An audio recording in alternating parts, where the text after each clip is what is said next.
ನನ್ನ ಹೆಸರು ಐರಾ. ನನ್ನಮ್ಮ ತೀರ್ಕೊಂಡಾಗ ನಂಗಿನ್ನೂ 7 ವರ್ಷ. ನಮ್ಮಮ್ಮ ತೀರ್ಕೊಂಡು ಸ್ವಲ್ಪ ದಿನಕ್ಕೆ ಅಪ್ಪ ಇನ್ನೊಂದು ಮದ್ವೆ ಆಗಿ ಚಿಕ್ಕಮ್ಮನ ಕರ್ಕೊಂಡು ಮನೆಗೆ ಬಂದಿದ್ರು. ಇದಿನ್ಮೇಲಿಂದ ನಿನ್ ಮನೆ ಅಲ್ಲ. ನಾನ್ ಪರ್ಮಿಷನ್ ಇಲ್ದೆ ಇನ್ನೊಂದ್ಸಾರಿ ಈ ರೂಮ್ ಒಳಗ್ ಬಂದ್ರೆ ಕಾಲ್ ಮುರಿತೀನಿ. ನನ್ ಚಿಕ್ಕಮ್ಮ ಮತ್ತವ್ರ ಮಗಳು ಯಾವಾಗ್ಲೂ ನನ್ ಜೊತೆ ಕೆಟ್ಟದಾಗಿ ನಡ್ಕೊಳ್ತಿದ್ರು.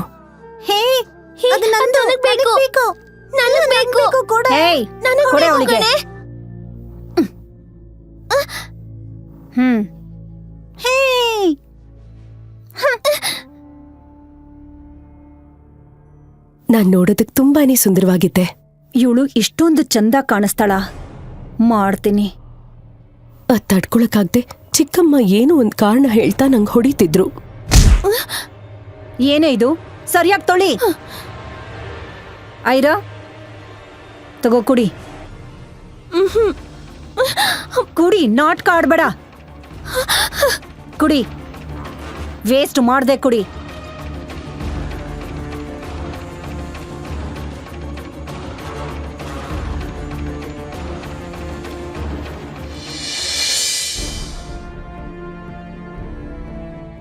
ನನಗ್ 15 ವರ್ಷ ತುಂಬೋ ಹೊತ್ತಿಗೆ ಏನಾಯ್ತೋ ಗೊತ್ತಾಗ್ಲಿಲ್ಲ.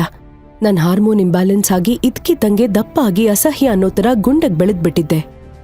ನನ್ ವೇಟ್ 120 kg ಆಗಿತ್ತು.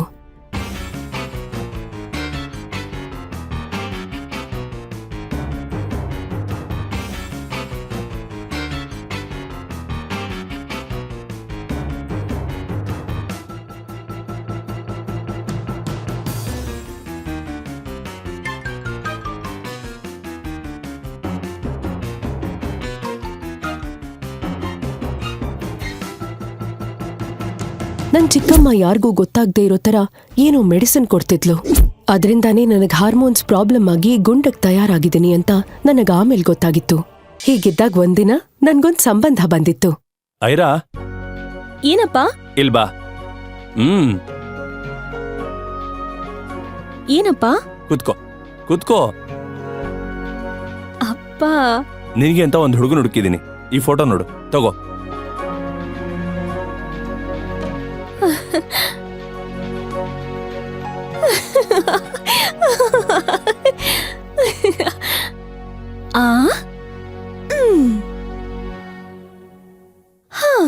ಹಲೋ ಮಿಸ್ಟರ್, ನಾನ್ ನಿನ್ಗಿಷ್ಟ ಆದ್ನಾ? ಅಂದ್ಹಾಗೆ ನಾನ್ ನಿನ್ಗೆ ಸರಿಯಾದ ಜೋಡಿನಾ? ನೀನ್ ಮಾತ್ರ ನನ್ಗೆ ಗುಂಡಮ್ಮ ಡುಮ್ಮಿ ಅಂತೆಲ್ಲ ಹೇಳಿದ್ರೆ ನೀನ್ ಹೇಳಲ್ಲ ಬಿಡು. ನಿನ್ ಸ್ಮೈಲ್ ಅಲ್ಲೇ ಗೊತ್ತಾಗುತ್ತೆ ನೀನ್ ಎಲ್ಲರ ತರ ಅಲ್ಲ ಅನ್ನೋದು. ಅರೆರೆ,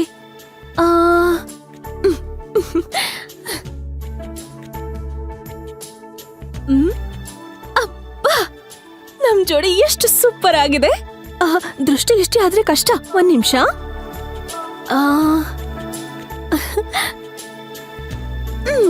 ದೃಷ್ಟಿ ಬೊಟ್ಟು ಈಗ ಪರ್ಫೆಕ್ಟ್.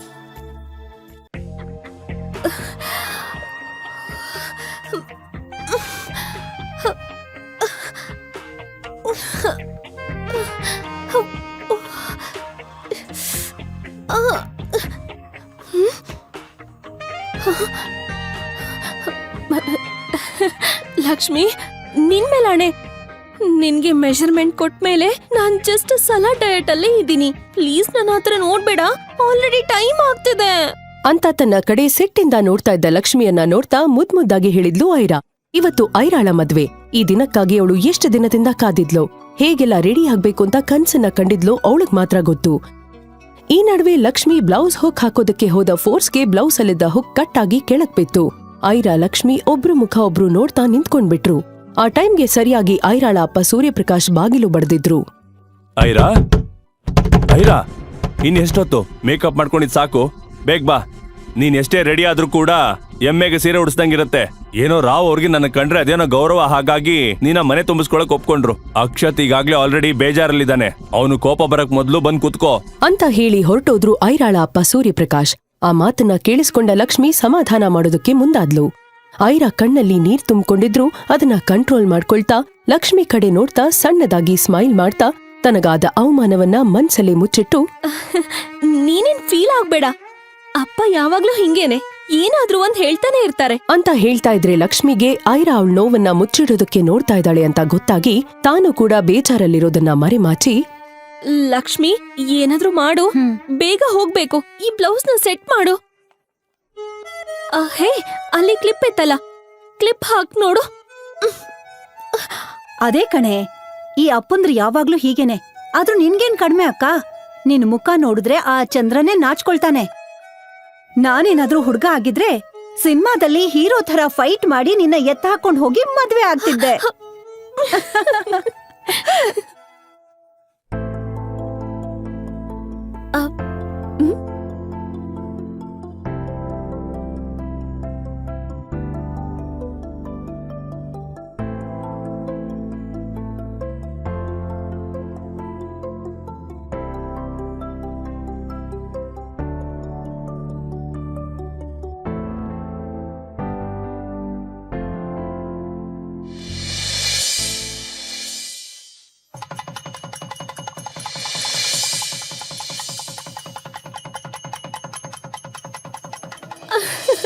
ಅಯ್ಯೋ,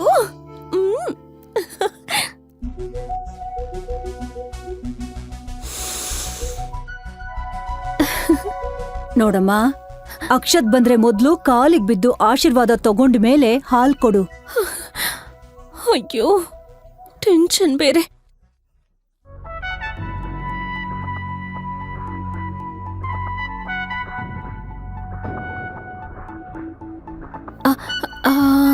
ಅವ್ರು ಬರ್ತಿದ್ದ ಹಾಗೆ ಕಾಲಿ ನಮಸ್ಕಾರ ಮಾಡ್ಬೇಕು.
ಈ ಹಾಲ್ ಚೊಂಬಿನ ತರಾನೆ ಕುಳ್ಳುಗೆ ದುಂಡುಗೆ ದಪ್ಪಗಿದ್ಯಾ. ನೀನ್ ಬಂಡೆ ತರ ಇದ್ಯಾ, ಅದಕ್ಕೆ ಆ ತರ ಚೊಂಬ್ ಹಿಡ್ಕೊಂಡ್ ಬಂದಿದ್ಯಾ ಸರಿ. ಆದ್ರೆ ನಾನ್ ನಿನ್ ತರ ಇಲ್ಲ ಅಲ್ವಾ? ಅಂದ್ರೆ ನಿನಗ್ ಬುದ್ಧಿ ಇಲ್ವಾ? ಮನುಷ್ಯನಾದವನ್ ಯಾರಾದ್ರೂ ಅಷ್ಟೊಂದ್ ಹಾಲ್ ಕುಡಿತಾನ? ಅಷ್ಟಕ್ಕೂ ನಿನ್ನಲ್ಲ ನಮ್ಮ ಅಪ್ಪನ್ಗೆ ಹೇಳ್ಬೇಕು. ನಿನ್ನಲ್ಲಿ ಅದೇನ್ ನೋಡುದ್ನೋ ಏನೋ, ನನ್ಗಿಷ್ಟ ಇಲ್ಲ ಅಂತ ಹೇಳಿದ್ರು ನಿನ್ನಂತ ಬಂಡೆ ಕಲ್ನ ನನ್ ಗಂಟು ಹಾಕ್ತಾ. ಈ ಮದ್ವೆನ ನಾನು ಒಪ್ಕೊಳ್ಳೋದಿಲ್ಲ. ಒಂದು ಕ್ಷಣನೂ ನಾನ್ ನಿನ್ ಜೊತೆ ಇರಲ್ಲ. ನನ್ ಮುಖದ ಮೇಲೆ ಮೀಸೆ ಬಂದಾಗಿಂದ ನಾನ್ ಫಸ್ಟ್ ನೈಟ್ ಬಗ್ಗೆ ಎಷ್ಟೋ ಪ್ಲಾನ್ ಹಾಕೊಂಡಿದ್ದೆ. ಎಷ್ಟು ಬ್ಯೂಟಿಫುಲ್ ಆಗಿ ಮೆಮೊರಬಲ್ ಆಗಿರುತ್ತೆ ಅನ್ಕೊಂಡಿದ್ದೆ. ಆದ್ರೆ ಹೀಗೆ ಜುರಾಸಿ ಪಾರ್ಕ್ ತರ ಭಯಂಕರವಾಗಿರುತ್ತೆ ಅಂತ ಅನ್ಕೊಂಡಿರ್ಲಿಲ್ಲ. ನಿನ್ನ ನೋಡ್ತಾ ಇದ್ರೇನೆ ಮೈಯಲ್ಲೆಲ್ಲ ಕಂಬಳಿ ಹುಳ ಓಡಾಡ್ದಂಗಾಗತ್ತೆ. ನಿನ್ನನ್ ಮುಟ್ಟಿದ್ರೆ ಅಷ್ಟೇ, ನೀನ್ ಕೂಡ ಹೀಗೆ ಕೆಳಗ್ ಬಿದ್ದಿರೋ ಹಾಲಿನ ತರ ಯಾವತ್ತೂ ನನ್ ಕೈ ಸೇರೋದಕ್ಕಾಗಲ್ಲ. So better stay away from me fatty. Akshat, Akshat, Akshat, Akshat. ನನ್ನ ಹೆಸರು ಐರಾ. ನನ್ನಮ್ಮ ತೀರ್ಕೊಂಡಾಗ ನಂಗಿನ್ನೂ 7 ವರ್ಷ. ನಮ್ಮಮ್ಮ ತೀರ್ಕೊಂಡು ಸ್ವಲ್ಪ ದಿನಕ್ಕೆ ಅಪ್ಪ ಇನ್ನೊಂದು ಮದ್ವೆ ಆಗಿ ಚಿಕ್ಕಮ್ಮನ ಕರ್ಕೊಂಡ್ ಮನೆಗ್ ಬಂದಿದ್ರು. ಇದಿನ್ಮೇಲಿಂದ ನಿನ್ ಮನೆ ಅಲ್ಲ. ನಾನ್ ಪರ್ಮಿಷನ್ ಇಲ್ದೆ ಇನ್ನೊಂದ್ಸಾರಿ ಈ ರೂಮ್ ಒಳಗ್ ಬಂದ್ರೆ ಕಾಲ್ ಮುರಿತೀನಿ. ನನ್ ಚಿಕ್ಕಮ್ಮ ಮತ್ತವ್ರ ಮಗಳು ಯಾವಾಗ್ಲೂ ನನ್ ಜೊತೆ ಕೆಟ್ಟದಾಗಿ ನಡ್ಕೊಳ್ತಿದ್ರು. ಕೊಡೆ ಅವಳಿಗೆ.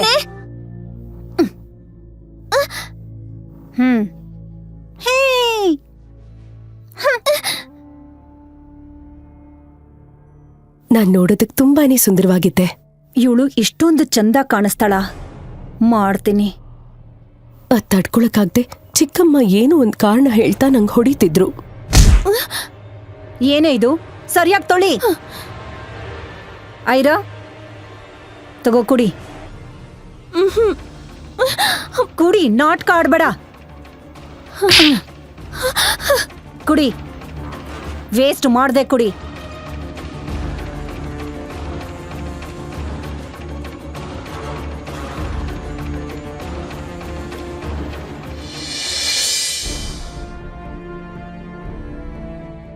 ನನಗ್ 15 ವರ್ಷ ತುಂಬೋ ಹೊತ್ತಿಗೆ ಏನಾಯ್ತೋ ಗೊತ್ತಾಗ್ಲಿಲ್ಲ. ನನ್ ಹಾರ್ಮೋನ್ ಇಂಬ್ಯಾಲೆನ್ಸ್ ಆಗಿ ಇದ್ಕಿದ್ದಂಗೆ ದಪ್ಪ ಆಗಿ ಅಸಹ್ಯ ಅನ್ನೋ ತರ ಗುಂಡಗ್ ಬೆಳೆದ್ಬಿಟ್ಟಿದ್ದೆ. ನನ್ ವೇಟ್ 120 kg ಆಗಿತ್ತು.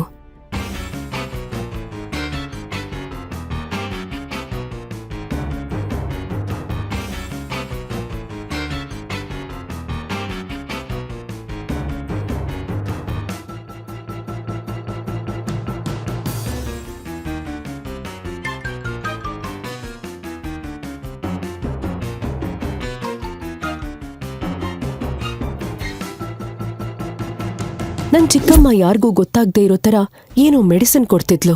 ಅದ್ರಿಂದಾನೇ ನನಗ್ ಹಾರ್ಮೋನ್ಸ್ ಪ್ರಾಬ್ಲಮ್ ಆಗಿ ಗುಂಡಕ್ ತಯಾರಾಗಿದ್ದೀನಿ ಅಂತ ನನಗ್ ಆಮೇಲೆ ಗೊತ್ತಾಗಿತ್ತು. ಅಕ್ಷತ್ ಸಿಟಿಯಲ್ಲಿ ಸಿಕ್ಕಾಪಟ್ಟೆ ರಿಚ್ ಆಗಿರೋ ಸೂಪರ್ ಲುಕಿಂಗ್ ಬಿಸ್ನೆಸ್ ಮ್ಯಾನ್.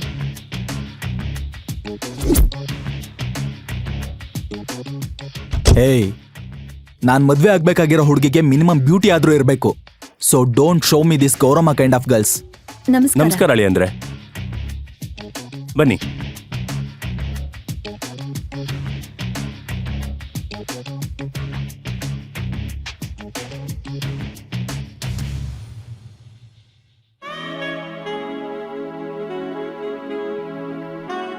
ಅಷ್ಟು ಶ್ರೀಮಂತ, ಅಷ್ಟು ಹ್ಯಾಂಡ್ಸಮ್ ಆಗಿದ್ದ ಅಕ್ಷತ್ ನನ್ ಯಾಕೆ ಮದ್ವೆ ಆಗೋಕ್ ಒಪ್ಕೊಂಡ ಅನ್ನೋದು ನನಗೆ ಅರ್ಥ ಆಗಿಲ್ಲ. ಬಟ್ ಅವತ್ ನಾನು ತುಂಬಾನೇ ಸಂತೋಷದಲ್ಲಿದ್ದೆ.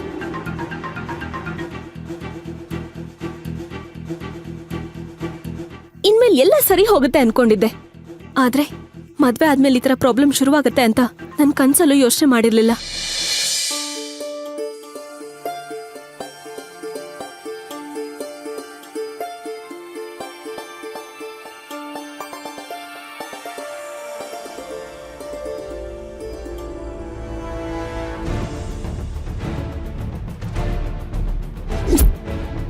ಮದ್ವೆ ಆದ ತಕ್ಷಣ ನನ್ ಗಂಡ ಅಕ್ಷತ್ ಹೈಯರ್ ಎಜುಕೇಶನ್ಗೆ ಅಂತ ಬೇರೆ ಊರಿಗೆ ಹೋಗ್ಬಿಟ್ರು. ಅಕ್ಷತ್ ಅಕ್ಷತ್ ಸರಿಯಾಗಿ ಅದೇ ಟೈಮಲ್ಲಿ ಹಠಾತ್ ತಲೆ ಸುತ್ತ ಬಂದು ನಾನಲ್ಲೇ ಬಿದ್ದಿದ್ದೆ. ಏನೋ ಸ್ವಲ್ಪ ಹೆಲ್ತ್ ಪ್ರಾಬ್ಲಮ್ ಇರಬಹುದು ಅನ್ಕೊಂಡಿದ್ದೆ. ನನಗೆ ಇವತ್ತಿನವರೆಗೂ ಡೌಟ್ ಅಲ್ಲೇ ಇತ್ತು. ಆದ್ರೆ ಇವಾಗ ಕನ್ಫರ್ಮ್ ಆಯ್ತು. Your daughter is pregnant. ನೀನ್ ತಾಯಿ ಆಗ್ತಿದ್ಯಾ ಐರಾ? ಡಾಕ್ಟರ್ ಮಾತುಗಳನ್ನ ಕೇಳ್ತಾ ಇದ್ದ ಹಾಗೆ ಐರಾಳ ಹೃದಯ ಒಡೆದು ಚೂರಾಗಿತ್ತು. ಅವಳು ಎಷ್ಟೇ ಯೋಚನೆ ಮಾಡಿದ್ರೂ ಇದ್ ಹೇಗ್ ಸಾಧ್ಯ ಅನ್ನೋದು ಗೊತ್ತಾಗ್ಲೇ ಇಲ್ಲ. ಐರಾ ಯಾವ ತರ ಶಾಕ್ ಅಲ್ಲಿದ್ಲೋ ಹಾಗೆ ಅವ್ರ ಅಪ್ಪಂಗೂ ಗರ ಬಡ್ದಂಗಾಗಿತ್ತು. ಡಾಕ್ಟರ್ ಮಾತನ್ನ ಕೇಳ್ತಾ ಇದ್ದ ಹಾಗೆ ಅವನು ಐರಾ ಮೇಲೆ ಸಿಟ್ಟಿಂದ ತಿರುಗಿ ಬಿದ್ದಿದ್ದ. ಇಷ್ಟು ದಪ್ಪ ಇದ್ದಿದ್ರಿಂದ ನಿನ್ನ ಮದುವೆ ಆಗೋದಕ್ಕೆ ಯಾರು ಮುಂದೆ ಬಂದಿರ್ಲಿಲ್ಲ. ನನ್ನ ಒಳ್ಳೆತನ ನೋಡಿ ರಾವ್ ಅವರು ನಿನ್ನ ಮನೆ ಸೊಸೆ ಮಾಡ್ಕೊಳ್ಳೋದಕ್ಕೆ ಒಪ್ಕೊಂಡ್ರು. ಆದ್ರೆ ನೀನ್ ನನ್ನ ಮರ್ಯಾದನ ಮಣ್ಪಾಲ್ ಮಾಡೋದಕ್ಕೆ ಕಾಯ್ತಾ ಇದ್ದೆ ಅನ್ಸುತ್ತೆ. ನಿನ್ನೆ ಅಷ್ಟೇ ಮದುವೆ ಆಯ್ತು, ಆದ್ರೆ ಇವತ್ ನೀನ್ ಪ್ರೆಗ್ನೆಂಟ್ ಆಗಿದ್ಯಾ. ಮದುವೆ ಆದ ಕೂಡ್ಲೆ ಅಕ್ಷತ್ ಹೈಯರ್ ಸ್ಟಡೀಸ್ ಅಂತ ಹೋದ. ಹಾಗಿದ್ಮೇಲೆ ಇದೆಲ್ಲ ಹೇಗಾಯ್ತು? ಮದುವೆಗಿಂತ ಮುಂಚೆ ಅಕ್ಷತ್ನ ಮೀಟ್ ಮಾಡಿದ್ಯಾ ಹೇಗೆ? ನಿಜವಾಗ್ಲೂ ಇಲ್ಲ ಅಪ್ಪ. ನಾನು ಅಕ್ಷತ್ನ ನಿನ್ನೆ ಅಷ್ಟೇ ನೋಡಿದ್ದು. ಅವನ್ ನನ್ನ ಮುಟ್ಟೋದಿರ್ಲಿ, ಅವನ್ ನನ್ನ ಕನಿಷ್ಠ ಪಕ್ಷ ಕಣ್ಣೆತ್ತು ನೋಡ್ಲಿಲ್ಲ ಅಪ್ಪ. ಮರ್ಯಾದೆ ಬಿಟ್ಟವಳೆ. ಯಾರ್ ಜೊತೆ ತಿರುಗಿದಕ್ಕೆ ಈ ಪಿಂಡ ಬೆಳೀತಿರೋದು? ಇಷ್ಟು ದಿವಸ ನೀನ್ ದಪ್ಪ ಇದೆ ಅಂತ ನೀನ್ ಮದುವೆ ಮಾಡಕ್ ಆಗಿರ್ಲಿಲ್ಲ. ಈಗ ಇದು ಬೇರೆನಾ? ಈ ವಿಷಯ ಅಕ್ಷತ್ ಮನೆಯವ್ರಿಗೆ ಗೊತ್ತಾದ್ರೆ ನಾನು ಏನಂತ ಉತ್ತರ ಕೊಡ್ಲಿ? ಅಪ್ಪ, ನಾನು ಯಾವ ತಪ್ಪ ಮಾಡಿಲ್ಲ ಅಪ್ಪ. ಇದೆಲ್ಲ ಹೇಗಾಯ್ತು ಅನ್ನೋದು ನನಗೆ ಗೊತ್ತಾಗ್ತಾ ಇಲ್ಲ. ನೀನ್ ಈ ಕೂಡ್ಲೆ ಅಬಾರ್ಷನ್ ಮಾಡಿಸ್ಕೋ. ಇಲ್ದೇ ಇದ್ರೆ ನಾವ್ ಈ ಸೊಸೈಟಿಲಿ ತಲೆ ಎತ್ಕೊಂಡು ತಿರ್ಗಾಡೋಕ್ಕಾಗಲ್ಲ. ಅಷ್ಟ್ರಲ್ಲಿ ಅಲ್ಲೇ ಇದ್ದ ಡಾಕ್ಟರ್, ನೋಡಿ ಸರ್, ನೀವಿಲ್ಲಿಗೆ ಬರೋದಕ್ಕಿಂತ ಮೊದ್ಲೇ ಐರಾ ಹತ್ರ ಮಾತಾಡಿದೀನಿ. ಅವಳಿಗೆ 4 months ಇಂದಾನು ಪೀರಿಯಡ್ಸ್ ಆಗ್ತಾ ಇಲ್ಲ. ಅವಳಿಗೇನೋ ಹಾರ್ಮೋನಲ್ ಇಶ್ಯೂ ಇರೋದ್ರಿಂದ ಹೀಗಾಗ್ತಿದೆ ಅನ್ಕೊಂಡಿದ್ದೆ. ಆದ್ರೆ ಪ್ರೆಗ್ನೆಂಟ್ ಅನ್ನೋದು ಗೊತ್ತಾಗ್ಲೇ ಇಲ್ಲ. ಐರಾ ಈಗ 4 ತಿಂಗಳು ಗರ್ಭಿಣಿ. ಈಗೇನಾದ್ರೂ ಅವಳಿಗೆ ಅಬಾರ್ಷನ್ ಮಾಡಿಸಿದ್ರೆ ಅವಳ ಜೀವಕ್ಕೆ ಅಪಾಯ. I am sorry. ಅದನ್ನ ಕೇಳಿಸ್ಕೊಂಡ ಸೂರ್ಯಪ್ರಕಾಶ್ ಐರಾ ಮೇಲೆ ರೇಗೋದಕ್ ಶುರು ಮಾಡ್ದ. 4 ತಿಂಗಳ ಹಿಂದೆ ನಡೆದಿರೋ ಈ ಅನಾಚಾರದ ಬಗ್ಗೆ ನನಗೀಗ ಹೇಳ್ತಾ ಇದೀಯಾ? ನಿಜ ಹೇಳು, ನಿಜ ಹೇಳು. ಈ ಪಿಂಡ ಯಾರದ್ದು? ಅಲ್ಲ, ಅಷ್ಟು ಕಷ್ಟದಲ್ಲಿದ್ದ ನಮ್ಮನ್ನ ಕಾಪಾಡಿದ್ದೆ ಈ ರಾವ್ ಅವರು. ಈಗ ನಿನ್ನಿಂದ ಪುನಃ ನಮ್ಮ ಕುಟುಂಬ ಬೀದಿಗೆ ಬರೋ ಹಾಗಾಯ್ತು. ಆ ಮಾತುಗಳನ್ನ ಕೇಳ್ತಾ ಇದ್ದಾಗೆ ಐರಾ ಅಳೋದಕ್ ಶುರು ಮಾಡಿದ್ಲು. ಅಪ್ಪ, ಅಪ್ಪ ನಂಬಿ ಅಪ್ಪ ಪ್ಲೀಸ್. ನಾನು 5 ತಿಂಗಳಿಂದ ಮನೆ ಹೊರಗಡೆನೆ ಕಾಲಿಟ್ಟಿಲ್ಲ ಅಪ್ಪ. ಸರಿಯಾಗಿ ಅದೇ ಸಮಯಕ್ಕೆ ಸೂರ್ಯಪ್ರಕಾಶ್ ಮೊಬೈಲ್ಗೆ ಅಕ್ಷತ್ ಅವ್ರ ಅಪ್ಪನ್ ಕಾಲ್ ಬಂದಿತ್ತು.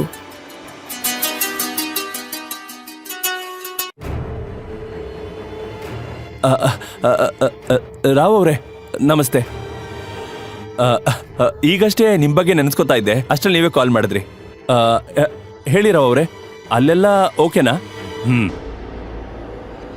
ನೋಡಿ, ನನಗೆ ಐರಾ ಪ್ರೆಗ್ನೆನ್ಸಿ ಬಗ್ಗೆ ಈಗಾಗಲೇ ಗೊತ್ತಿದೆ. ನೀವೇನು ಚಿಂತೆ ಮಾಡಬೇಡಿ. ಆ ಮಗುನ ಅಕ್ಷತ್ ವಾರಸ್ದಾರನಾಗೋ ಹಾಗೆ ನಾನು ಮಾಡ್ತೀನಿ. ಯಾವುದೇ ಪರಿಸ್ಥಿತಿ ಬಂದರೂ ಐರಾನ ಅಕ್ಷತ್ ಬಿಟ್ಟು ಹೋಗ್ದಿರೋ ಥರ ನಾನು ನೋಡ್ಕೋತೀನಿ. ಸರಿ ಬೀಗ್ರೆ. ಅಂದ್ಹಾಗೆ ಐರಾ ಗರ್ಭಿಣಿ ಅನ್ನೋ ವಿಷಯ ರಾವ್ ಅವರಿಗೆ ಹೇಗ್ ಗೊತ್ತಾಯ್ತು? ಐರಾಳನ್ನ ಹುಷಾರಾಗಿ ನೋಡ್ಕೊಂತ ಅಕ್ಷತಪ್ಪ ಯಾಕೆ ಸೂರ್ಯಪ್ರಕಾಶ್ಗೆ ಹೇಳಿದ್ರು? ಅಷ್ಟಕ್ಕೂ ಅಕ್ಷತ್ ಐರಾಳನ್ನ ಇಷ್ಟ ಇಲ್ದೇ ಇದ್ರು ಮದ್ವೆ ಯಾಕಾದ? ಚಿಕ್ಕಮ್ಮ, ನೀವಾದ್ರೂ ನನ್ ಮಾತ್ ಕೇಳಿ ಚಿಕ್ಕಮ್ಮ, ಪ್ಲೀಸ್ ಚಿಕ್ಕಮ್ಮ.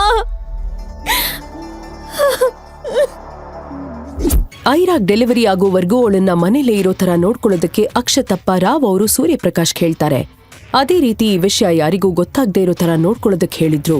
ಇನ್ನು 5 ತಿಂಗಳು ಅಕ್ಷತ್ ಊರ್ ಕಡೆ ಬರೋದಿಲ್ಲ ಅನ್ನೋದು ಗೊತ್ತಿದ್ದ ರಾವ್ ಐರಾ ಪ್ರೆಗ್ನೆಂಟ್ ಆಗಿರೋ ವಿಷಯವನ್ನ ಅವನಿಂದಾನು ಮುಚ್ಚಿಡೋದಕ್ಕೆ ಹೇಳ್ತಾರೆ. ರಾವ್ ಮಾತಿಗೆ ಒಪ್ಕೊಳ್ಳೋ ಸೂರ್ಯಪ್ರಕಾಶ್ ಅವ್ರು ಹೇಳ್ದಂತೆ ಮಾಡೋ ಯೋಚನೆಗೆ ಬರ್ತಾರೆ. ಆದ್ರೆ ಐರಾಳ ಅಪ್ಪ ಸೂರ್ಯಪ್ರಕಾಶ್ಗೆ ಇದುವರೆಗೂ ಅರ್ಥ ಆಗದೆ ಇರೋ ವಿಷಯ ಏನು ಅಂದ್ರೆ, ಐರಾ ಪ್ರೆಗ್ನೆಂಟ್ ಅನ್ನೋ ವಿಷಯ ರಾವ್ ಅವರಿಗೆ ಹೇಗ್ ಗೊತ್ತಾಯ್ತು? ಈ ಅಕ್ರಮ ಸಂತಾನವನ್ನ ಅವ್ರ ವಾರಸ್ದಾರನನ್ನಾಗಿ ಯಾಕೆ ಒಪ್ಕೊಳ್ತಾ ಇದ್ದಾರೆ ಅನ್ನೋದು. ಮಾರನೆಯ ದಿನ ಕಳೆದ 5 ತಿಂಗಳ CCTV ಫುಟೇಜ್ ನೋಡಿದ ಅವರಿಗೆ ಆಶ್ಚರ್ಯ ಕಾದಿತ್ತು. ಅಂದ್ರೆ ಐರಾ ನಿಜಾನೇ ಹೇಳ್ತಿದ್ದಾಳೆ. ಕಳೆದ 5 ತಿಂಗಳಿಂದ ಯಾವ ಗಂಡಸು ಮನೆಯೊಳಗೆ ಬಂದಿಲ್ಲ. ಐರಾನು ಕೂಡ ಮನೆಯಿಂದ ಎಲ್ಲೂ ಹೊರಗೆ ಹೋಗಿಲ್ಲ. ಹೌದು ಸರ್, ಐರಮ್ಮ ನಿಜಾನೇ ಹೇಳ್ತಾ ಇದ್ದಾರೆ.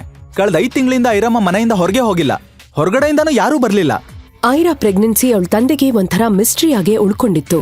ಹಾಗಿದ್ರೆ ಇದೆಲ್ಲ ಹೇಗ್ ಸಾಧ್ಯ ಆಯ್ತು? ಐರಾ ಕೂಡ ತನ್ನ ಪ್ರೆಗ್ನೆನ್ಸಿ ವಿಷಯದಲ್ಲಿ ತುಂಬಾನೇ ತಲೆ ಕೆಡಿಸ್ಕೊಂಡಿದ್ಲು. ಅವಳು ಎಲ್ಲಾನು ಮರೆಯೋದಕ್ಕೆ ಶುರು ಮಾಡಿದ್ಲು. ಯಾರ್ ಜೊತೆಗೂ ಮಾತಾಡ್ತಾ ಇರ್ಲಿಲ್ಲ. ತನ್ನ ಹೊಟ್ಟೆಲಿ ಬೆಳೀತಾ ಇರೋ ಮಗು ಜೊತೆ ಮಾತಾಡ್ತಾ ಕಾಲ ಕಳೀತಿದ್ಲು. ಇನ್ ಸ್ವಲ್ಪ ದಿನದಲ್ಲೇ ನೀನು ಹೊರಗಡೆ ಪ್ರಪಂಚ ನೋಡ್ತೀಯ. ದರಿದ್ರ ಹಿಡ್ದಿರೋ ನನ್ನ ಲೈಫಲ್ಲಿ ಉಳ್ಕೊಂಡಿರೋ ಅದೃಷ್ಟ ಅಂದ್ರೆ ಅದು ನೀನೆ. ಹಾಯ್ ಚಿನ್ನಿ, ಬೇಗ ಬಂದ್ಬಿಡು. I am waiting for you. ಹೀಗಿದ್ದಾಗ ಒಂದಿನ ಅವಳ ಮನೆ ಮುಂದೆ ಇದ್ದ ಹೂವಿನ ಗಿಡಕ್ಕೆ ನೀರ್ ಹಾಕ್ತಿದ್ದಾಗ ಇದ್ದಕ್ಕಿದ್ದಂತೆ ಭೂಮಿ ಕಂಪಿಸೋ ತರ ಅನ್ನಿಸ್ತು. ಏನಾಗ್ತಾ ಇದೆ ಅಂತ ತಿಳ್ಕೊಳ್ಳೋದ್ರೊಳಗೆ ಅವಳ ಮನೆ ಮೇನ್ ಗೇಟ್ ಇಂದ ಒಂದು ಸ್ಪೋರ್ಟ್ಸ್ ಬೈಕ್ ಒಳಕ್ಕೆ ಬರ್ತಾ ಇತ್ತು. ಆ ಬೈಕಲ್ಲಿ ಬಂದವನನ್ನ ಕಂಡು ಐರಾ ಶಾಕ್ ಆದ್ಲು. ಇದ್ದಕ್ಕಿದ್ದ ಹಾಗೆ ಭಯ, ಟೆನ್ಷನ್ ಜಾಸ್ತಿಯಾಗಿ ಅವಳ ಹಾರ್ಟ್ ಜೋರಾಗಿ ಬಡ್ಕೊಳ್ಳೋದಕ್ಕೆ ಶುರುವಾಯ್ತು. ಅಲ್ಲಿಗೆ ಬಂದವನು ಬೇರೆ ಯಾರೂ ಆಗಿರ್ಲಿಲ್ಲ, ಐರಾಳ ಗಂಡ ಅಕ್ಷತ್. ಎದುರಿಗೆ ಅಕ್ಷತ್ನ ನೋಡ್ತಾ ಇದ್ದಂಗೆ ಐರಾಳ ಟೆನ್ಷನ್ ಇನ್ನಷ್ಟು ಜಾಸ್ತಿ ಆಗಿತ್ತು. ಅವಳು ಗಾಬರಿಯಲ್ಲಿ, ನೀನು 5 ತಿಂಗಳು ಬಿಟ್ಕೊಂಡ್ ಬರ್ಬೇಕಿತ್ತಲ್ವಾ? ನಿನ್ ಮರ್ಯಾದೆ ಬಿಟ್ ಕೆಲ್ಸಕ್ಕೆ ಕೊನೆನೇ ಇಲ್ವಾ? ಕಳ್ಳ ಪೊಲೀಸ್ನ ಕೇಳೋ ತರ ನನ್ನ ಕೇಳ್ತಾ ಇದ್ಯಾ? ಛೀ! ಇದನ್ನ ಕೇಳಿಸ್ಕೊಂಡ ಐರಾಳಿಗೆ ಒಂದೇ ಸಾರಿ ತಲೆ ತಿರುಗೋದಕ್ಕೆ ಶುರುವಾಯ್ತು. ಅವಳಿನ್ನೇನು ತಲೆ ತಿರುಗಿ ಬೀಳ್ಬೇಕು ಅನ್ನೋವಷ್ಟರಲ್ಲಿ ಸೂರ್ಯಪ್ರಕಾಶ್ ಕಾರು ಮೇನ್ ಗೇಟಿಂದ ಒಳಗ್ ಬಂದಿತ್ತು. ಸೂರ್ಯಪ್ರಕಾಶ್ ಅಕ್ಷತ್ನ ನೋಡ್ತಾ ಇದ್ದ ಹಾಗೆ ಹತ್ರ ಬಂದು, ಓಹೋ ಅಳಿಯಂದ್ರೆ, ಸಡನ್ ಆಗಿ ಬರ್ತೀನಿ ಅಂತ ಕಾಲ್ ಮಾಡಿದ್ರಿ? ಕಾಲೇಜ್ಗೆ ಹಾಲಿಡೇ ಶುರು ಆಯ್ತಾ? ಮದ್ವೆಯಾಗಿ 4 ತಿಂಗಳು ನಂತರ ಬಂದಿದ್ದೀನಿ. ಇದೇನಾ ನೀವು ನಿಮ್ಮ ಹಳ್ಳಿಯನ್ ವೆಲ್ಕಮ್ ಮಾಡೋ ರೀತಿ? ಏನೋ ಇಲ್ಲಿ ತುಂಬಾ ಬದಲಾವಣೆ ಆಗಿರೋ ತರ ಇದೆ. ಅಕ್ಷತ್ ಐರಾ ಹೊಟ್ಟೆಯನ್ನೇ ನೋಡ್ತಾ ತನ್ನ ಜೇಬಲ್ಲಿದ್ದ ಡ್ರಿಂಕ್ಸ್ ಬಾಟಲ್ ತೆಗೆದು ಕುಡಿಯೋದಕ್ಕೆ ಶುರು ಮಾಡ್ದ. ಬಂದಾಗಿಂದಾನು ಅವನ್ ಕಣ್ಣು ಐರಾಳ ದಪ್ಪ ಹೊಟ್ಟೆಯ ಮೇಲೆ ಇತ್ತು. ಸಿಚುವೇಶನ್ನ ಡೈವರ್ಟ್ ಮಾಡ್ಬೇಕು ಅಂತ ಸೂರ್ಯಪ್ರಕಾಶ್ ಅಕ್ಷತ್ಗೆ, ಬನ್ನಿ ಅಳಿ ಅಂದ್ರೆ ಒಳಗೆ ಹೋಗಿ ಕೂತ್ ಮಾತಾಡೋಣ. ನೋಡಿ ಅಳಿ ಅಂದ್ರೆ, ನಿಮ್ಗೆ ಈ ಮದ್ವೆ ಇಷ್ಟ ಇರ್ಲಿಲ್ಲ ಅನ್ನೋದು ನನ್ಗೆ ಅರ್ಥ ಆಗುತ್ತೆ. ನಿಮ್ಗೆ ಅರ್ಥ ಆಗಿರೋ ವಿಷಯ ನಮ್ಮ ಅಪ್ಪನ್ಗೆ ಯಾಕೆ ಅರ್ಥ ಆಗ್ತಾ ಇಲ್ಲ? ಬೇಡ ಅಂದ್ರು ಈ ಬಂಡೆಕಲ್ ತರ ಇರೋಳ್ನ ನಾನು ಬಲವಂತವಾಗಿ ಮದ್ವೆ ಮಾಡಿದ್ರು. ಇವಾಗ ಈ ಅಕ್ರಮ ಸಂತಾನನು ನನ್ ತಲೆ ಕಟ್ಟೋದಕ್ ನೋಡ್ತಿದ್ದಾರೆ. ಈ ಡುಮ್ಮಿನ ನನ್ ತಲೆ ಕಟ್ಟಿ ನನ್ ಮೇಲೆ ಯಾಕೆ ಹಾಗೆ ತಿರ್ಸ್ಕೊಳ್ತಾ ಇದ್ದೀರೋ ಗೊತ್ತಿಲ್ಲ. ಇವಳು ನೋಡ್ದಾಗ್ಲೆಲ್ಲ ನಾನ್ ಮಾಡದೇ ಇರೋ ತಪ್ಪಿಗೆ ಶಿಕ್ಷೆ ಅನುಭವಿಸ್ತಾ ಇರೋ ತರ ಅನ್ನಿಸ್ತಾ ಇದೆ. ಇವಳ ಜೊತೆ ಒಂದು ಕ್ಷಣನೂ ಇರೋಕಾಗ್ದೇ ಇದ್ದಿದ್ದಕ್ಕೆ ತಾನೆ ನಾನ್ ಮದ್ವೆ ಮಂಟಪದಿಂದಾನೆ ಹೊರಟೋಗಿದ್ದು. ಅಕ್ಷತ್ ಅಷ್ಟು ಜೋರಾಗಿ ಕೂಗ್ತಾ ಇದ್ರೆ ಅಷ್ಟು ಟೈಮಿಂದ ತನ್ನಲ್ಲೇ ಹಿಡಿದಿಟ್ಕೊಂಡಿದ್ದ ಸಿಟ್ಟನ್ನ ನಾನ್ ಸ್ಟಾಪ್ ಆಗಿ ಹೊರಗೆ ಹಾಕಿದ್ದ. ಇನ್ನು ಅವಳ ಮೇಲಿದ್ದ ಸಿಟ್ಟು ಕಡಿಮೆ ಆಗದೆ ಐರಾಳನ್ನ ನೋಡಿ ನಾಚಿಕೆ ಬಿಟ್ಟವಳನ್ನ, ಯಾರ್ದೋ ಮಗುನ ಹೊಟ್ಟೆಲಿ ಇಟ್ಕೊಂಡು ನನ್ನನ್ ಮದ್ವೆ ಮಾಡ್ಕೊಂಡ್ಲು. ಇಷ್ಟೆಲ್ಲ ಆದ್ರೂ ಇವತ್ ನನ್ ಮುಂದೆ ಹೇಗ್ ಮರ್ಯಾದೆ ಇಲ್ದೆ ನಿಂತಿದ್ದಾಳೆ. ಅದೇಗ್ ಅನ್ಕೊಂಡಿದ್ಯಾ ಹುಟ್ಟೋ ಮಗುಗೆ ನನ್ನ ಇನ್ಶಿಯಲ್ ಸಿಗುತ್ತೆ ಅಂತ? ಯಾರ್ದೋ ಮಗುನ ರಾವ್ ಅವ್ರ ಕುಟುಂಬದ ವಾರಸ್ದಾರ ಮಾಡ್ಬೋದು ಅಂತಾನಾ? ಅಕ್ಷತ್ ಮಾತನ್ನ ಕೇಳ್ತಾ ಇದ್ದ ಹಾಗೆ ಐರಾ ಮನ್ಸಲ್ಲಿ ನೋವಿಗಿಂತ ಕೋಪ ಹೆಚ್ಚಾಗಿತ್ತು. ಇಷ್ಟು ದಿನ ಬಾಡಿ ಶೇಮಿಂಗ್ ಆಗಿ ಅವಮಾನಕ್ಕೊಳಗಾಗಿದ್ದ ಐರಾಗೆ ಇನ್ನೂ ಹುಟ್ಟದೇ ಇರೋ ಮಗು ಬಗ್ಗೆ ಅಕ್ಷತ್ ಕೆಟ್ಟದಾಗಿ ಮಾತಾಡ್ತಿರೋದು ಸಹಿಸ್ಕೊಳ್ಳೋದಕ್ಕೆ ಆಗ್ಲಿಲ್ಲ. ಯಾರೋ ಒಬ್ಬ ತನ್ನ ಮಗು ಬಗ್ಗೆ ಕೆಟ್ಟದಾಗಿ ಹೇಳ್ತಾ ಇದ್ರೆ ನಾನ್ ಯಾಕೆ ಸುಮ್ನಿರ್ಬೇಕು ಅಂತ ಅನ್ಕೊಂಡು ಮಗು ಬಗ್ಗೆ ಯೋಚನೆ ಮಾಡ್ತಾ ಐರಾ ಒಂದೇ ಸಮನೆ ಧೈರ್ಯದಿಂದ ಸಾಕು ಸಾಕು, ಈ ಮದ್ವೆ ಮೇಲೆ ನನಗೆ ನಂಬಿಕೆನೇ ಇಲ್ಲ ಅಂದ್ಲು. ಇದನ್ನ ಕೇಳಿಸ್ಕೊಂಡ ಅಕ್ಷತ್ ಮತ್ತು ಸೂರ್ಯಪ್ರಕಾಶ್ ಒಂದು ಕ್ಷಣ ಶಾಕ್ ಆದ್ರು. ಅಷ್ಟೊಂದು ಅಮಾಯಕಿಯಾಗಿದ್ದ ಐರಾಳಿಗೆ ಇಷ್ಟೊಂದು ಧೈರ್ಯ ಎಲ್ಲಿಂದ ಬಂತು ಅನ್ನೋದು ಅಕ್ಷತ್ಗೆ ಗೊತ್ತೇ ಆಗ್ಲಿಲ್ಲ. ಆದ್ರೂ ನನಗೆದುರುತ್ರ ಕೊಡಕ್ಕೆ ಎಷ್ಟ್ ಕೊಬ್ಬೆ ಉಳಿಗೆ ಅಂತ ಅನ್ಕೊಂಡ್ ಸಿಟ್ಟಿಂದ ಹತ್ರ ಬರ್ಬೇಕು ಅನ್ನುವಾಗ ಸೂರ್ಯಪ್ರಕಾಶ್ ಅವರು, ಐರಾ ಆರೋಗ್ಯ ಈಗ ಅಷ್ಟೇನ್ ಸರಿ ಇಲ್ಲ. ನೀವು ಅವಳ ಮಾತನ್ನ ಸೀರಿಯಸ್ ಆಗಿ ತಗೋಬೇಡಿ. ಒಂದ್ ವೇಳೆ ಹುಟ್ಟ ಮಗುವಿಂದ ನಿಮ್ಗೆ ತೊಂದರೆ ಆಗತ್ತೆ ಅಂದ್ರೆ ಆ ಮಗುನ ಹುಟ್ಟಿದ ಕೂಡ್ಲೆ ಐರಾ ಇಂದ ನಾನು ಆ ಮಗುನ ಶಾಶ್ವತವಾಗಿ ದೂರ ಮಾಡ್ತೀನಿ. ನಿಜ ಅಳಿ ಅಂದ್ರೆ ನನ್ ಮಾತ್ ನಂಬಿ. ಸ್ವಂತ ತಂದೆಯ ಬಾಯಿಂದ ಇಂಥದ್ದೊಂದು ಮಾತ್ನ ಕೇಳ್ತಾ ಇದ್ದ ಹಾಗೆ ಐರಾಗ್ ಶಾಕ್ ಆಗಿತ್ತು. ಅವಳ ತಂದೆ ಇಷ್ಟೊಂದು ಕಟುಕ ಅಂತ ಅನ್ಕೊಂಡಿರ್ಲಿಲ್ಲ. ಅವಳಿಗ್ ಒಂದು ಕ್ಷಣ ಉಸಿರು ನಿಂತೋಗೋ ತರ ಆಯ್ತು. ಸರಿಯಾಗ ಅದೇ ಸಮಯಕ್ಕೆ ಐರಾಳಿಗೆ ಹೆರಿಗೆ ನೋವು ಶುರುವಾಗಿತ್ತು. ಆ ನೋವು ತಡೆಯೋದಕ್ಕಾಗದೆ ಅವಳು ಕೆಳಗ್ ಬೀಳ್ತಾ ಇರುವಾಗ ಅಪ್ಪ ಸೂರ್ಯಪ್ರಕಾಶ್ ಅವಳನ್ನ ಹಿಡ್ಕೊಂಡ. ಅರ್ಜೆಂಟಲ್ಲಿ ಅಪ್ಪ ಆಂಬ್ಯುಲೆನ್ಸ್ ಕಾಲ್ ಮಾಡಿದ್ದ. ಇದೆಲ್ಲವನ್ನ ನೋಡ್ತಾ ಇದ್ದ ಅಕ್ಷತ್ ತನಗೂ ಇದಕ್ಕೂ ಸಂಬಂಧನೇ ಇಲ್ಲ ಅನ್ಕೊಂಡು ಕನಿಕರ ಇಲ್ದೆ ಅಲ್ಲಿಂದ ಹೊರಟು ಹೋಗ್ತಾನೆ. ಕತ್ಲಾಗ್ತಾ ಇದ್ದ ಹಾಗೆ ಐರಾಳಿಗೆ ನಿಧಾನವಾಗಿ ಪ್ರಜ್ಞೆ ಬರೋದಕ್ಕೆ ಶುರುವಾಗಿತ್ತು. ಮಗು ಕೂಗ್ತಾ ಇರೋ ಶಬ್ದ ಕಿವಿಗ್ ಬಿದ್ದಿದ್ದೆ ತಡ ಅವಳ ಕಣ್ಣು ನಿಧಾನವಾಗಿ ಓಪನ್ ಆಗಿತ್ತು. ನಿಮ್ಗೆ ಅವಳಿ ಚೌಳಿ ಮಕ್ಳು ಮೇಡಮ್. ಒಂದು ಸ್ವೀಟ್ ಲಿಟಲ್ ಗರ್ಲ್, ಇನ್ನೊಂದು ಕ್ಯೂಟ್ ಬಾಯ್.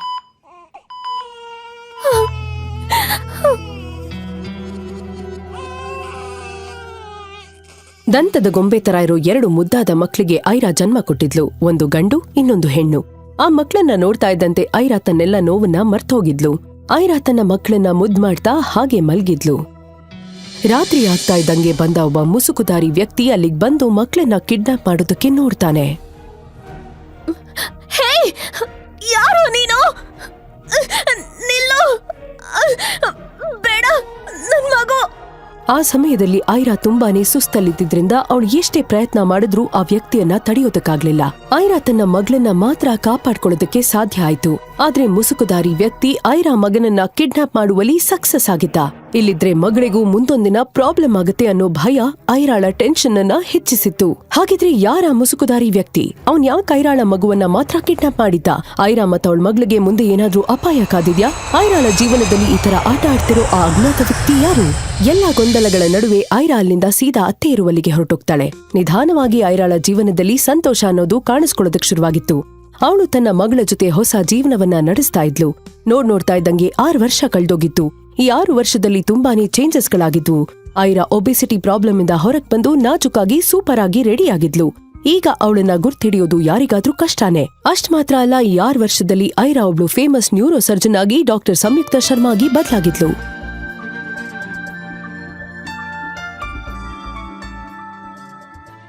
ಐರಾ, ಇನ್ನು ಎಷ್ಟು ದಿನ ನೀನ್ ಹೀಗೆ ಕೊರಗ್ತಾ ಇರ್ತೀಯಾ? ನೀನ್ ಮನಸ್ಫೂರ್ತಿಯಾಗಿ ನಗಾಡಿದನ್ನ ನೋಡಿ ಅದೆಷ್ಟು ದಿನ ಆಯ್ತು ಗೊತ್ತಾ? ನಿನ್ ಹಳೆ ಲೈಫ್ ಇಂದ ಹೊರಗ್ ಬರೋದಕ್ಕೆ ನೀನ್ ಎಷ್ಟು ಕಷ್ಟಪಟ್ಟಿದ್ಯಾ ಅನ್ನೋದು ನನಗ್ ಗೊತ್ತು. ನೀನು ಮೊದ್ಲಿನ ಐರಾ ಅಲ್ಲ. Now you are one of the top neuro surgeon of the city, doctor Samyuktha Sharma. You are not a helpless women anymore. ನಿನ್ನ ನೋಡಿದ್ರೆ ನನ್ಗೆ ತುಂಬಾನೇ ಹೆಮ್ಮೆ ಆಗತ್ತೆ. ಆದ್ರೆ ನೀನ್ ಈ ತರ ಇರೋದು ನನಗ್ ಸ್ವಲ್ಪನೂ ಇಷ್ಟ ಆಗ್ತಾ ಇಲ್ಲ. ಅತ್ತೆ, ಈ 6 ವರ್ಷದಲ್ಲಿ ನನ್ ಮಗ ಏನಾಗಿದ್ದಾನೆ ಅನ್ನೋದೇ ಗೊತ್ತಾಗ್ತಾ ಇಲ್ಲ. ಅಪ್ಪ ಅಂತೂ ನೀನ್ ಹೇಗಿದ್ಯಾ ಅಂತ ಒಂದಿನಾನು ಫೋನ್ ಮಾಡಿ ಕೇಳಿಲ್ಲ. ಅಂದ್ಹಾಗೆ ನನ್ ಲೈಫಲ್ಲಿರೋ ಅಷ್ಟು ಮಿಸ್ಟ್ರಿ ಇನ್ನೆಲ್ಲೂ ಇರಲ್ಲ ಅನ್ಸುತ್ತೆ. ಐರಾಳ ಅಪ್ಪ ಸೂರ್ಯಪ್ರಕಾಶ್ 6 ವರ್ಷದಲ್ಲಿ ಒಂದಿನಾನು ಅವಳಿಗೆ ಕಾಲ್ ಮಾಡಿರ್ಲಿಲ್ಲ. ಆದ್ರೆ ಇವತ್ತು ಬೆಳಗ್ಗೆ ಸಡನ್ ಆಗಿ ಕಾಲ್ ಮಾಡಿ, ಹಲೋ ಐರಾ, ನೀನ್ ಅರ್ಜೆಂಟ್ ಆಗಿ ನೆಕ್ಸ್ಟ್ ಫ್ಲೈಟ್ ಬುಕ್ ಮಾಡ್ಕೊಂಡು ಬೆಂಗಳೂರಿಗೆ ಬಾ. ತುಂಬಾನೇ ಇಂಪಾರ್ಟೆಂಟ್. ಬಂದ್ಮೇಲೆ ನಿನ್ಗೆಲ್ಲ ವಿಷಯ ಹೇಳ್ತೀನಿ. ಅಲ್ಲ, ಅದು ಅದನ್ನ ಕೇಳಿಸ್ಕೊಂಡ ಐರಾಳಿಗೆ ಟೆನ್ಷನ್ ಜಾಸ್ತಿ ಆಗಿತ್ತು. ಏನಾಯ್ತು ಅಂತ ಅತ್ತೆ ಕೇಳಿದ್ದಕ್ಕೆ, ಡ್ಯಾಡಿ ಕಾಲ್ ಮಾಡಿದ್ರು. ನಾನು ಈಗಲೇ ಬ್ಯಾಂಗ್ಳೂರಿಗೆ ಹೋಗ್ಬೇಕಂತೆ. ಸಡನ್ ಆಗಿ ಏನಾಯ್ತೋ ಏನೋ, ತುಂಬಾನೇ ಅರ್ಜೆಂಟ್. ಅಲ್ಲಿ ಬಂದ್ಮೇಲೆ ಎಲ್ಲ ಹೇಳ್ತೀನಿ ಅಂತ ಹೇಳಿದ್ರು. ನಿಜ ಹೇಳ್ಬೇಕಂದ್ರೆ ಐರಾಗೆ ಬೆಂಗಳೂರು ಅಂದ್ರೇನೆ ಭಯ ಹುಟ್ಸಿತ್ತು. ಯಾಕಂದ್ರೆ ಅವಳ ಲೈಫಲ್ಲಿ ನಡೆದು ಹೋಗಿದ್ದ ಕೆಟ್ಟ ವಿಚಾರಗಳು, ಹಳೆ ನೆನಪುಗಳು ಅವಳನ್ನ ತುಂಬಾನೇ ಕಾಡ್ತಿತ್ತು. ಅವಳ 6 ವರ್ಷದ ಮಗಳ ಮೇಲೆ ಇದ್ಯಾವುದರ ನೆರಳು ಬೀಳ್ಬಾರ್ದು ಅನ್ಕೊಂಡಿದ್ಲು. ಆದ್ರೆ ಇವತ್ತು ಐರಾ ಪರಿಸ್ಥಿತಿನ ಎದುರಿಸೋದಕ್ಕೆ ತಯಾರಾಗಿದ್ಲು. ಅವಳಿದ್ದಕ್ಕಿದ್ದಂತೆ ತನ್ನ ಮನಸ್ಸನ್ನ ಗಟ್ಟಿ ಮಾಡ್ಕೊಂಡು, ಈ ಪ್ರಾಬ್ಲಮ್ ಇಂದ ಇನ್ನೆಷ್ಟು ದಿನ ಓಡೋಗ್ತಾ ಇರ್ತೀಯ ಐರಾ? 6 ವರ್ಷದಲ್ಲಿ ಆಗದೆ ಇರೋ ಕೆಲ್ಸನ ಈಗ ಪೂರ್ತಿ ಮಾಡೋ ಅವಕಾಶ ನಿನಗ್ ಸಿಕ್ಕಿದೆ. ಕಳ್ದೋಗಿರೋ ನಿನ್ ಮಗನ್ನ ಹೇಗಾದ್ರೂ ಮಾಡಿ ಹುಡುಕ್ಲೇಬೇಕು ಅಂತ ಆಲೋಚಿಸ್ತಾ ಐರಾ ತನ್ನ ಬ್ಯಾಗ್ ಪ್ಯಾಕ್ ಮಾಡ್ಕೊಂಡು ಮಗಳ ಜೊತೆ ಬೆಂಗಳೂರು ಫ್ಲೈಟ್ ಹತ್ತಿದ್ಲು. ಫ್ಲೈಟ್ ಲ್ಯಾಂಡ್ ಆಗ್ತಾ ಇದ್ದಂಗೆ ಐರಾಳ ಫೋನ್ ರಿಂಗ್ ಆಗಿತ್ತು. ಐರಾ ಫೋನ್ ರಿಸೀವ್ ಮಾಡ್ತಾ ಇದ್ದಂತೆ ಅಪ್ಪ, ಐರಾ, ನಿನ್ನ ಪಿಕಪ್ ಮಾಡೋದಕ್ಕೆ ಅಕ್ಷತ್ ಏರ್ಪೋರ್ಟ್ಗೆ ಬರ್ತಿದ್ದಾನೆ. ಅಷ್ಟ್ ಮಾತ್ರ ಹೇಳಿ ಸೂರ್ಯಪ್ರಕಾಶ್ ಸುಮ್ನಾಗ್ತಾನೆ. ಸ್ವಲ್ಪ ಹೊತ್ತಿಗೆ ಪುನಃ, ನೀನ್ ಅಕ್ಷತ್ ಜೊತೆ ಮನೆಗೆ ಬಂದ್ಬಿಡು. ಬಂದ ಮೇಲೆ ಎಲ್ಲ ಡೀಟೇಲ್ ಆಗಿ ಹೇಳ್ತೀನಿ, ಸರಿನಾ? ಆ ಮಾತು ಐರಾಳನ್ನ ಯೋಚನೆ ಮಾಡೋ ತರ ಮಾಡ್ಬಿಡ್ತು. ಅಕ್ಷತ್ ನನ್ನ ಪಿಕಪ್ ಮಾಡೋಕ್ ಬರ್ತಿದ್ದಾನ? ಆದ್ರೆ ಯಾಕೆ? 6 ವರ್ಷದಲ್ಲಿ ಫೋನ್ ಆಗ್ಲಿ ಮೆಸೇಜ್ ಆಗ್ಲಿ ಮಾಡ್ದೇ ಇರೋನು ಈಗ ನನ್ನೇನಕ್ ಮೀಟ್ ಆಗೋದಕ್ ನೋಡ್ತಿದ್ದಾನೆ? ಅಪ್ಪ ನನ್ನ ಹತ್ರ ಏನ್ ಹೇಳೋದಕ್ ನೋಡ್ತಿದ್ದಾರೆ? ಸರಿ ಬಾ, ಲೆಟ್ಸ್ ಗೋ. ಈ ಬಗ್ಗೆ ಯೋಚನೆ ಮಾಡ್ತಾ ಏರ್ಪೋರ್ಟ್ ಎಕ್ಸಿಟ್ ಕಡೆ ಐರಾ ಹೊರಟಿದ್ಲು. ಈ ಕಡೆ ಸೂರ್ಯಪ್ರಕಾಶ್ ಹೇಳ್ದಂತೆ ಅಕ್ಷತ್ ಕೂಡ ಐರಾಳನ್ನ ಕಾಯ್ತಾ ನಿಂತಿದ್ದ. ಈ ಆನೆ ಮರಿನ ಕರ್ಕೊಂಡು ಹೋಗೋದಕ್ಕೆ ನಾನ್ ಬರ್ಬೇಕಿತ್ತ? ಅಪ್ಪ ಹಾಕಿರೋ ಡಬ್ಬಾ ಕಂಡೀಷನ್ಸ್ಗೆ ಬೆಲೆ ಕೊಟ್ಟು ಬಂದೆ. ಇಲ್ಲ ಅಂದ್ರೆ ಇಷ್ಟೊತ್ತಿಗೆ ಆ ರಾಹುಲ್ ಪಾಟೀಲಿ ಚಿಲ್ಲಾಗಿರ್ತಿದ್ದೆ. ಅಕ್ಷತ್, ಆ ಆನೆ ಮರಿ ಇಲ್ದೇನೆ 6 ವರ್ಷ ಆರಾಮಾಗಿದ್ದಲ್ಲ ಗುರು. ಈಗ ಮತ್ತೆ ಅವಳ ಮುಖ ನೋಡ್ಬೇಕಾ? ಏನ್ ಕರ್ಮನೋ ಮತ್ತೆ ಎಂಟ್ರಿ ಆಗ್ತಿದ್ದಾಳೆ. ಹಠಾತ್ ಆಗಿ ಅಕ್ಷತ್ ಕಣ್ಣು ಏರ್ಪೋರ್ಟ್ ಗೇಟ್ ಕಡೆ ಹೋಗಿತ್ತು. ಅಲ್ಲಿ ಬರ್ತಾ ಇದ್ದ ಬ್ಯೂಟಿಫುಲ್ ಹುಡುಗಿಯೊಬ್ಳನ್ನ ನೋಡ್ತಾ ಇದ್ದ ಹಾಗೆ ಅಕ್ಷತ್ ಕಳ್ದೋಗಿದ್ದ. ಇದುವರೆಗೂ ಇಷ್ಟು ಸೂಪರ್ ಆಗಿರೋ ಫಿಗರ್ನ ಕಂಡೇ ಇಲ್ಲ ಅನ್ನೋ ತರ ಅಕ್ಷತ್,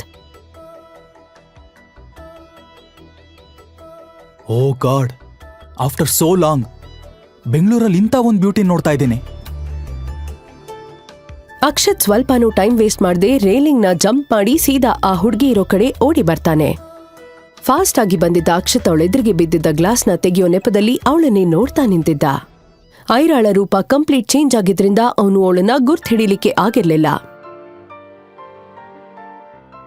ಅಕಸ್ಮಾತ್ ಆಗಿ ಅಕ್ಷತ್ನ ನೋಡಿದ್ದ ಐರಾ ಶಾಕ್ ಆಗಿದ್ಲು. ಒಂದು ಕ್ಷಣ ಅವಳಿಗೆ ಹಳೆಯ ಕಹಿ ಘಟನೆಗಳೆಲ್ಲ ನೆನ್ಪಾಗಿತ್ತು.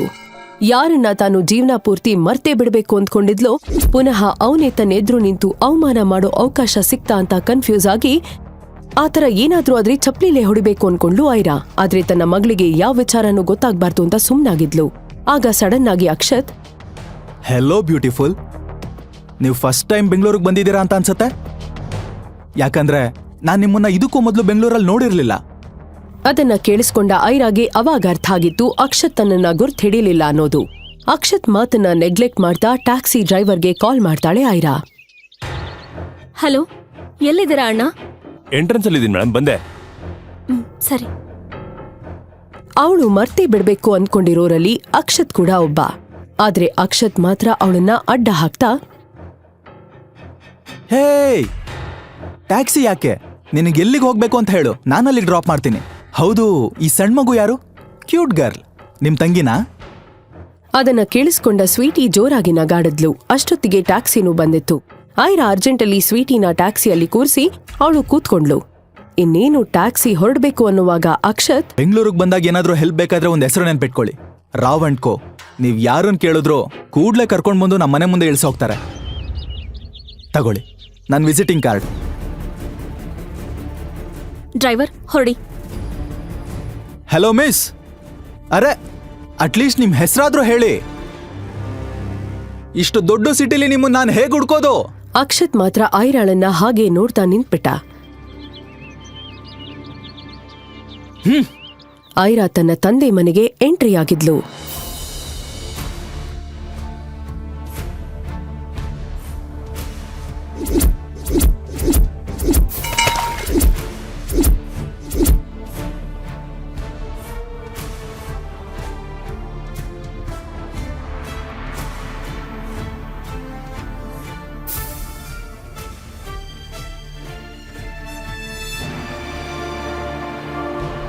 ಐರಾಳನ್ನ ನೋಡ್ತಾ ಇದ್ದ ಹಾಗೆ ಅವಳ ತಂದೆ ಸೂರ್ಯಪ್ರಕಾಶ್, ಐರಾ, ನೀನ್ ಬಂದ್ಬಿಟ್ಯಾ? ಅಕ್ಷತೆಯಲ್ಲಿ? ಐರಾ ತನ್ನ ಅಪ್ಪನ ಮಾತಿಗೆ ಉತ್ತರ ಕೊಡದೆ, ಈಗ್ಲಾದ್ರೂ ಹೇಳ್ತೀರಾ ಇಷ್ಟ ಅರ್ಜೆಂಟಲ್ಲಿ ನನ್ನ ಯಾಕೆ ಬರಕ್ ಹೇಳಿದ್ದು ಅಂತ?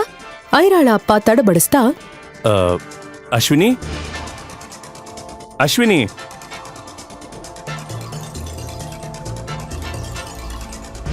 ಐರಾ,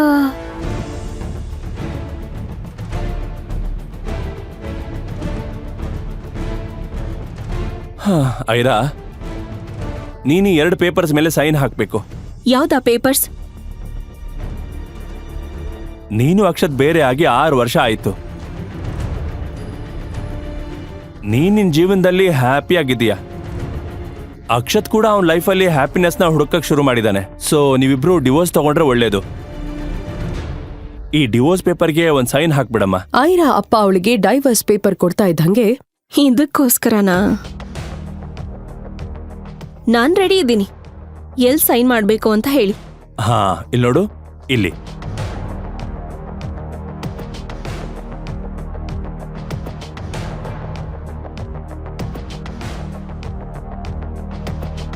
ಹಿಂದೂ ಮುಂದೂ ಯೋಚನೆ ಮಾಡದೆ ಅದರಲ್ಲಿ ಸೈನ್ ಮಾಡಿದ ಐರಾ, ಅಪ್ಪ, ಅಕ್ಷತ್ ಅವರಪ್ಪಂಗೆ ನಾವು ಡಿವೋರ್ಸ್ ತಗೊಳ್ಳೋದು ಇಷ್ಟ ಇಲ್ಲ ಅಂತ ಹೇಳ್ತಿದ್ರಿ, ಮತ್ತೆ ಅವರೀಗ ಇದಕ್ಕೆ ಒಪ್ಕೊಂಡಿದ್ದಾರಾ? ಆ ಪ್ರಶ್ನೆ ಬರ್ತಾ ಇದ್ದಂಗೆ ಸೂರ್ಯಪ್ರಕಾಶ್, ಬಹುಶಃ ನೀನ್ ಸರಿಯಾಗಿ ಕೇಳಿಸ್ಕೊಂಡಿಲ್ಲ ಅನ್ಸುತ್ತೆ. ನೀನ್ 2 ಪೇಪರ್ ಮೇಲೆ ಸೈನ್ ಹಾಕ್ಬೇಕು ಅಂತ ನಾನು ಹೇಳಿದ್ದು. ಒಂದು ಡಿವೋರ್ಸ್ ಪೇಪರ್ ಮೇಲೆ, ಇನ್ನೊಂದು ಅಕ್ಷತ್ ಅವರ ಅಪ್ಪನಿಗೋಸ್ಕರ ಅಂತ ಹೇಳ್ತಾ ಸೂರ್ಯಪ್ರಕಾಶ್ ಇನ್ನೊಂದಷ್ಟು ಪೇಪರ್ನ ಐರಾಳಿಗೆ ಕೊಡ್ತಾನೆ. ಐರಾ ಪೇಪರಲ್ಲಿರೋ ಒಂದೊಂದೇ ಅಂಶವನ್ನ ನೀಟಾಗಿ ಓದೋದಕ್ಕೆ ಶುರು ಮಾಡಿದ್ಲು. ಅದನ್ನ ಓದ್ತಾ ಇದ್ದಂಗೆ ಅವಳು ಸಿಟ್ಟು ಸಿಡಿಯೋದಕ್ಕೆ ಶುರುವಾಗಿತ್ತು. ಅವಳು ಒಮ್ಮೆಲೆ ಅಪ್ಪನನ್ನ ನೋಡಿ, ಒಬ್ರು ತಂದೆ ಆಗಿ ಈ ಪೇಪರ್ಸ್ ಮೇಲೆ ಸೈನ್ ಹಾಕು ಅಂತ ಹೇಗ್ ಹೇಳ್ತೀರಾ? ಅಕ್ಷತ್ ಅವರಪ್ಪ ಈ ಕಂಡೀಷನ್ಸ್ ಹಾಕಿದಕ್ಕೆ ನೀವು ಒಪ್ಕೊಂಡ್ರಾ? ನನಗೀಗ ಗೊತ್ತಾಯ್ತು, ದಪ್ಪಗಿದ್ದ ನನ್ನ ಅವ್ರ ಮನೆ ಸೊಸೆ ಮಾಡ್ಕೊಳ್ಳೋದಿಕ್ಕೆ ಅವತ್ಯಾಕೆ ಒಪ್ಕೊಂಡ್ರು ಅಂತ. ಹಾಗಾದ್ರೆ ಅಕ್ಷತ್ ಅವ್ರ ತಂದೆ ಇಟ್ಟಿದ್ದ ಕಂಡೀಷನ್ಸ್ ಆದ್ರೂ ಏನು? ಆ ಪೇಪರಲ್ಲಿ ಏನ್ ಬರ್ದಿತ್ತು? ಮಗನ ಒಪ್ಪಿಗೆ ಇಲ್ದೇ ಇದ್ರು ಅಕ್ಷತ್ ತಂದೆ ಅವತ್ತು ಐರಾಳನ್ನ ಮನೆ ಸೊಸೆ ಮಾಡ್ಕೊಳ್ಳೋದಕ್ಕೆ ಏನ್ ಕಾರಣ? ಅಷ್ಟಕ್ಕೂ ಐರಾ ಪ್ರೆಗ್ನೆಂಟ್ ಆಗೋದ್ರ ಹಿಂದಿದ್ದ ರಹಸ್ಯವಾದ್ರೂ ಏನು? ಈ ಸಿದ್ಧಾರ್ಥ್ ಮಾತ್ ಕೇಳಿ ಪ್ರೀತಮ್ಗೆ ಆಶ್ಚರ್ಯ ಆಯ್ತು. ಏನಂದೆ ನೀನು? ವಾಶ್ರೂಮಾ? ಇಲ್ಲೇ ಗರ ಬಡ್ದಿರೋ ತರ ನಿಂತಿದ್ದಾನೆ ಅಂತ. ಅವನ ಆ ಕಡೆ ಹೋಗ್ತಿದ್ದ ಹಾಗೆ ಆಯ್ರಾ ಮತ್ತೆ ಸಿಹಿ ವಾಶ್ರೂಮಿಂದ ಆಚೆ ಬಂದ್ರು. ಮತ್ತೊಂದು ಹೊಸ ಮುಂಜಾವು ಹುರುಪಿಂದ ಶುರುವಾಗಿತ್ತು. ಎಕ್ಸೈಟ್ ಆಗಿ ಹೇಳ್ದ ಪ್ರೀತಮ್, ವಾವ್ ಸೂಪರ್ ಅಂತ ಸಿಹಿ ಪ್ರೀತಮ್ಗೆ ಮೆಸೇಜ್ ಮಾಡಿದ್ಲು. ಓ ಎಸ್, ನಾನಂತೂ ನಿಮ್ ಬಿಗ್ ಫ್ಯಾನ್, ನಿಮ್ನ ನೋಡ್ಲೇಬೇಕು. ಹೌದು, ನೀವೆಲ್ಲಿರೋದು ಬೆಂಗಳೂರಲ್ಲಿ ಅಂತ ಪ್ರೀತಮ್ ಕೇಳ್ದ. ಕೂಡ್ಲೇ ಪುಟ್ಟ ಸಿಹಿ ಮೆಸೇಜ್ ಮಾಡಿದ್ಲು, ನಾನು ಇಂಟರ್ನ್ಯಾಷನಲ್ ಹೋಟೆಲ್ ರಿಗಾಲ್ನಲ್ಲಿರೋದು. ಇದ್ನ ಕೇಳಿ ಪ್ರೀತಮ್ಗೆ ಶಾಕ್ ಆಯ್ತು. ತಮ್ದೇ ಹೋಟೆಲ್ನಲ್ಲಿ ತನ್ನ ಫೇವ್ರೆಟ್ ಗೇಮರ್ ಇದ್ದಾಳೆ ಅನ್ನೋದು ಅವನಿಗೆ ನಂಬಕ್ಕೆ ಆಗ್ಲಿಲ್ಲ. ಇದು ನಮ್ದೇ ಹೋಟೆಲ್, ಇನ್ಯಾಕ್ ತಡ, ಈಗ್ಲೇ ಮೀಟ್ ಮಾಡೋಣ್ವಾ ಅಂತ ಕೇಳ್ದ ಪ್ರೀತಮ್. ಸಿಹಿ ರಿಪ್ಲೈ ಮಾಡ್ಬೇಕು ಅನ್ನೋವಷ್ಟ್ರಲ್ಲೇ ಅವಳ ಫ್ಲಾಟ್ ಅಲ್ಲಿದ್ ಲ್ಯಾಂಡ್ಲೈನ್ ನಂಬರ್ ರಿಂಗ್ ಆಗೋದಕ್ ಶುರುವಾಯ್ತು. ಅದ್ನ ಕೇಳಿ ಆಯ್ರಾಗೆ ಎಚ್ಚರ ಆಯ್ತು. ಸಿಹಿ ಕೂಡ್ಲೆ ಫೋನ್ ಪಿಕ್ ಮಾಡಿ ಮಾತಾಡಿದ್ಲು. ನಂತರ ಆಯ್ರಾ ಕಡೆ ತಿರ್ಗಿ, ಮಮ್ಮಿ, ಯಾರೋ ಅಕ್ಷತ್ ಅಂತ ಕೆಳಗ್ ಬಂದಿದಾರಂತೆ ಅಂತ ಅಂದ್ಲು ಸಿಹಿ. ಇದ್ನ ಕೇಳಿ ಆಯ್ರಾ ಮುಖದ ಮೇಲೆ ಸ್ಮೈಲ್ ಮೂಡ್ತು. ಆಯ್ರಾ ರೆಡಿಯಾಗಿ ಕೆಳಗ್ ಬರುವಷ್ಟ್ರಲ್ಲಿ ಆಗ್ಲೇ 1 ಅವರ್ ಮೇಲಾಗಿತ್ತು. ಅರೆ, ನೀವ್ ಏರ್ಪೋರ್ಟ್ ಅಲ್ಲಿ ಸಿಕ್ಕಿದವ್ರಲ್ವಾ ಅಂತ ಅಕ್ಷತ್ನ ಕೇಳಿದ್ಲು. ಅಕ್ಷತ್ ಕೂಡ ಆಕ್ಟ್ ಮಾಡೋದಕ್ ಶುರು ಮಾಡ್ದ. ಅಯ್ಯೋ, ನೀವ್ ಇಲ್ಲೇನ್ ಮಾಡ್ತಿದ್ದೀರಾ? ನಾನು ಅದೇ ಆಯ್ರಾ ಶರ್ಮಾನ ಹುಡುಕ್ತಾ ಇಲ್ಲಿಗ್ ಬಂದಿದ್ದೆ. ಅದೇ ಆ ಡುಮ್ಮಿ ಬರ್ತಾಳೆ ಅಂತ ಹೇಳಿದ್ನಲ್ಲ, ಅವಳು ಇದೇ ಹೋಟೆಲಲ್ಲಿ ಇದ್ದಾಳೆ ಅಂತ ಇಲ್ಲಿಗ್ ಬಂದೆ. ಛೇ, ನಿಮ್ದು ಅವಳ್ದು ಒಂದೇ ಹೆಸರು ಇರೋದ್ರಿಂದ ಎಷ್ಟು ಕನ್ಫ್ಯೂಷನ್ ಆಯ್ತು ನೋಡಿ. By the way, I am Akshat ಅಂತ ತನ್ನ ಕೈನ ಮುಂದೆ ಚಾಚ್ದ. ಬಹುಶಃ ನಿಮ್ಮ ಆಯ್ರಾ ಇಲ್ಲೂ ಬಂದಿಲ್ಲ ಅನ್ಸತ್ತೆ. ಇದ್ನ ಕೇಳಿ ಅಕ್ಷತ್ ಅಂದ, ಹೋಗ್ಲಿ ಬಿಡಿ, ಬಹುಶಃ ದೇವ್ರು ನಿಮ್ಗೆ ಈ ಫ್ಲವರ್ ಬೊಕ್ಕೆ ಸಿಗ್ಬೇಕು ಅಂತ ಬರ್ದಿದ್ದಾನೇನೋ ಅಂತ ರೆಡ್ ರೋಸಸ್ ಇದ್ದ ಬೊಕ್ಕೆನ ಅವಳು ಎದ್ರು ಹಿಡ್ದ. ಆಯ್ರಾ ಎಲ್ ಸಿಟ್ಟಾಗ್ತಾಳೇನೋ ಅನ್ನೋ ಭಯನೂ ಅವನ್ ಮನ್ಸಲ್ಲಿತ್ತು.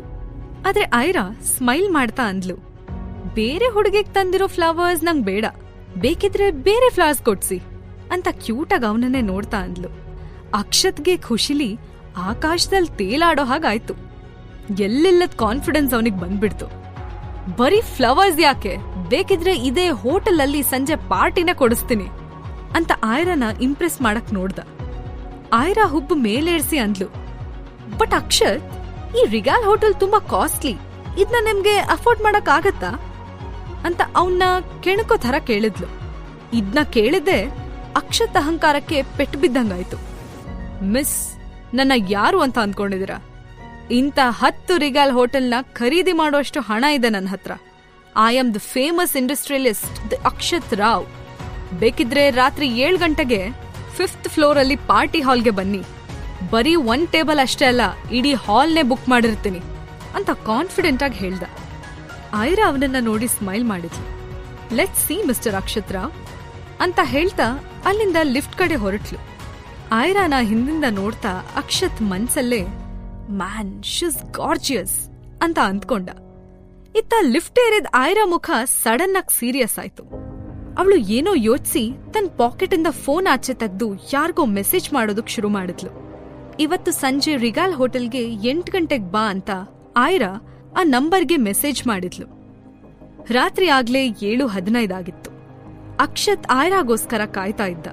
ಇಡೀ ಹಾಲ್ನೇ ಬುಕ್ ಮಾಡ್ತೀನಿ ಅಂತ ಅವನು ಹೇಳಿದ್ನಾದ್ರೂ ಆವತ್ತು ಹೋಟೆಲ್ನವರು ಅದಕ್ಕೆ ಪರ್ಮಿಷನ್ ಕೊಟ್ಟಿರ್ಲಿಲ್ಲ. ಅದಕ್ಕೆ ತುಂಬಾ ಲಕ್ಸುರಿಯಸ್ ಸ್ವೀಟ್ನ ಬುಕ್ ಮಾಡಿದ್ದ. ತುಂಬಾ ಜನ ಆಲ್ರೆಡಿ ಪಾರ್ಟಿಲಿದ್ರು. ಅವರೆಲ್ಲ ಸಖತ್ ಚೆನ್ನಾಗಿ ಡ್ರೆಸ್ ಮಾಡ್ಕೊಂಡಿದ್ರು. ವೆಸ್ಟರ್ನ್ ಮ್ಯೂಸಿಕ್ ಲೈಟ್ ಆಗಿ ಪ್ಲೇ ಆಗ್ತಿತ್ತು. ಅದೇ ಟೈಮ್ಗೆ ಹಾಲ್ ಡೋರ್ ಓಪನ್ ಆಯ್ತು. ರೆಡ್ ಕಲರ್ ಸ್ಕರ್ಟ್, ಅದಕ್ ಮ್ಯಾಚ್ ಆಗೋ ರೆಡ್ ಲಿಪ್ಸ್ಟಿಕ್ ಹಾಕಿದ ಐರಾ ಅಲ್ಲಿಗೆ ಬರ್ತಿದ್ದಂಗೆ ಅವಳು ಸೆಂಟರ್ ಆಫ್ ಅಟ್ರಾಕ್ಷನ್ ಆದ್ಲು. ಅಷ್ಟೊಂದ್ ಜನ ಹುಡುಗಿರಲ್ಲಿದ್ರೂನು ಐರಾ ಸಿಂಪಲ್ ಬ್ಯೂಟಿ ಯುನೀಕ್ ಆಗಿ ಕಾಣಿಸ್ತಿತ್ತು. ಹುಡುಗರು ಕಣ್ಣು ಐರಾ ಮೇಲ್ ಬಿದ್ದಿದ್ರಿಂದ ಉಳಿದೆಲ್ಲ ಹುಡುಗಿರ್ಗೂ ಅವಳ ಮೇಲೆ ಜಲಸ್ ಆಯ್ತು. ಬಟ್ ಐರಾ ಕೇರ್ ಮಾಡದೆ ಸೈಲೆಂಟ್ ಆಗಿ ಒಂದ್ ಮೂಲೆ ಸೀಟ್ ಹುಡ್ಕೊಂಡು ಕೂತಿದ್ ಅಕ್ಷತ್ ಕಡೆ ಬಂದ್ಲು. ಹಲೋ ಅಂತ ಸ್ಮೈಲ್ ಮಾಡ್ತಾ ಅವನ್ ಎದುರು ಕೂತ್ಲು. ಸ್ವಲ್ಪ ಟೈಮಲ್ಲೇ ವೇಟರ್ ಬರ್ತಿದಂಗೆ ಅಕ್ಷತ್ ಅಂತೂ ಐರಾನ ಇಂಪ್ರೆಸ್ ಮಾಡೋದಕ್ಕೆ ಆ restaurant costliest champagne food order ಮಾಡ್ದ. ತಾನು ಕಾಕ್ಟೇಲ್ ಕುಡಿಯೋದಕ್ ಸ್ಟಾರ್ಟ್ ಮಾಡ್ದ. ಅದ್ಯಾಕೋ ಅವನಿಗೆ ಸ್ವಲ್ಪ ಟೈಮಲ್ಲೇ ನಶೆ ಇರೋದಕ್ ಶುರುವಾಯ್ತು. ಯು ಸೋ ಗಾರ್ಜಿಯಸ್ ಅಂತ ಅವಳನ್ನೇ ನೋಡ್ತಾ ಅಂದ ಅಕ್ಷತ್. ಐರಾ ತಲೆಯಲ್ಲಿ ಬೇರೆ ಏನೋ ಯೋಚನೆ ಓಡ್ತಾ ಇತ್ತು. ಆದ್ರೂ ಅವಳು ಶಾಂಪೇನ್ ಸಿಪ್ ಮಾಡ್ತಾ, ಅಕ್ಷತ್, ಯು ಸೋ ಹ್ಯಾಂಡ್ಸಮ್, ದೊಡ್ಡ ಬಿಸ್ನೆಸ್ ಮ್ಯಾನ್. ಆದ್ರೂ ನೀನ್ಯಾಕೆ ಇನ್ನು ಮದ್ವೆ ಆಗಿಲ್ಲ? ಆ ಐರಾ ಶರ್ಮಾ ಜೊತೆ ಎಂಗೇಜ್ಮೆಂಟ್ ಬ್ರೇಕ್ ಆಯ್ತಲ್ಲ, ನೆಕ್ಸ್ಟ್ ಏನ್ ಪ್ಲಾನ್ಸ್ ನಿಂದು? ಬೇರೆ ಯಾರಾದ್ರೂ ಹುಡುಗಿ ಇದ್ದಾಳ ಅಂತ ಕೇಳ್ದ. ಇದ್ನ ಕೇಳಿ ಅಕ್ಷತ್ಗೆ ಆಶ್ಚರ್ಯ ಆಯ್ತು. ನನ್ ಬಗ್ಗೆ ಇಷ್ಟು ಡೀಟೇಲ್ ಆಗಿ ಹೇಗ್ ಗೊತ್ತು ಅಂತ ಅವನು ಕನ್ಫ್ಯೂಷನ್ ಅಲ್ಲಿ ಅವಳನ್ನೇ ನೋಡ್ದ. ಬೆಂಗಳೂರಲ್ಲಿ ನಂಗೆ ತುಂಬಾ ಜನ ಎಲೀಟ್ ಫ್ರೆಂಡ್ಸ್ ಇದ್ದಾರೆ. ನಾನು ನಿನ್ ಬಗ್ಗೆ ಬೆಳಗ್ಗೆಯಿಂದ ರಿಸರ್ಚ್ ಮಾಡಿದೀನಿ ಅಂದ್ಲು. ಅಕ್ಷತ್ಗೆ ಇದ್ನ ಕೇಳಿ ಖುಷಿ ಆಯ್ತು.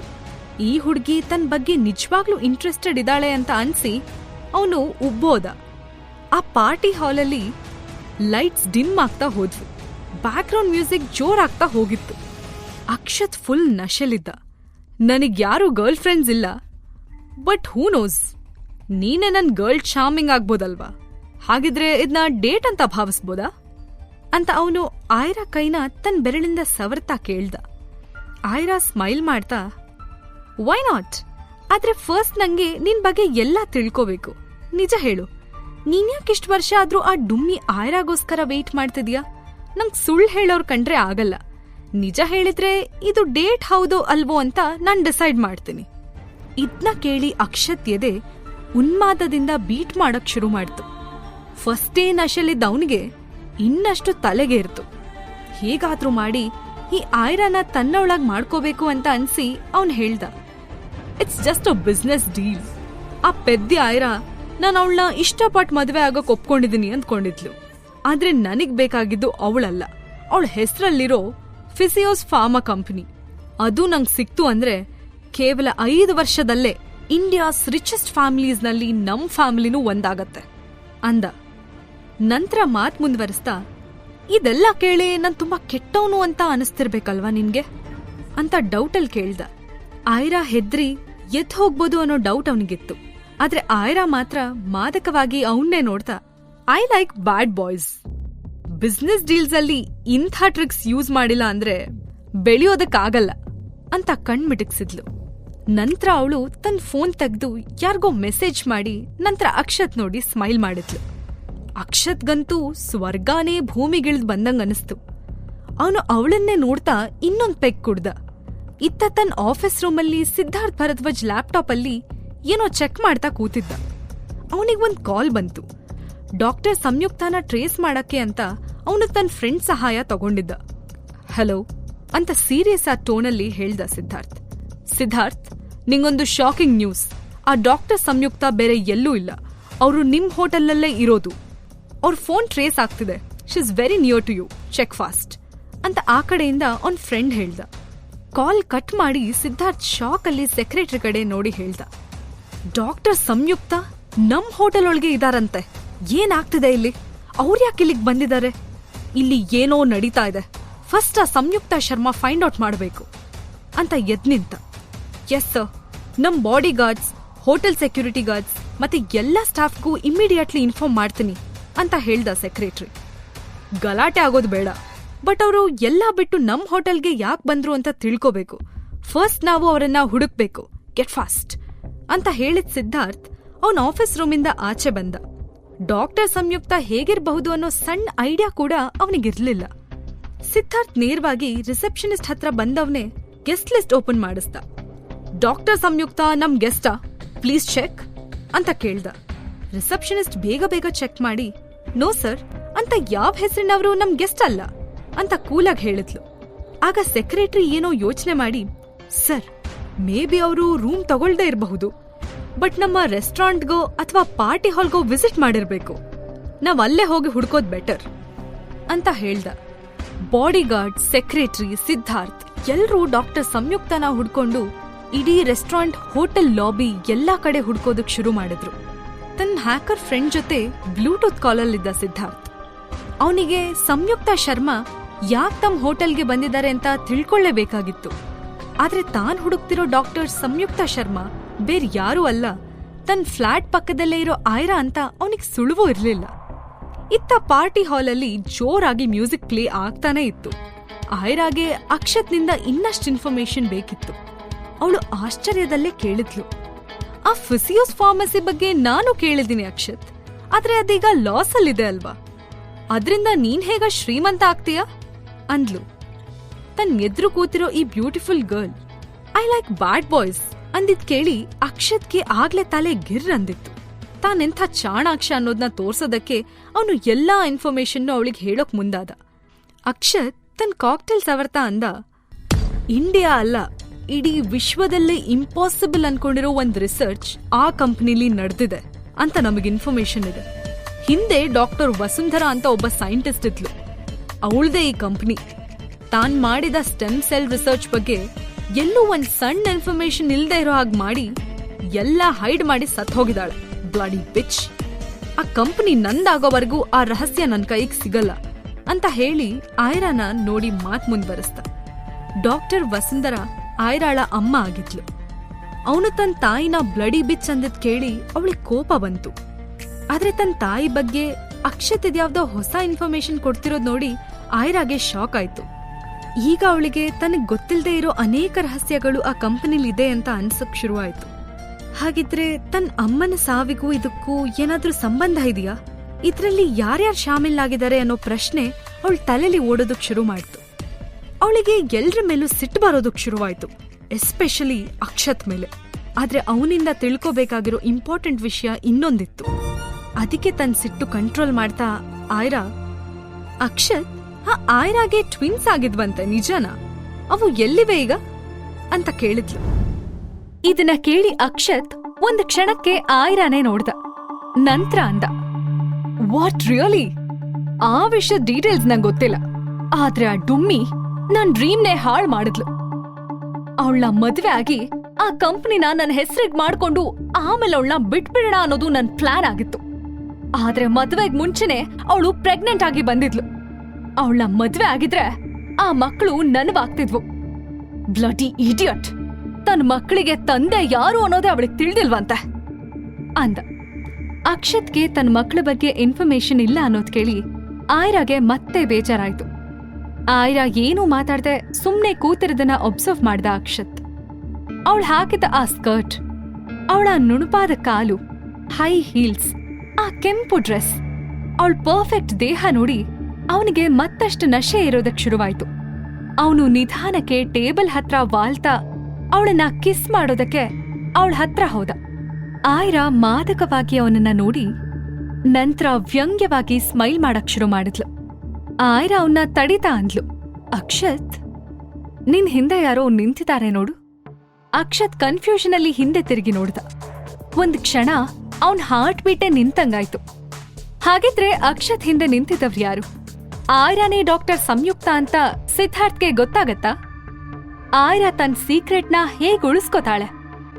ಅಷ್ಟಕ್ಕೂ ಆಯ್ರಾ ಹಿಂದೆ ಇರೋ ರಹಸ್ಯ ಏನು? ಆಯ್ರಾ ಸಿಹಿ ಅನ್ಕೊಂಡು ರೋಹನ್ನ ಕರೀತಿದ್ಲು. ಈ ರೋಹನ್ ಅಂತೂ ಸಿಹಿ ಜೊತೆ ಹೋಗೋಕೆ ರೆಡಿ ಆಗಿದ್ದನ್ನು ಮರ್ತು ಯಾವ್ದೋ ಮಾಯಾಲೋಕ ಪ್ರವೇಶ ಮಾಡ್ದ ಹಾಗೆ ಅವಳ ಹಿಂದೆ ನಡೆದ. ಅವರಿಬ್ರು ಹೋಟೆಲಿಂದ ಸ್ವಲ್ಪ ದೂರದಲ್ಲಿರೋ ಕೆಫೆಗೆ ಪಿಜ್ಜಾ ತಿನ್ನಕ್ ಹೋದ್ರು. ರೋಹನ್ಗಂತೂ ಆಯ್ರನ ಎಷ್ಟು ನೋಡಿದ್ರೂ ನೋಡ್ತಾನೇ ಇರ್ಬೇಕು ಅನಿಸ್ತಿತ್ತು. ಅವಳು ಸಾಫ್ಟ್ ಕೈ, ಪಿಂಕ್ ಕೆನ್ನೆ, ಪ್ರೀತಿ ಮಾತಿಂದ ಅವನು ಅವಳೇ ತನ್ನಮ್ಮ ಅಂತ ಫಿಕ್ಸ್ ಆಗ್ಬಿಟ್ಟಿದ್ದ. ಬೆರಗಿನ ನೋಟದಲ್ಲಿ ಅವಳನ್ನ ನೋಡ್ತಿದ್ದ ರೋಹನ್ನ ಗಮನಿಸಿ ಆಯ್ರಾ ಸರ್ಪ್ರೈಸ್ ಆದ್ಲು. ಸಿಹಿ ಸಿದ್ಧಾರ್ಥನ ನೋಡಿದ್ಮೇಲೆ ಅವಳ ಕಣ್ಣಲ್ಲಿ ಖುಷಿಯಿಂದ ನೀರ್ ತುಂಬಿಕೊಳ್ತು. ಅವಳ ಹ್ಯಾಂಡ್ಸಮ್ ಅಪ್ಪನ್ನ ಎಷ್ಟ್ ಸರಿ ನೋಡಿದ್ರು ಅವಳಿಗೆ ತೃಪ್ತಿ ಆಗ್ತಿರ್ಲಿಲ್ಲ. ಆ ಸಂತೋಷನ ತಡ್ಕೊಳಕ್ಕಾಗ್ದೆ ಅವಳ ಕೈಯೆಲ್ಲ ಶೇಕ್ ಆಗ್ತಿತ್ತು. ಸಿಹಿ ಮುಂದೆ ನಿಂತ ಸಿದ್ಧಾರ್ಥನ ಅಡಿಯಿಂದ ಮುಡಿವರೆಗೂ ನೋಡಿದ್ಲು. ಅವಳಿಗೆ ನಂಬೋದಕ್ಕೆ ಆಗ್ಲಿಲ್ಲ. ಅವಳ ಮನ್ಸಲ್ಲಿ ನನ್ನಪ್ಪ ಹೇಗಿರ್ಬೇಕು ಅನ್ನೋ ಇಮ್ಯಾಜಿನ್. ಸಿದ್ಧಾರ್ಥ್ ಅವನ್ನ ಅಲ್ಲೇ ಇದ್ ಹಾಲಲ್ಲಿ ಕೂರ್ಸಿ ತಮ್ಮಲ್ ಸಿಗೋ ಬೆಸ್ಟ್ ಪಿಜ್ಜಾನ ಆರ್ಡರ್ ಮಾಡಿದ್ದ. ಸಿಹಿ ಒಂದ್ ಟೇಬಲ್ ಮುಂದೆ ಕೂತಿದ್ರೆ ಸಿದ್ಧಾರ್ಥ್ ಯಾವ್ದೋ ಫೋನ್ ಕಾಲ್ ಅಟೆಂಡ್ ಮಾಡ್ತಾ ಅಲ್ಲಿಂದಿಲ್ಗೆ ಓಡಾಡ್ತಾನೆ ಇದ್ದ. ಕಲರ್ಫುಲ್ ಪಿಜ್ಜಾ ಟೇಬಲ್ ಹತ್ರ ಬಂದಾಗ ಅವಳ ಬಾಯಲ್ಲಿ ನೀರ್ ಬಂತು. ಅದು ಅಲ್ದೆ ಫಸ್ಟ್ ಟೈಮ್ ಅಪ್ಪ ಕೊಡ್ಸಿದ್ ಪಿಜ್ಜಾ ತಿಂತಿದ್ಲು ಸಿಹಿ. ಆ ಖುಷಿ ಅಂತೂ ಎಕ್ಸ್ಪ್ಲೇನ್ ಮಾಡೋಕೆ ಸಾಧ್ಯ ಇರ್ಲಿಲ್ಲ. ಫೋನ್ ಕಾಲ್ ಮುಗ್ಸಿದ್ ಸಿದ್ಧಾರ್ಥ್ ಟೇಬಲ್ ಎದುರು ಬಂದ್ ಕೂತ. ಇವತ್ ಯಾಕೋ ರೋಹನ್ ಡಿಫ್ರೆಂಟ್ ಆಗಿ ಕಾಣ್ತಿದ್ದಾನಲ್ಲ ಅಂತ ಅನಿಸ್ತು. ಆದ್ರೆ ರೋಹನ್ ಮತ್ ಸಿಹಿ ಎಷ್ಟು ಐಡೆಂಟಿಕಲ್ ಆಗಿದ್ರು ಅಂದ್ರೆ ಅವ್ರಿಬ್ರ ನಡುವಿನ ಡಿಫ್ರೆನ್ಸ್ ಪತ್ತೆ ಹಚ್ಚೋದೇ ಕಷ್ಟ ಆಗ್ತಿತ್ತು. ಇಬ್ರು 5 ವರ್ಷದ ಮಕ್ಕಳಾಗಿದ್ರಿಂದ ಅವ್ರ ವಾಯ್ಸ್ ಕೂಡ ತುಂಬಾ ಸಿಮಿಲರ್ ಇತ್ತು. ಡ್ಯಾಡಿ, ತುಂಬಾ ಟೇಸ್ಟಿ ಆಗಿದೆ ಪಿಜ್ಜಾ, ಮಮ್ಮಿನೂ ಇರ್ಬೇಕಿತ್ತು ಅಂತ ಸಿಹಿ ಒಂದೊಂದೇ ಬೈಟ್ ತಿಂದ ಹೇಳಿದ್ಲು. ವಾಟ್? ನಿಂಗೆ ಎಷ್ಟ್ ಸಾರಿ ಹೇಳೋದು ನಿಂಗೆ ಮಮ್ಮಿ ಇಲ್ಲ ಅಂತ? ಯಾವತ್ತೂ ನಿನ್ ಮಮ್ಮಿನ ನೆನ್ಸ್ಕೋಬಾರ್ದು. ನಾನೇ ನಿಂಗೆ ಮಮ್ಮಿ ಡ್ಯಾಡಿ ಎಲ್ಲ ಅಂತ ಜೋರಾಗಿ ಹೇಳ್ದ ಸಿದ್ಧಾರ್ಥ್. ಪಿಜ್ಜಾ ತಿಂತಿದ್ ಸಿಹಿ ಅವನ್ ಮಾತ್ನ ಕೇಳಿ ಬೆಚ್ಚಿ ಬಿದ್ಲು. ಅವಳ ಮುಖ ಸಣ್ಣಗಾಯ್ತು. Daddy, it's not fair. ಪಾಪ ಮಮ್ಮಿ, ಅವ್ರು ತುಂಬಾ ಒಳ್ಳೆವ್ರು ಬೇಸರದಲ್ಲಿ ಹೇಳಿದ್ಲು. ಓ, ಈಗ ಅರ್ಥ ಆಯ್ತು ನಂಗೆ. ಆ ಪಕ್ಕದ ಫ್ಲಾಟಲ್ಲಿರೋ ಲೇಡಿ ನಿಂಗೆ ತಾನು ನಿನ್ ಮಮ್ಮಿ ಅಂತ ಹೇಳಿದ್ಲಾ? ಅವಳು ಸುಳ್ಳು ಹೇಳ್ತಿದ್ದಾಳೆ. ಅವಳು ನಿಮ್ಮಮ್ಮ ಅಲ್ಲ. ಅವಳನ್ನ ನಂಬೇಡ. She is a cheater. It's my final warning ಅಂತ ಸಿದ್ಧಾರ್ಥ್ ವಾರ್ನ್ ಮಾಡ್ದ. ಇದ್ನ ಕೇಳಿ ಸಿಹಿಗೆ ಸಿಟ್ಟು ಬಂತು. ನೋ, ನೀವೇ ಸುಳ್ಳು ಹೇಳ್ತಿದ್ದೀರಾ. ಅವರೇ ನನ್ ಮಮ್ಮಿ. ಯು ಆರ್ ಬ್ಯಾಡ್ ಅಂತ ರೇಗ್ತಾ ತನ್ನ ಕೈಲಿದ್ ಪಿಜ್ಜಾನ ಪ್ಲೇಟಲ್ಲೇ ಬಿಸಾಕಿ ಅಲ್ಲಿಂದ ಹೊರಟ್ಲು ಸಿಹಿ. ಅವನು ಸಿಹಿ ಹಿಂದೆ ಹಿಂದೆ ಬೇಗ ಬೇಗ ನಡೀತಾ ಬಂದು ವಾಟ್ ಆರ್ ಯು ಡೂಯಿಂಗ್ ಅಂತ ಅಂದ. ಸಿಹಿ ಮುಖನ ಚಿಕ್ಕದಾಗಿ ಮಾಡ್ಕೊಂಡು ನಂಗೆ ಅರ್ಜೆಂಟ್ ಆಗಿ ವಾಶ್ರೂಮ್ಗೆ ಹೋಗ್ಬೇಕು, I can't control, leave me ಅಂತ ಹೇಳಿದ್ಲು. ಸಿದ್ಧಾರ್ಥ್ಗಂತೂ ರೋಹನ್ ಇಷ್ಟು ಮಾತಾಡ್ತಿದ್ದಾನೆ ಅನ್ನೋದೇ ಖುಷಿ ವಿಚಾರ ಆಗಿತ್ತು. ಅವನು ಸಿಹಿ ಹಾಕಿದ್ ಕ್ಯಾಪ್ ಸರಿ ಮಾಡ್ತಾ ಓ ಓಕೆ ಬಾ ಅಂತ ಹೇಳಿ ಅವಳ ಕೈ ಹಿಡಿದು ಹೋಟೆಲ್ ಲಾಬಿ ಹತ್ರ ಬಂದ. ನಂತರ ಲೆಫ್ಟ್ ಸೈಡ್ ಇರೋ ಜೆಂಟ್ಸ್ ಟಾಯ್ಲೆಟ್ ಕಡೆ ಕರ್ಕೊಂಡ್ ಬಂದ. ಸಿಹಿಗೆ ಒಂಥರ ಬ್ಯಾಡ್ ಫೀಲ್ ಆಯ್ತು. ಚೀ ಚೀ ಚೀ ಡ್ಯಾಡಿ, ಇದು ಜೆಂಟ್ಸ್ ಟಾಯ್ಲೆಟ್, ಅಷ್ಟು ಗೊತ್ತಾಗಲ್ವಾ ನಿಂಗೆ ಅಂತ ಹೇಳಿ ಸಿಹಿ ಲೇಡೀಸ್ ಟಾಯ್ಲೆಟ್ ಕಡೆ ಹೋದ್ಲು. ಶಾಕಲ್ಲಿ ಏನೂ ಅರ್ಥ ಆಗದೆ ಸಿದ್ಧಾರ್ಥ್ ಅವಳನ್ನ ತಡೆದು ನಿಲ್ಸೋಕೆ ಟ್ರೈ ಮಾಡ್ದ. ಹೇ ನಿಂತ್ಕೋ ರೋಹನ್, ಸ್ಟಾಪ್, ಇಲ್ ಬಾ ಅಂತ ಕೂಗ್ತಾ ಅವಳ ಹಿಂದೆ ಹೋದ ಸಿದ್ಧಾರ್ಥ್. ಆದ್ರೆ ಅಷ್ಟ್ರಲ್ಲಾಗ್ಲೇ ಸಿಹಿ ಲೇಡೀಸ್ ವಾಶ್ರೂಮ್ ಎಂಟರ್ ಆಗ್ಬಿಟ್ಟಿದ್ಲು. ಸಿದ್ಧಾರ್ಥ್ ಶಾಕಿಂದ 1 ಸೆಕೆಂಡ್ ಏನ್ ಮಾಡ್ಬೇಕು ಅಂತ ತಿಳಿದೆ ಸುಮ್ನೆ ನಿಂತ್ಕೊಂಡ. ಫೋನ್ನಲ್ಲಿ ಮಾತಾಡ್ತಾ ಹೋಟೆಲ್ ಲಾಬಿಲಿ ನಡ್ಕೊಂಡ್ ಬರ್ತಿದ್ ಸಿದ್ಧಾರ್ಥ್ಗೆ ಸಡನ್ ಆಗಿ ಆಯ್ರಾ ಕಣ್ಣಿಗ್ ಬಿದ್ಲು. ಇವಳಿಂದಾನೇ ತನ್ ಮಗ ಇವತ್ತು ಹೀಗಾಡ್ತಿರೋದು ಅಂತ ಅನ್ಸಿ ಫೋನ್ ಕಟ್ ಮಾಡಿ ಆಯ್ರಾ ಕಡೆ ದೊಡ್ಡ ದೊಡ್ಡ ಹೆಜ್ಜೆ ಇಡ್ತಾ ನಡ್ಕೊಂಡ್ ಬಂದ. ರೋಹನ್ ಮೊದಲನೇ ಬಾರಿಗೆ ಆಯ್ರಾ ಜೊತೆ ಹೊಟ್ಟೆ ತುಂಬಾ ಪಿಜ್ಜಾ ತಿಂದು ತುಂಬಾ ಖುಷಿಯಾಗಿ ಬರ್ತಾ ಇದ್ದ. ಅವನು ತಮ್ ಕಡೆ ನಡ್ಕೊಂಡ್ ಬರ್ದಿದ್ ಸಿದ್ಧಾರ್ಥ್ ನೋಡಿ ಒಂದ್ಸಲ ನಡ್ಗೋದ. ಇನ್ನೆಷ್ಟ್ ಬೈತಾರೋ ಅನ್ನೋ ಭಯದಲ್ಲಿ ಆಯ್ರಾ ಕೈಯಿಂದ ತನ್ ಕೈ ಬಿಡ್ಸ್ಕೊಂಡ. ಹೇಗಾದ್ರೂ ಅವನು ಅಲ್ಲಿಂದ ಎಸ್ಕೇಪ್ ಆಗ್ಬೇಕಾಗಿತ್ತು. ಆದ್ರೆ ಅಲ್ಲಿ 10 ಹುಡುಗರು ರೋಹನ್ ತರದ್ದೇ ಡ್ರೆಸ್ ಹಾಕೊಂಡಿದ್ರಿಂದ ರೋಹನ್ ಚಾಣಾಕ್ಷನಂತೆ ಅವರಲ್ಲಿ ನುಸುಳ್ದ. ಹಲೋ ಮಿಸ್ ಐರಾ, 1 ನಿಮಿಷ ಅಂತ ಸೀರಿಯಸ್ ವಾಯ್ಸ್ ಬಂದ್ ಕಡೆ ಟರ್ನ್ ಆಗಿ ನೋಡಿದ್ಲು ಐರಾ. ಆದ್ರೆ ಸಿದ್ಧಾರ್ಥ್ ಮತ್ತೆ ರೇಗೋ ಧ್ವನಿಲಂದ, ನನ್ ಮಗನಿಂದ ದೂರ ಇರಿ ಅಂತ ನಾನು ನಿಮ್ಗೆ ನೆನ್ನೆನೆ ಹೇಳಿದ್ದೆ ತಾನೆ, ಆದ್ರೂ ನೀವ್ಯಾಕ್ ರೋಹನ್ ಹತ್ರ ಕ್ಲೋಸ್ ಆಗ್ತಿದ್ದೀರಾ? ನಿಮ್ಮಿಂದ ಅವ್ನ್ ಎಷ್ಟ್ ಹಾಳಾಗಿದ್ದಾನೆ ಗೊತ್ತಾ? What you want? ನಿಮ್ಗೇನಾದ್ರೂ ಹಣ ಬೇಕಾ ಅಥವಾ ಇನ್ನೇನಾದ್ರೂ ಬೇಕಾ ಅಂತ ಕೋಪದಿಂದ ಕೇಳ್ದ ಸಿದ್ಧಾರ್ಥ್. ಐರಾಗೆ ಗೊಂದಲ ಆಯ್ತು.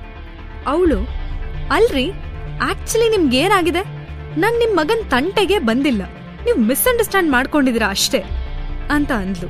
ಮಿಸ್ ಐರಾ, ಒಂದ್ ಮಾತ್ ನೆನ್ಪಿಟ್ಕೊಳ್ಳಿ, ಈ ಸಿದ್ಧಾರ್ಥ್ ಭರದ್ವಾಜ್ ಮನ್ಸ್ ಮಾಡಿದ್ರೆ ಏನ್ ಬೇಕಾದ್ರೂ ಮಾಡ್ತಾನೆ. ನಾನೊಂದು ಫೋನ್ ಕಾಲ್ ಮಾಡಿದ್ರೆ ಸಾಕು, ಪೊಲೀಸ್ ಈಗ್ಲೇ ಬರ್ತಾರೆ ಅಂತ ಬೆದರಿಕೆ ಹಾಕೋ ಟೋನಲ್ಲಿ ಅಂದ. ಹಲೋ ಮಿಸ್ಟರ್, ನಿಮ್ ಗೆಸ್ಟ್ಗಳನ್ನ ನಡೆಸ್ಕೊಳ್ಳೋದ್ ಹೀಗೇನಾ? ನನ್ ಜೊತೆ ನನ್ ಮಗಳಿದಾಳೆ, ಚಿಕ್ಕವ್ರ ಮುಂದೆ ಹೇಗ್ ಮಾತಾಡ್ಬೇಕು ಅಂತಾನೂ ಗೊತ್ತಿಲ್ದಿರೋಷ್ಟು ಬುದ್ಧಿವಂತ್ರ ನೀವು ಅಂತ ದೊಡ್ಡ ಕಣ್ ಬಿಟ್ಕೊಂಡು ಕೇಳಿದ್ಲು ಐರಾ. ಮಗಳ, ನಿಮ್ ಪಕ್ಕ ಯಾರೂ ಇಲ್ಲ, ಸುಮ್ನೆ ಏನೇನೋ ಹೇಳ್ತಿರಲ್ಲ ಅಂತ ಸಿದ್ಧಾರ್ಥ್ ಹುಬ್ಗಂಟಿಕೆ ಕೇಳ್ದ. ಸಡನ್ ಆಗಿ ಐರಾ ಟರ್ನ್ ಆಗಿ ನೋಡಿದ್ಲು. ಅಲ್ಲಿ ಯಾರೂ ಇರ್ಲೇ ಇಲ್ಲ. ತನ್ ಜೊತೆ ಇಷ್ಟೊತ್ತು ಇದ್ದಿದ್ದು ಸಿಹಿ ಅಲ್ಲ, ರೋಹನ್ ಅನ್ನೋದು ಯಾವ್ದೋ ಗುಂಗಲ್ಲಿದ್ದ ಐರಾಗೆ ಗೊತ್ತೇ ಆಗಿರ್ಲಿಲ್ಲ. ಎಲ್ಲೋದ್ಲೆ ಇವಳು? ಸಿಹಿ ಸಿಹಿ ಅಂತ ಜೋರಾಗಿ ಕರೀತಾ ಅವಳನ್ನ ಹುಡ್ಕೊಂಡು ಹೋಟೆಲ್ ಲಾಬಿಯಲ್ಲಿ ಚೆಕ್ ಮಾಡಿದ್ಲು ಐರಾ. ಬಟ್ ಅವಳು ಎಲ್ಲೂ ಕಾಣ್ಲಿಲ್ಲ. ಸಿಹಿ ಯಾವಾಗ್ಲೂ ತನ್ನ ಜೊತೆ ಫೋನ್ ಇಟ್ಕೋತಾಳೆ ಅನ್ನೋದ್ ನೆನ್ಪಾಗಿ ಅವಳ ನಂಬರ್ಗೆ ಡಯಲ್ ಮಾಡಿದ್ಲು. ಬಟ್ ಸಿಹಿ ರಿಸೀವ್ ಮಾಡ್ಲಿಲ್ಲ. ಟೆನ್ಷನ್ ಆದ ಐರಾ ಕಣ್ಣಲ್ಲಿ ನೀರ್ ತುಂಬಿಕೊಳ್ತು. 3ನೇ ಬಾರಿ ಫೋನ್ ಡಯಲ್ ಮಾಡಿದಾಗ ಇನ್ನೇನು ಕಟ್ ಆಗುತ್ತೆ ಅನ್ನೋ ಟೈಮಲ್ಲಿ ಸಿಹಿ ಕಾಲ್ ರಿಸೀವ್ ಮಾಡಿದ್ಲು. ಮಮ್ಮಿ, ಯಾಕ್ ಡಿಸ್ಟರ್ಬ್ ಮಾಡ್ತೀಯಾ? ನನ್ ವಾಶ್ರೂಮ್ ಅಲ್ಲಿದ್ದೀನಿ ಅಂತ ಸಿಹಿ ಹೇಳಿದ್ಲು. ಹೌದಾ? ಹೇಳ್ಬಿಟ್ಟು ಹೋಗ್ಬೇಕು ತಾನೆ, ನಾನ್ ಎಷ್ಟು ಗಾಬರಿಯಾದೆ ಗೊತ್ತಾ? ಸರಿ, ನಾನು ಅಲ್ಲೇ ಬರ್ತೀನಿ ಇರು ಅಂತ ಹೇಳಿ ಐರಾ ಕಾಲ್ ಕಟ್ ಮಾಡಿದ್ಲು. ಎಷ್ಟೊತ್ತಾದ್ರೂ ವಾಶ್ರೂಮಿಂದ ರೋಹನ್ ಆಚೆ ಬರ್ದಿರೋದ್ ನೋಡಿ ಸಿದ್ಧಾರ್ಥ್ಗೂ ಟೆನ್ಷನ್ ಆಗೋಕ್ ಶುರುವಾಯ್ತು. ಯಾರ್ಗೂ ಹೇಳೋ ಆಗೂ ಇಲ್ಲ, ಒಳಗಡೆ ಹೋಗಿ ನೋಡೋ ಹಾಗೂ ಇಲ್ಲ ಅಂತ ಪರಿಸ್ಥಿತಿಲಿ ಅವನು ಸಿಕ್ಕಾಕೊಂಡಿದ್ದ. ಅವನು ಹೆಲ್ಪ್ಲೆಸ್ ಆಗಿ ಐರಾನ ಕೂಗ್ತಾ, ಆ ವಾಶ್ರೂಮಲ್ಲಿ ನನ್ ಮಗ ರೋಹನ್ ಇದ್ದಾನೆ, ಕಳಿಸ್ತೀರಾ ಅಂತ ಹೇಳ್ದ. ಇದ್ನ ಕೇಳಿ ಐರಾಗೆ ಗೊಂದಲ ಆಯ್ತು. ಪಕ್ಕ ಈ ಸಿದ್ಧಾರ್ಥ್ಗೆ ತಲೆ ಸರಿ ಇಲ್ಲ ಅಂತ ಅನ್ಸಿ ಅವಳು ವಾಶ್ರೂಮ್ ಎಂಟರ್ ಆದ್ಲು. ಅತ್ತ ಟಾಪ್ ಫ್ಲೋರ್ ಅಲ್ಲಿ ಸಿದ್ಧಾರ್ಥ್ ಫ್ಲಾಟ್ ಅಲ್ಲಿ ನಿದ್ದೆ ಮಾಡ್ತಾ ಇದ್ದ ಪ್ರೀತಮ್ಗೆ ಯಾರೋ ಬಾಗ್ಲು ಸಡನ್ ಆಗಿ ಓಪನ್ ಮಾಡಿದ ಸೌಂಡ್ ಕೇಳಿ ಎಚ್ಚರ ಆಯ್ತು. ಅವನು ರೋಹನ್ ಬಗ್ಗೆ ತಲೆ ಕೆಡ್ಸ್ಕೊಂಡಿರ್ಲಿಲ್ಲ. ಹೇಗಿದ್ರು ಅವನು ರೂಮಲ್ಲಿ ಕೂತಿರ್ತಾನೆ ಅಂತ ಅವನು ಅಂದ್ಕೊಂಡಿದ್ದ. ಬಟ್ ಸರ್ಪ್ರೈಸಿಂಗ್ ಆಗಿ ಡೋರ್ ತಳ್ಕೊಂಡು ಒಳಗಡೆ ಬಂದ ರೋಹನ್ ನೋಡಿ ಪ್ರೀತಮ್ ಶಾಕ್ ಆದ. ಹೇ, ನೀನ್ ಮತ್ತೆ ಹೊರಗಡೆ ಹೋಗಿದ್ಯಾ? ಅಣ್ಣಂಗ್ ಗೊತ್ತಾದ್ರೆ ನನ್ನ ಕೊಂದೆ ಹಾಕ್ತಾರೆ ಅಂತ ಕೋಪದಿಂದ ಹೇಳ್ದ ಪ್ರೀತಮ್. ಅದು ಪಿಜ್ಜಾ, ನಾನು ಪಿಜ್ಜಾ ತಿನ್ನೋಕೆ ಅಂತ ಭಯದಿಂದ ಆನ್ಸರ್ ಮಾಡ್ದ ರೋಹನ್. ಏನು ಪಿಜ್ಜಾ ತಿನ್ನಕ್ ಹೋಗಿದ್ಯಾ? ಯಾಕೋ ನೀನ್ ಇತ್ತೀಚೆಗೆ ತುಂಬಾ ಹಾಳಾಗಿದ್ಯಾ ಕಣೋ. ಇರು, ನಾನೀಗ್ಲೇ ಅಣ್ಣಂಗ್ ಹೇಳ್ತೀನಿ ಅಂತ ಪ್ರೀತಮ್ ಫೋನ್ ತೆಗೆದು ಸಿದ್ಧಾರ್ಥ್ ನಂಬರ್ಗೆ ಫೋನ್ ಮಾಡ್ದ. ಡ್ಯಾಡಿಗ್ ಹೇಳ್ಬೇಡಿ ಪ್ಲೀಸ್. ರೋಹನ್ ಇನ್ನೇನ್ ಅತ್ತೆ ಬಿಡ್ತಾನೆ ಅನ್ನೋ ಥರ ನಿಂತಿದ್ದ. ಆದ್ರೆ ಪ್ರೀತಮ್ 1 ನಿಮಿಷನೂ ವೇಟ್ ಮಾಡ್ದೆ ಪಟ್ ಅಂತ ಮೊಬೈಲ್ ತೆಗ್ದ. ಹಲೋ ಅಣ್ಣ, ರೋಹನ್ ಯಾರಿಗೂ ಹೇಳ್ದೆ ಪಿಜ್ಜಾ ತಿನ್ಕೊಂಡ್ ಬಂದಿದ್ದಾನೆ ಅಂತ ಗಾಬ್ರಿಯಿಂದ ಹೇಳ್ದ. ರೋಹನ್ಗೆ ಸಖತ್ ಭಯ ಆಯ್ತು. ಇನ್ನು ಅಪ್ಪನ್ ಹತ್ರ ಪನಿಷ್ಮೆಂಟ್ ಸಿಕ್ಕತ್ತೆ ಅಂತ ಕಣ್ಣಿಂದ ಒಂದೊಂದೇ ಹನಿ ಜಾರಕ್ ಶುರುವಾಯ್ತು. ಸಿದ್ಧಾರ್ಥ್ ಏನಂತಾನೋ ಅಂತ ಪ್ರೀತಮ್ಗೂ ಗಾಬರಿ ಆಗಿತ್ತು. ಆದ್ರೆ ಸಿದ್ಧಾರ್ಥ್, ಹಾ ಪ್ರೀತಮ್, ಅವನ್ನ ನಾನೇ ಪಿಜ್ಜಾ ತಿನ್ನ ಕರ್ಕೊಂಡ್ ಹೋಗಿದ್ದೆ. What happen? ಏನಾಯ್ತು ಇವಾಗ ಅಂತ ಕೇಳ್ದ. ಪ್ರೀತಮ್ ಆಶ್ಚರ್ಯದಲ್ಲಿ, ಅಂದ್ರೆ ನೀನೇ ಪಿಜ್ಜಾ ಕೊಡ್ಸಿದ್ದ? ರೋಹನ್ ಒಬ್ನೇ ಆಚೆಯಿಂದ ಬಂದಿದ್ ನೋಡಿ ನನಗ್ ಭಯ ಆಗಿತ್ತು. ಎಲ್ಲಿ ಆ ಹುಡುಗಿ ಜೊತೆ ಹೊರಗಡೆ ಹೋಗ್ಬಿಟ್ನು ಅಂತ ಟೆನ್ಷನ್ ಆಗ್ಬಿಟ್ಟಿತ್ತು. ಸಿದ್ಧಾರ್ಥ್ ಶಾಕ್ ಅಲ್ಲಿ, ವಾಟ್ ಯು ಮೀನ್? ರೋಹನ್ ಅಲ್ಲಿದಾನ? ಹಾಗಿದ್ರೆ ವಾಶ್ರೂಮಿಗೆ ಹೋಗಿದ್ಯಾರು ಅಂತ ಕೇಳ್ದ. ಅಂದ್ರೆ ಇವಾಗ ಸಿದ್ಧಾರ್ಥ್ಗೆ ತನ್ ಜೊತೆ ಇಷ್ಟೊತ್ತು ಇದ್ದಿದ್ದು ರೋಹನ್ ಅಲ್ಲ ಅನ್ನೋದು ಗೊತ್ತಾಗತ್ತಾ? ನೋಡೋಕೆ ಒಂದೇ ಥರ ಇರೋ ಈ ರೋಹನ್ ಮತ್ತೆ ಸಿಹಿ ಹಿಂದಿರೋ ಮಿಸ್ಟ್ರಿ ಏನು? ಆಯ್ರಾಗೆ ತನ್ ಕಳ್ತೋಗಿರೋ ಮಗು ಸಿಗೋ ದಿನ ಬಂದಾಯ್ತಾ ಅನ್ನೋ ಕುತೂಹಲಕ್ಕೆ ಉತ್ತರ ಮುಂದಿನ ಎಪಿಸೋಡಲ್ಲಿದೆ. ಮಿಸ್ ಮಾಡ್ದೆ ಕೇಳಿ Aira, only on pocket FM.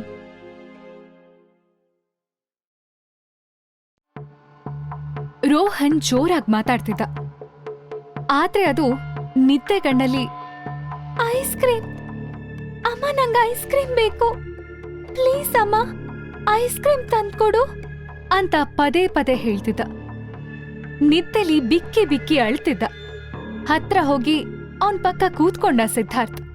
ಮಲ್ಗಿರೋ Rohan ಕೆನ್ನೆ ಮುಟ್ಟಿ, ಏನಾಯ್ತು ಇವನಿಗೆ? ಯಾವತ್ತೂ ಇಲ್ದವನು ಇವತ್ತು ಅಮ್ಮ ಅಂತಿದಾನಲ್ಲ ಅಂತ ಸಿದ್ಧಾರ್ಥ್ ಸರ್ಪ್ರೈಸ್ ಆದ. ಸಿದ್ಧಾರ್ಥ್ ಕೋಪದಲ್ಲಿ, ಲಿಫ್ಟ್ ಹತ್ರ ಮಾತಾಡ್ತಿದ್ದ ಹುಡುಗಿ ನಮ್ ರೋಹನ್ ಬ್ರೈನ್ ವಾಶ್ ಮಾಡಿದಾಳೆ. ಪ್ರೀತು, ನಮ್ ರೂಮ್ ಪಕ್ಕ ಇರೋ ಆ ಹುಡುಗಿ ಜನ್ಮ ಚಾಲಾಡ್ಬೇಕು. ಅಲ್ಲ, ನಮ್ ರೋಹನ್ ಹತ್ರ ನಾನೇ ನಿಮ್ಮಮ್ಮ ಅಂತ ಹೇಳಿದಾಳೇನೋ. ಅಭಿ ಒಂದ್ ಕೆಲ್ಸ ಮಾಡು ಅಂದ. ಅವನ್ ಹಿಂದೆ ನಿಂತಿದ್ದ ಅಭಿ, ಏನ್ ಬಾಸ್ ಅಂತ ಕೇಳ್ದ. ಸಿದ್ಧಾರ್ಥ್ ಕೋಪದಲ್ಲಿ, ಅವಳು ಯಾರು, ಎಲ್ಲಿಂದ ಬಂದಿದ್ದಾಳೆ, ಅವಳ ಇಂಟೆನ್ಷನ್ ಏನು, ಪ್ರತಿಯೊಂದು ತಿಳ್ಕೊ. ಇಂಥವ್ರಿಗೆಲ್ಲ ಪ್ರೆಸಿಡೆನ್ಷಿಯಲ್ ಸ್ವೀಟ್ ಕೊಟ್ಟಿದಾರಲ್ಲ, ಅವ್ರನ್ನ ಮೊದ್ಲು ಫೈರ್ ಮಾಡ್ಬೇಕು ಅಂದ. ಪ್ರೀತು ಕೂಲಾಗಿ, ಅಣ್ಣ ಇಷ್ಟೊಂದ್ ಪ್ಯಾನಿಕ್ ಆಗ್ಬೇಡ, ನೀನ್ ಜೋರಾಗಿ ಮಾತಾಡಿದ್ರೆ ಅವಳು ಹೆದರ್ಕೊಂಡು ಓಡೋಗ್ತಾಳೆ ಅಂತ ಹೇಳಿ ನಕ್ಕ. ಐರಾ ತನ್ನ ಹಳೆ ಕ್ಲಾಸ್ಮೇಟ್ ಸಿಂಧೂರ್ನ ಭೇಟಿಯಾಗಕ್ಕೆ ಹತ್ರದಲ್ಲೇ ಇದ್ದ ಕೆಫೆಗ್ ಹೋಗಿದ್ಲು. ಪೊಲೀಸ್ ಇನ್ಸ್ಪೆಕ್ಟರ್ ಆಗಿದ್ದ ಸಿಂಧೂರ್ ತನ್ನ ಮಗನ್ನ ಹುಡ್ಕೋಕೆ ಯಾವ್ದಾದ್ರೂ ರೀತಿಲಿ ಹೆಲ್ಪ್ ಮಾಡ್ಬೋದಾ ಅಂತ ಅವಳು ಯೋಚನೆ ಆಗಿತ್ತು. ಕೆಫೆಲಿ ಸಿಂಧೂರ್ಗೋಸ್ಕರ ವೇಟ್ ಮಾಡ್ತಾ ಕೂತಿದ್ದ ಐರಾಗೆ ಪೊಲೀಸ್ ಯೂನಿಫಾರ್ಮ್ ಅಲ್ಲೇ ಬಂದ ಸಿಂಧೂರ್ ನೋಡಿ ಖುಷಿಲಿ ಎದ್ ನಿಂತ್ಲು. ಫಿಟ್ನೆಸ್ಗೆ ತುಂಬಾ ಇಂಪಾರ್ಟೆನ್ಸ್ ಕೊಡ್ತಿದ್ದ ಸಿಂಧೂರ್ಗೆ ಐರಾನ ನೋಡಿ ಆಶ್ಚರ್ಯ ಆಯ್ತು. ವೆಲ್ ಡನ್ ಐರಾ, ಮುಂಚಿನ ತರಾನೇ ಆಗಿದೀಯಾ ಅಂತ ಖುಷಿಲಿ ಅವಳನ್ನ ಹಗ್ ಮಾಡ್ದ. ಸಿಂಧೂರ್ ಯೂನಿಫಾರ್ಮ್ ಅಲ್ಲಿದ್ದಾನೆ ಅಂದ್ರೆ ಆನ್ ಡ್ಯೂಟಿ ಇರ್ಬೇಕು, ಬೇರೆ ಕೆಲ್ಸ ಇರುತ್ತೆ ಅನ್ನೋದ್ನ ಅರ್ಥ ಮಾಡ್ಕೊಂಡು ಐರಾ ನಡೆದಿದ್ ಎಲ್ಲಾ ಘಟನೆನೂ ಅವನಿಗೆ ಬಿಡಿಸಿ ಹೇಳಿದ್ಲು. ಕಾಫಿ ಕುಡಿತಾ ಇದ್ನೆಲ್ಲ ಕೇಳ್ತಿದ್ ಸಿಂಧೂರ್ ನಿಟ್ಟುಸ್ರು ಬಿಟ್ಟು ಹೇಗೆ ಮಗುನ ಹುಡ್ಕೋದು ಅಂತ ಯೋಚಿಸ್ತಾ ಕೂತ.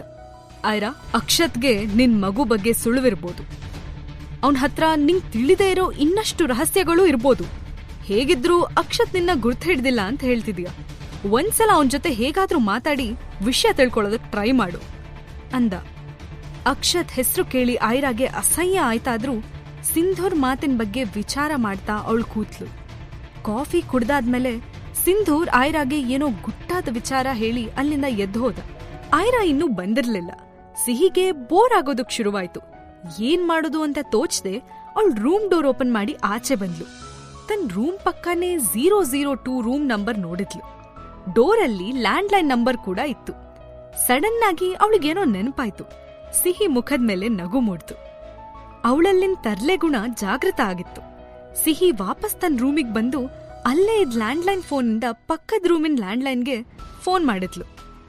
ಟೈಮ್ ಪಾಸ್ ಆಗ್ತಿಲ್ಲ ಅಂತ ಪ್ರ್ಯಾಂಕ್ ಕಾಲ್ ಮಾಡಕ್ ಟ್ರೈ ಮಾಡ್ತಿದ್ಲು ಸಿಹಿ. ರೂಮಲ್ಲಿ ಪ್ರೀತಮ್ ಮತ್ತೆ ರೋಹನ್ ಮಾತ್ರ ಇದ್ರು. ಪ್ರೀತಮ್ ಯಾವ್ದೋ ಸೀರಿಯಸ್ ಕಾಲಲ್ಲಿದ್ದ. ಲ್ಯಾಂಡ್ಲೈನ್ ರಿಂಗ್ ಆಗಿದ್ರು ಅವ್ನ್ ಫೋನ್ ರಿಸೀವ್ ಮಾಡ್ಲಿಲ್ಲ. ಪುಟ್ಟ ರೋಹನ್ ಕಷ್ಟಪಟ್ಟು ಫೋನ್ ಎತ್ಕೊಂಡ. ಅವ್ನ್ ಸ್ವೀಟ್ ವಾಯ್ಸ್ ಅಲ್ಲಿ, ಹಲೋ, ಹೂ ಆರ್ ಯು ಅಂತ ಕೇಳ್ದ. ಆ ಕಡೆಯಿಂದ ಯಾರೋ ತನ್ನ ವಯಸ್ಸಿನ ಹುಡುಗ ಮಾತಾಡ್ತಿದ್ದಾನೆ ಅಂತ ಆಶ್ಚರ್ಯ ಆಗಿ, ಹಾಯ್, ಆರ್ ಯು ಛೋಟಾ ಮೆಂಟಲ್ ಅಂತ ಸಿಹಿ ಈ ಕಡೆಯಿಂದ ಅಂದ್ಲು. ರೋಹನ್ ಮುಖ ಬಿಳಿಸ್ಕೊಳ್ತು. ಏನು, ನನ್ ಮೆಂಟಲ್ ಅಲ್ಲ, ನಾನ್ ರೋಹನ್ ಅಂತ ಇನ್ನೋಸೆಂಟಾಗಿ ಕೇಳ್ದ. ಓ ರೋಹನ್ ಅಂತ ಸಿಹಿ ನಗ್ತಾ ಹೇಳಿದ್ಲು. ಎಲ್ರೂ ನಂಗ್ ಮೆಂಟಲ್ ಅಂತ ಯಾಕಂತಾರೋ, ನನ್ ಟೀಚರ್ ಕೂಡ ಹಾಗೆ ಹೇಳ್ತಾರೆ ಅಂತ ಡಲ್ ವಾಯ್ಸಲ್ಲಿ ಹೇಳ್ದ ರೋಹನ್. ಇದ್ನ ಕೇಳಿ ಸಿಹಿಗೆ ಪಾಪ ಅನಿಸ್ತು. ಅವಳು ಆಶ್ಚರ್ಯದಿಂದ ಕೇಳಿದ್ಲು, ನಿನ್ ಸ್ಕೂಲ್ ಟೀಚರ್ ಹಾಗೆ ಹೇಳ್ತಾರಾ? ರೋಹನ್ ಅಂದ, ನನ್ ಸ್ಕೂಲ್ಗೆ ಹೋಗಲ್ಲ, ನಂದು ಹೋಮ್ ಸ್ಕೂಲ್, ಎಲ್ಲಾ ಟೀಚರ್ಸ್ ಮನೆಗೆ ಬರ್ತಾರೆ ಅಂತ ಒಂದೇ ಲೈನಲ್ಲಿ ಆನ್ಸರ್ ಮಾಡ್ದ. ಏನು ಸ್ಕೂಲಿಗೆ ಹೋಗಲ್ವಾ ನೀನು? ಯಾಕೆ? ಮಿಸ್ಟೀರಿಯಸ್ ಮ್ಯಾನ್ ಅಂತ ಕೇಳಿದ್ಲು ಸಿಹಿ. ನಂಗೆ ಸ್ಕೂಲಲ್ಲಿ ಹುಡುಗ್ರೆಲ್ಲ ಹೊಡಿತಾ ಇದ್ರು, ಅದಕ್ಕೆ ಅಂತ ತುಂಬಾ ಬೇಜಾರಿಂದ ಹೇಳ್ದ. ಹಾಗಿದ್ರೆ ನಿಂಗೆ ಯಾರು ಫ್ರೆಂಡ್ಸ್ ಇಲ್ವಾ ಅಂತ ಸಿಹಿ ಆಶ್ಚರ್ಯದಲ್ಲಿ ಕೇಳಿದ್ಲು. ಯಾರೂ ಇಲ್ಲ ಅಂತ ರೋಹನ್ ಹೇಳ್ದ. ಇವತ್ತಿನವರೆಗೂ ಅವನಿಗೆ ಯಾರೂ ಫ್ರೆಂಡ್ ಇರ್ಲಿಲ್ಲ. ಅಷ್ಟಕ್ಕೂ ಅವನು ಯಾರ ಜೊತೆ ಬೆರಿತಾನೂ ಇರ್ಲಿಲ್ಲ. ಆದ್ರೆ ಸಿಹಿ ವಾಯ್ಸ್ ಕೇಳಿದಾಗ ಅವನಿಗೇನೋ ಫ್ರೆಂಡ್ಲಿ ಫೀಲ್ ಆಯ್ತು. ಓಕೆ, ಐ ಆಮ್ ಸಿಹಿ, ಆಕ್ಚುಲಿ ನಾನ್ ನಿನ್ ಪಕ್ಕದ ರೂಮಿಂದಾನೇ ಮಾತಾಡ್ತಿರೋದು, ನಾವಿಬ್ರು ಫ್ರೆಂಡ್ಸ್ ಆಗೋಣ್ವಾ ಅಂತ ಸಿಹಿ ಕೇಳಿದ್ಲು. ರೋಹನ್ಗೆ ಸಖತ್ ಖುಷಿ ಆಯ್ತು. ಓಕೆ, ನಾವಿಬ್ರು ಫ್ರೆಂಡ್ಸ್ ಅಂತ ಖುಷಿಯಿಂದ ರಿಪ್ಲೈ ಮಾಡ್ದ. ನಮ್ಮ ಈ ಹೊಸ ಫ್ರೆಂಡ್ಶಿಪ್ನ ಹೊಸ ಪಾರ್ಟಿ ಜೊತೆ ಸ್ಟಾರ್ಟ್ ಮಾಡೋಣ, ಏನಂತೀಯ? ನಾವು ಪಿಜ್ಜಾ ತಿನ್ನೋಣ? ಹೇಗಿದ್ರು ಇವತ್ ಚಿಲ್ಡ್ರನ್ಸ್ ಡೇ ಅಲ್ವಾ, ಪಿಜ್ಜಾನು ಕಡ್ಮೆ ರೇಟ್ಗೆ ಸಿಗುತ್ತೆ, ನನ್ ಹತ್ರ ದುಡ್ಡಿದೆ ಅಂತ ಅವಳಂದ್ಲು. ರೋಹನ್ ಆರೋಗ್ಯ ಯಾವಾಗ್ಲೂ ವೀಕ್ ಆಗಿದ್ರಿಂದ ಸಿದ್ಧಾರ್ಥ್ ಅವನ್ಗೆ ಹೆಲ್ದಿ ಫುಡ್ಸ್ನ ಮಾತ್ರ ಕೊಡಿಸ್ತಿದ್ದ. ಆದ್ರೆ ಫಸ್ಟ್ ಟೈಮ್ ರೋಹನ್ಗೂ ಪಿಜ್ಜಾ ತಿನ್ಬೇಕು ಅಂತ ಅನಿಸ್ತು. ಅದು ಕದ್ದು ಮುಚ್ಚಿ ತಿನ್ನೋದು ಅವನಿಗೆ ಅಡ್ವೆಂಚರಸ್ ಅನಿಸ್ತು. ಬಟ್ ನಾವ್ ಎಲ್ ಮೀಟ್ ಆಗೋದು? ನಾನ್ ಎಲ್ಲೂ ಹೊರಗೆ ಹೋಗ್ಬಾರ್ದು ಅಂತ ಪಪ್ಪ ವಾರ್ನ್ ಮಾಡಿದ್ದಾರೆ ಅಂತ ಡೌಟಲ್ಲಿ ರೋಹನ್ ಕೇಳ್ದ. ನನ್ ಮಮ್ಮಿನೂ ನಂಗ್ ಅದೇ ವಾರ್ನ್ ಮಾಡಿದಾಳೆ. ಹಾಗಿದ್ರೆ ನಾನ್ ಕೆಳಗ್ ವೇಟ್ ಮಾಡ್ತಿರ್ತೀನಿ, ಗೆಟ್ ರೆಡಿ, ಓಕೆನಾ ಅಂತ ಅವಳು ಕೇಳಿದ್ಲು. ನಂತ್ರ ಏನೋ ಯೋಚಿಸಿ ಸಿಹಿ ಅಂದ್ಲು, ರೋಹನ್, ನಾವಿಬ್ರು ಇವತ್ತು ಚಿಲ್ಡ್ರನ್ಸ್ ಡೇಗೆ ಅಂತ ಕೊಟ್ಟ ಡ್ರೆಸ್ ಹಾಕೊಳ್ಳೋಣ್ವಾ? ಆಗ ಎದುರಿಗಿರೋ ಪಿಜ್ಜಾ ಶಾಪಲ್ಲಿ ಪಿಜ್ಜಾ ಕಡಿಮೆ ರೇಟಿಗೆ ಸಿಗುತ್ತೆ ಅಂದ್ಲು. ಡನ್ ಅಂತ ಹೇಳಿ ರೋಹನ್ ಕಾಲ್ ಕಟ್ ಮಾಡ್ದ. ಫೋನ್ ಇಟ್ಟೋನು ಎಲ್ ಪ್ರೀತಮ್ ಕೇಳಿಸ್ಕೊಂಡೋ ಅನ್ನೋ ಭಯದಲ್ಲಿ ನಿಧಾನಕ್ ಟರ್ನ್ ಆದ. ಅವನ್ ಪುಣ್ಯಕ್ಕೆ ಪ್ರೀತು ನೋಡ್ಲಿಲ್ಲ. ಇತ್ತ ಸಿಹಿಗೆ ರೋಹನ್ ಇನ್ನೋಸೆನ್ಸ್ ನೋಡಿ ಆಶ್ಚರ್ಯ ಆಯ್ತು. ಹೋಟೆಲಲ್ಲಿ ತನ್ಗೊಬ್ಬ ಫ್ರೆಂಡ್ ಸಿಕ್ಕ ಅನ್ನೋ ಖುಷಿನೂ ಅವಳಿಗಿತ್ತು. ಒಟ್ಟಲ್ಲಿ ರೋಹನ್ ಸಿಹಿ ಮೀಟ್ ಆಗೋಕೆ ತುಂಬಾ ಉತ್ಸುಕರಾಗಿದ್ರು. ಪ್ರೀತಮ್ ಮಾತ್ರ ಇನ್ನು ಫೋನ್ ಹಿಡ್ಕೊಂಡು ಬಾಲ್ಕನಿಲ್ಲೇ ಮಾತಾಡ್ತಾ ಇದ್ದ. ರೋಹನ್ ನಿಧಾನಕ್ ಲಿಫ್ಟ್ ಹತ್ರ ಬಂದ.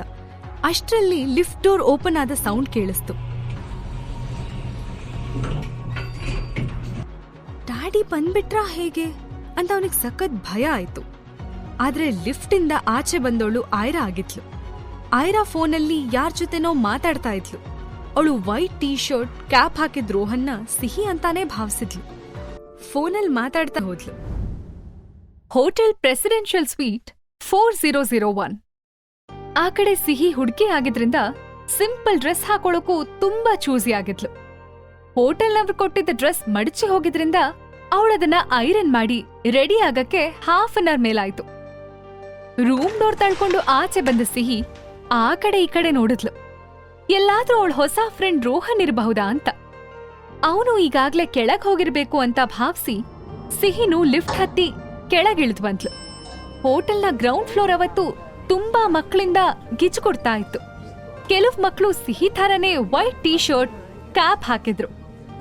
ಹಾಗಿದ್ರೆ ಇವರಲ್ಲಿ ರೋಹನ್ ಯಾರು ಅಂತ ಅವಳಿಗೆ ಅರ್ಥನೇ ಆಗ್ಲಿಲ್ಲ. ರೋಹನ್ ಯಾರು ಅಂತ ಅವಳು ಸುತ್ತಲೂ ನೋಡ್ತಿರೋವಾಗ್ಲೇ ಅವಳ ಹಿಂದ್ಗಡೆಯಿಂದ ಗಟ್ಸ್ ಆದ ಸ್ಟ್ರಾಂಗ್ ವಾಯ್ಸ್ ಕೇಳಿಸ್ತು. ರೋಹನ್, ಇಲ್ಲೇನ್ ಮಾಡ್ತಿದ್ಯಾ ಅಂತ ಯಾರೋ ಕರ್ದಿದ್ ಕೇಳಿ ಸಿಹಿ ಆ ಕಡೆ ನೋಡಿದ್ಲು. ಅವಳ ಎದುರು ಸಿದ್ಧಾರ್ಥ್ ಭರದ್ವಾಜ್ ನಿಂತಿದ್ದ. ಅವನು ಅವಳನ್ನೇ ನೋಡ್ತಾ ಇದ್ದ. ಸಿಹಿಗೆ ಕನ್ಫ್ಯೂಷನ್ ಆಯ್ತು. ಬಹುಶಃ ರೋಹನ್ ತನ್ನ ಹಿಂದೆ ಇರ್ಬೋದು ಅಂತ ತಿರುಗಿ ನೋಡಿದ್ಲು. ಅಲ್ಲಿ ಯಾರೂ ಇರ್ಲಿಲ್ಲ. ಸಿದ್ಧಾರ್ಥ್ ಭರದ್ವಾಜ್ ನಡೀತಾ ಅವಳ ಹತ್ರ ಬಂದವನೇ, ಇವತ್ತು ಮತ್ತೆ ಆಚೆ ಬಂದಿದ್ಯಾ? ನಿಂಗೆಷ್ಟ್ ಸರಿ ಹೇಳೋದು, ಹ? ಡ್ಯಾಡಿ ಮಾತ್ಗೆ ಬೆಲೆ ಕೊಡ್ತಿಲ್ಲ ಅಂದ್ರೆ ಬೇಜಾರಾಗಲ್ವಾ? ಸಿಹಿ ಕಣ್ಣರಳಿಸಿ, ಡ್ಯಾಡಿ? ಡ್ಯಾಡಿನಾ ಅಂತ ಆಶ್ಚರ್ಯದಿಂದ ಕೇಳಿದ್ಲು. ಒಂದೇ ಥರ ಇರೋ ಮಕ್ಕಳು ಸಿಹಿ, ರೋಹನ್ ಅವರಿಗೆ ಗೊತ್ತಿಲ್ಲದೆ ಎಕ್ಸ್ಚೇಂಜ್ ಆಗ್ಬಿಟ್ಟಿದ್ದಾರೆ. ನೋಡಕ್ಕೆ ಒಂದೇ ಥರ ಇರೋ ಇಬ್ರು ಮಕ್ಕಳು ಆಯ್ರಾದೇನಾ? ರೋಹನ್ ಕೂಡ ಆಯ್ರಾ ಮಗನೇ ಆಗಿದ್ರೆ ಸಿದ್ಧಾರ್ಥ್ ಹತ್ರ ಹೇಗ್ ಹೋದ? ಆಯ್ರಾಗೆ ತನ್ ಜೊತೆ ಇರೋದು ಸಿಹಿ ಅಲ್ಲ, ರೋಹನ್ ಅಂತ. ಸಿದ್ಧಾರ್ಥ್ಗೆ ತನ್ ಜೊತೆ ಇರೋದು ರೋಹನ್ ಅಲ್ಲ, ಸಿಹಿ ಅಂತ ಗೊತ್ತಾದ್ರೆ ಏನಾಗತ್ತೆ? ಉತ್ತರಕ್ಕಾಗಿ ಮುಂದಿನ ಎಪಿಸೋಡ್ನ ಕೇಳಲೇಬೇಕು. Aira, one and only on pocket FM. ಮನೆಯಿಂದ ಆಚೆ ಬಂದ ಆಯ್ರಾ ಕ್ಯಾಬ್ ಹತ್ಕೊಂಡ್ಲು. ಕ್ಯಾಬ್ ಡ್ರೈವರ್ಗಂತೂ ಆಯ್ರಾ ಫೇಸ್ನ ಫ್ರಂಟ್ ಮಿರರ್ ಅಲ್ಲಿ ನೋಡ್ತಿದ್ದ ಹಾಗೆ ಆಕಾಶದಲ್ಲಿ ಹುಟ್ಬೇಕಾಗಿದ್ದ ಚಂದ್ರ ತನ್ ಕಾರಲ್ಲೇ ಬಂದಿದಾನೇನೋ. ಇವಳೇನಾದ್ರೂ ಹೀರೋಯಿನ್ ಇರ್ಬೋದಾ ಅಂತ ಅನಿಸ್ತು. ಡ್ರೈವರ್ ಕಾರ್ ಸ್ಟಾರ್ಟ್ ಮಾಡಿ ಅಲ್ಲಿಂದ ಸ್ವಲ್ಪ ಮುಂದೆ ಹೋಗೋವಾಗ್ಲೇ ಜೋರಾಗಿ ಸೌಂಡ್ ಮಾಡ್ತಾ ಒಂದು golden colour Ferrari car Suryaprakash ಬಂಗ್ಲೆನ ಎಂಟರ್ ಆಯ್ತು. ಕನ್ನಡಿಲಿ ಆ ಕಾರ್ನ ನೋಡಿ ಮುಂದೆ ಹೊರಟಿದ್ದ ಆಯ್ರಾ ಮುಖದ ಮೇಲೆ ಚಿಕ್ಕದಾಗಿ ಸ್ಮೈಲ್ ಮೂಡ್ತು. ಸೂರ್ಯಪ್ರಕಾಶ್ ಬಂಗ್ಲೆ ಮುಂದೆ ಬಂದು ನಿಂತ ಫೆರಾರಿ ಕಾರಿಂದ ಕೆಳಗಿಳ್ದೋನು ಅಕ್ಷತ್ ರಾವ್. ಅವನ್ ಕಾರ್ ಇಳಿತಿದ್ದಂಗೆ ಡ್ರಾಮಾ ಶುರು ಮಾಡ್ಕೊಂಡು, ಏಯ್ ಆಯ್ರಾ, ಎಷ್ಟೇ ಕೊಬ್ಬು ನಿನ್ಗೆ? 2 hours ಇಂದ ವೇಟ್ ಮಾಡಿದೀನಿ, ಏನ್ ಆಟ ಆಡ್ತಿದ್ಯಾ ಅಂತ ಕೂಗ್ತಾ ಬಂಗ್ಲೆ ಒಳಗ್ ಬಂದ. ಏದುಸ್ರು ಬಿಡ್ತಾ ಹೊರಗಡೆ ಓಡ್ ಬಂದ ಸ್ವಪ್ನಾನ ಕುತೂಹಲದಿಂದ ನೋಡ್ದ ಅಕ್ಷತ್. ಎಲ್ಲಿ ಆಯ್ರಾ ಅಂತ ಕೇಳ್ದ. ಇದನ್ನ ಕೇಳಿ ಸ್ವಪ್ನ ನಿಟ್ಟುಸ್ರು ಬಿಡ್ತಾ ಹೇಳಿದ್ಲು, ಅವಳು ಈಗಷ್ಟೇ ಇಲ್ಲಿಂದ ಹೋದ್ಲು ಅಕ್ಷತ್. ಅಕ್ಷತ್ ಸಿಟ್ಟಲ್ಲಿ ಹಿಂದೆ ತಿರುಗಿ, ಈಗ ಹೋಯ್ತಲ್ಲ ಅದೇ ಕಾರಲ್ವಾ, ಅದ್ರಲ್ಲಿದ್ದಾಳ ಅವಳು, ಈಗ್ಲೇ ಅವ್ರ ಕಾರ್ನ ಅಡ್ಡಗಟ್ಟಿ ಅವಳಿಗೆ ಕ್ಲಾಸ್ ತಗೊಂಡ್ ಬರ್ತೀನಿರು ಅಂತ ತನ್ನ ಕಾರ್ ಕಡೆ ನಡ್ದ. ಇದನ್ನ ಕೇಳಿ ಸ್ವಪ್ನಾಗೆ ಗಾಬರಿ ಆಯ್ತು. ಅವಳು ಅಕ್ಷತ್ನ ಕನ್ವಿನ್ಸ್ ಮಾಡಕ್ ಶುರು ಮಾಡಿದ್ಲು. ಅವಳು, ಥ್ಯಾಂಕ್ ಗಾಡ್, ನೀನು ಒಳಗಡೆ ಬರೋದ್ರೊಳಗೆ ಅವಳು ಹೋಗಿದ್ದು ಸರಿ ಹೋಯ್ತು, ಇಲ್ಲ ಅಂದ್ರೆ ನೀನ್ ಆ ಡುಮ್ಮಿನ ನೋಡಿ ಸಖತ್ ಇರಿಟೇಟ್ ಆಗ್ತಿದ್ದೆ ಅಂದ್ಲು. ಈಗ ಅವಳು ಹೇಗಾಗಿದ್ದಾಳೆ ಗೊತ್ತಾ, ಒಳ್ಳೆ ಎಮ್ಮೆ ಹಾಗೆ ಇನ್ನಷ್ಟು ದಪ್ಪ ಆಗಿದ್ದಾಳೆ. ಏನಿಲ್ಲ ಅಂದ್ರೂ 150 kgs ಇರ್ಬೋದು ಅವಳು. ಈಗ ನೀನ್ ಅವಳನ್ನ ನೋಡಿದ್ರೆ ಇವತ್ ಫುಲ್ ಮೂಡ್ ಆಫ್ ಆಗುತ್ತೆ, ಪ್ಲೀಸ್ ಬಾ ಅಂತ ರಿಕ್ವೆಸ್ಟ್ ಮಾಡ್ಕೊಂಡ್ಲು ಸ್ವಪ್ನ. ಆದ್ರೆ ಆಗ್ಲೇ ಅಕ್ಷತ್ ತಲೆಲಿ ಏನೋ ಓಡ್ತಿತ್ತು. ಸ್ವಪ್ನ ರೊಮ್ಯಾಂಟಿಕ್ ಆಗಿ ಮತ್ತೆ ಹೇಳಿದ್ಲು, Akshat, I want to give you the best gift today. ಅವನಿಗೆ ಸ್ವಪ್ನ ಬಾಯಿಂದ ಬರ್ತಿದ್ದ ಕಿಟ್ ಆಲ್ಕೋಹಾಲ್ ವಾಸನೆ ನೋಡಿ ಇರಿಟೇಟ್ ಆಯ್ತು. ಆಗ್ಲೇ ಅವನ ಪಾಕೆಟಲ್ಲಿದ್ದ ಫೋನ್ ವೈಬ್ರೇಟ್ ಆಯ್ತು. ಅದರಲ್ಲಿ ಅಕ್ಷತ್ನ ಡ್ರೈವರ್ ಮೆಸೇಜ್ ಹಾಕಿದ್ದ, ಇಂಟರ್ನ್ಯಾಷನಲ್ ಹೋಟೆಲ್ ರಿಗಾಲ್ ಅಂತ. ಅಕ್ಷತ್ ನೀರಸ ಮುಖದಲ್ಲಿ ಸಡನ್ ಆಗಿ ಒಂದ್ ನಗು ಮೂಡ್ತು. ಏರ್ಪೋರ್ಟ್ ಅಲ್ಲಿ ಸಿಕ್ಕ ಆ ಬ್ಯೂಟಿ ರಿಗಾಲಲ್ಲಿದ್ದಾಳೆ ಅನ್ನೋದು ಕೇಳಿ ಅವನಿಗೆ ಖುಷಿ ಆಯ್ತು. ಅದೇ ಜೋಶಲ್ಲಿ ಸ್ವಪ್ನ ಹೆಗಲ್ ಮೇಲೆ ಕೈ ಹಾಕಿ ಪಾರ್ಟಿ ನಡೀತಿದ್ದ ಜಾಗಕ್ಕೆ ಬಂದ. ತನ್ಗೆ ಸರ್ವ್ ಮಾಡಿದ ವಿಸ್ಕಿನ ಸ್ವಪ್ನ ಗ್ಲಾಸಿಗೆ ಟಚ್ ಮಾಡಿ ಚಿಯರ್ಸ್ ಅಂತ ಹೇಳ್ತಾ ಬೀಚ್ಗೆ ತಕ್ಕಂಗೆ ಸ್ಟೆಪ್ಸ್ ಹಾಕೋದಕ್ ಶುರು ಮಾಡ್ದ. ಟ್ಯಾಕ್ಸಿಲಿ ಕುಳಿತಿದ್ದ ಆಯ್ರಾ ಮನ್ಸಲ್ಲಿ ತುಂಬಾ ಪ್ರಶ್ನೆಗಳಿದ್ವು. ಆಯ್ರಾಗೆ ತುಂಬಾ ಕ್ಯೂರಿಯಾಸಿಟಿ ಶುರುವಾಯ್ತು. ಅಲ್ಲ, ಈ ಅಕ್ಷತ್ ಅಜ್ಜನ್ ಹತ್ರ ಆಟೋಮೇಟೆಡ್ ಕಾರ್ಗಳ ಸ್ಪೇರ್ ಪಾರ್ಟ್ಸ್ ತಯಾರು ಮಾಡೋ ದೊಡ್ಡ ದೊಡ್ಡ ಕಂಪ್ನೀಸ್ ಇದೆ. ಹೀಗಿರೋವಾಗ ತಮಗ್ ಸಂಬಂಧನೇ ಇಲ್ದಿರೋ ಲಾಸ್ ಅಲ್ಲಿರೋ ಈ ಮೆಡಿಕಲ್ ಕಂಪ್ನಿ ಮೇಲೆ ಯಾಕೆ ಅಕ್ಷತ್ ಫ್ಯಾಮಿಲಿ ಕಣ್ಣು? Something is fishy in this matter ಅಂತ ಯೋಚಿಸಿದ್ಲು. ದಾರಿ ಮಧ್ಯ ಅವಳಿಗೆ ಐಸ್ ಕ್ರೀಮ್ ಶಾಪ್ ಕಾಣಿಸ್ತು. ಸಿಹಿಗೆ ಚಾಕ್ಲೇಟ್ ಐಸ್ ಕ್ರೀಮ್ ಅಂದ್ರೆ ತುಂಬಾ ಇಷ್ಟ ಅಂತ ಅವಳು ಕೆಳಗಿಳಿದು ಪಾರ್ಸೆಲ್ ತಗೊಂಡ್ಲು. ಅಲ್ದೆ ಹೋಟೆಲಲ್ಲಿ ಲಿಫ್ಟ್ ಹತ್ರ ಸಿಕ್ಕಿದ ಹುಡುಗನ್ ನೆನಪಾಗಿ ಅವಳು 2 ಐಸ್ ಕ್ರೀಮ್ ಹೆಚ್ಚಿಗೆ ತಗೊಂಡಿದ್ಲು. ಆಯ್ರಾ ವಾಪಸ್ ಹೋಟೆಲ್ ರಿಗಾಲಿಗೆ ಬಂದಾಗ ಕತ್ಲೆ ಆಗಿತ್ತು. ಪಾಪ ಸಿಹಿ ಒಬ್ಳೆ ಏನ್ ಮಾಡ್ತಿರ್ತಾಳೋ ಅನ್ಕೋತಾ ಅವಳು ಬೇಗ ಬೇಗ ಲಿಫ್ಟ್ ಕಡೆ ನಡೆದ್ಲು. ಸಡನ್ ಆಗಿ 4 ಜನ ಹೋಟೆಲ್ ಸ್ಟಾಫ್ ಮತ್ತೆ 2-3 ಜನ ಬಾಡಿ ಗಾರ್ಡ್ಸ್ ಅವಳನ್ನ ಅಲ್ಲೇ ತಡೆದು ನಿಲ್ಸಿದ್ರು. ಏನಾಗ್ತಿದೆ ಅಂತ ಯೋಚಿಸುವಷ್ಟರಲ್ಲಿ ಲಿಫ್ಟ್ ಡೋರ್ ಓಪನ್ ಆಯ್ತು. ಆಗ ಅಲ್ಲಿದ್ದವ್ರ ಕಡೆ ಎಲ್ರ ಗಮನ ಹೋಯ್ತು. ಬ್ಲ್ಯಾಕ್ ಸೂಟ್, ಬ್ಲ್ಯಾಕ್ ಶೂಸ್ ಹಾಕೊಂಡಿದ್ದ 6 ಅಡಿಗಿಂತ ಹೆಚ್ಚು ಎತ್ತರದ ವ್ಯಕ್ತಿ ಲಿಫ್ಟ್ ಇಂದ ಆಚೆ ಬಂದ. ಅವನ ಗಾಂಭೀರ್ಯನ ನೋಡಿ ಅವಳು ಈ ಹೋಟೆಲ್ ಓನರ್ ಸೈಕೋ ಅಂತ ಕನ್ಫರ್ಮ್ ಮಾಡ್ಕೊಂಡ್ಲು. ಆಯ್ರಾ, ಓ, ಇವ್ರ ಅಚ್ಚಿಗೆ ನಾ ಟ್ರೀಟ್ಮೆಂಟ್ ಬೇಕಿರೋದು, ಅದಕ್ಕೆ ಡಾಕ್ಟರ್ ಸಂಯುಕ್ತನ ಹುಡುಕ್ತಿದ್ದಾರಾ? ಭಾವನೆ ಹೇಳ್ದಾಗೆ ಇವ್ನ್ ಡೇಂಜರಸ್ ಮನುಷ್ಯನ ಅಂತ ಮನ್ಸಲ್ಲಿ ಅನ್ಕೋತಿದ್ಲು. ಸಿದ್ಧಾರ್ಥ್ ಫಸ್ಟ್ ಟೈಮ್ ಅಪ್ಸರೆನ ನೋಡೋ ಥರ ಒಂದು ಕ್ಷಣ ಅವಳನ್ನ ನೋಡ್ದ. ನಂತರ ಡ್ಯಾಮಿಟ್, ನಂಗೇನಾಗಿದೆ, ನನ್ನ ಮಗನ್ ತಲೆ ಕೆಡ್ಸದ್ ಇವಳ ಮೇಲೆ ನನಗೆಂತ ಫೀಲಿಂಗ್ಸ್ ಛೇ ಅಂತ ಬೈಕೊಂಡು ನಂತರ ಆಯ್ರನ ಕೆಕ್ಕರಿಸಿ ನೋಡ್ತಾ ಸಿದ್ಧಾರ್ಥ್ ತನ್ನ ಉದ್ದ ಬೆರಳನ್ನ ಆಯ್ರಾಗ್ ತೋರಿಸಿ ವಾರ್ನ್ ಮಾಡೋ ಥರ ಹೇಳ್ದ, ಸ್ಟೇ ಅವೇ ಫ್ರಮ್ ಮೈ ಸನ್ ಅಂದ. ಅವಳು ರಿಪ್ಲೈ ಮಾಡಬೇಕು ಅನ್ನುವಷ್ಟರಲ್ಲಿ ಬಾಡಿ ಗಾರ್ಡ್ಸ್ ಅವಳ ಕೈಯಲ್ಲಿದ್ದ ಪಾರ್ಸಲ್ನ ಚೆಕ್ ಮಾಡಿ ಚಾಕ್ಲೇಟ್ ಐಸ್ ಕ್ರೀಮ್ನ ಕಿತ್ಕೊಂಡು ಹೋಗಿ ಡಸ್ಟ್ಬಿನ್ಗೆ ಹಾಕಿದ್ರು. ಸಿದ್ಧಾರ್ಥ್ ಅವಳ ಕಡೆ ಕೋಪದಲ್ಲಿ ನೋಡಿ ಹೊರಟೋದ. ಆಯ್ರಾನು ಸಿಟ್ಟಲ್ಲಿ, ಈ ಮನುಷ್ಯನ್ಗೇನಾಗಿದೆ, ನಾನೇನ್ ಮಾಡ್ದೆ, ಬ್ಲಡಿ ಇಡಿಯಟ್ ಅಂತ ಜೋರಾಗಿ ಹೇಳ್ತಾ ಲಿಫ್ಟ್ ಹತ್ಕೊಂಡ್ಲು. ಅಷ್ಟ್ರಲ್ಲೇ ಅದೇ ಲಿಫ್ಟಿಗೆ ಹತ್ಕೊಂಡು ಒಬ್ಬ ವ್ಯಕ್ತಿ ಇದನ್ನ ಕೇಳಿ, ಹಲೋ ಮಿಸ್, ಏನಂದ್ರಿ ನೀವು, ನಮ್ಮ ಅಣ್ಣನ ಬ್ಲಡಿ ಇಡಿಯಟ್ ಅಂದ್ರ ಅಂದ. ವಾಟ್? ಹಣೆ ಸಿಂಡ್ರಿಸಿ ಆಯ್ರಾ ಕೇಳಿದ್ಲು. ಅವನು, ನೋಡಿ ಮಿಸ್, ಇನ್ಫ್ಯಾಕ್ಟ್ ನಮ್ಮ ಅಣ್ಣನ್ಗೆ ಹುಡ್ಗಿರಂದ್ರೆ ಅಲರ್ಜಿ, ಆದ್ರೆ ನಿಮ್ಮಂಥ ಎಷ್ಟೋ ಹುಡ್ಗಿರು ಅವನನ್ನ ಇಂಪ್ರೆಸ್ ಮಾಡಕ್ ಟ್ರೈ ಮಾಡ್ತಾರೆ. ಅದಾಗಿಲ್ಲ ಅಂದಾಗ ಅವನ್ ಮುದ್ದು ಮಗ ರೋಹನ್ ಹಿಂದೆ ಬೀಳ್ತಾರೆ. ಅದಕ್ಕೆ ಅಣ್ಣಂಗೆ ಕೆಟ್ಟ ಕೋಪ ಬರುತ್ತೆ. ನೀವ್ ಯಾವತ್ತೂ ರೋಹನ್ ತಂಟೆಗೆ ಹೋಗ್ಬೇಡಿ ಅಂತ ಹೇಳ್ದ. ಇರಿಟೇಟ್ ಆದ ಆಯ್ರಾ, ಸ್ಟಾಪ್ ದಿಸ್ ನಾನ್ಸೆನ್ಸ್ ಅಂದ್ಲು. ಆ ಹುಡುಗ ಕ್ಯಾಶುವಲ್ ಆಗಿ, ನಿಮ್ಮಿಷ್ಟ, ಹೇಳೋದು ಹೇಳಿದೀನಿ ಅಂತ ಅಂದು ಹೆಡ್ಫೋನ್ಸ್ನ ಕಿವಿಗೆ ಹಾಕೊಂಡ. ಲಿಫ್ಟ್ 7th ಫ್ಲೋರ್ ರೀಚ್ ಆಯ್ತು. ಆಯ್ರಾ ಆ ಹುಡುಗನ್ ಕಡೆ ನೋಡ್ದೆ ಬೇಗ ಬೇಗ ತನ್ನ ಫ್ಲಾಟ್ ಕಡೆ ನಡೆದ್ಲು. ಈ ಕಡೆ ಡೋರ್ ಓಪನ್ ಮಾಡಿ ತನ್ನ ರೂಮ್ ಒಳಗಡೆ ಬಂದ ಆಯ್ರಾಗೆ ಅವಳ ಮನಸ್ಸಿನ ಕೋಪನ ಹೊರಗೆ ಹಾಕ್ಬೇಕು ಅನ್ನಿಸ್ತು. ಈ ಸಿದ್ಧಾರ್ಥ್ಗೆ ಚೆನ್ನಾಗಿ ಬೈಬೇಕು ಅನ್ನಿಸ್ತಿತ್ತು. ಸಿಹಿ ಇಲ್ವಲ್ಲ ಅನ್ನೋದು ಸಡನ್ ಆಗಿ ಫ್ಲಾಶ್ ಆಗಿ ಆ ವಿಷಯನ ಅಲ್ಲಿಗೆ ಬಿಟ್ಲು. ಬೆಡ್ರೂಮ್ ಡೋರ್ ಓಪನ್ ಮಾಡಿ ಒಳಗಡೆ ಹೋದ್ಲು. ಸಿಹಿ ಮಲ್ಕೊಂಡಿದ್ಲು. ಅವಳನ್ನ ನೋಡಿ ಆಯ್ರ ಮುಖದಲ್ಲಿ ಅದೇನೋ ನೆಮ್ಮದಿ ನಗು ಮೂಡ್ತು. ಎಷ್ಟೇ ಪ್ರಾಬ್ಲಮ್ಸ್ ಇದ್ರೂ ಮಗಳು ಮಾತ್ರ ರಾಣಿ ಆಗಿರ್ಬೇಕು ಅನ್ನೋದೇ ಅವಳ ಜೀವನದ ಉದ್ದೇಶ. ತುಂಬಾ ಸುಸ್ತಾಗಿದ್ದ ಆಯ್ರಾಗೆ ನಿದ್ದೆ ಮಾಡಿದ್ರೆ ಸಾಕು ಅನ್ನೋ ಹಾಗೆ ಅನ್ಸ್ತಿತ್ತು. ಬಟ್ ಅವಳಿಗೆ ಅವತ್ತಿನ ಇಮೇಲ್ ಚೆಕ್ ಮಾಡೋದು ಪೆಂಡಿಂಗ್ ಇತ್ತು. ಕೂಡ್ಲೆ ಬ್ಯಾಗಿಂದ ಲ್ಯಾಪ್ಟಾಪ್ ತೆಗೆದಾಗ ಫಸ್ಟ್ ಕಂಡಿದ್ದೆ message from mister Siddharth Bharadwaj.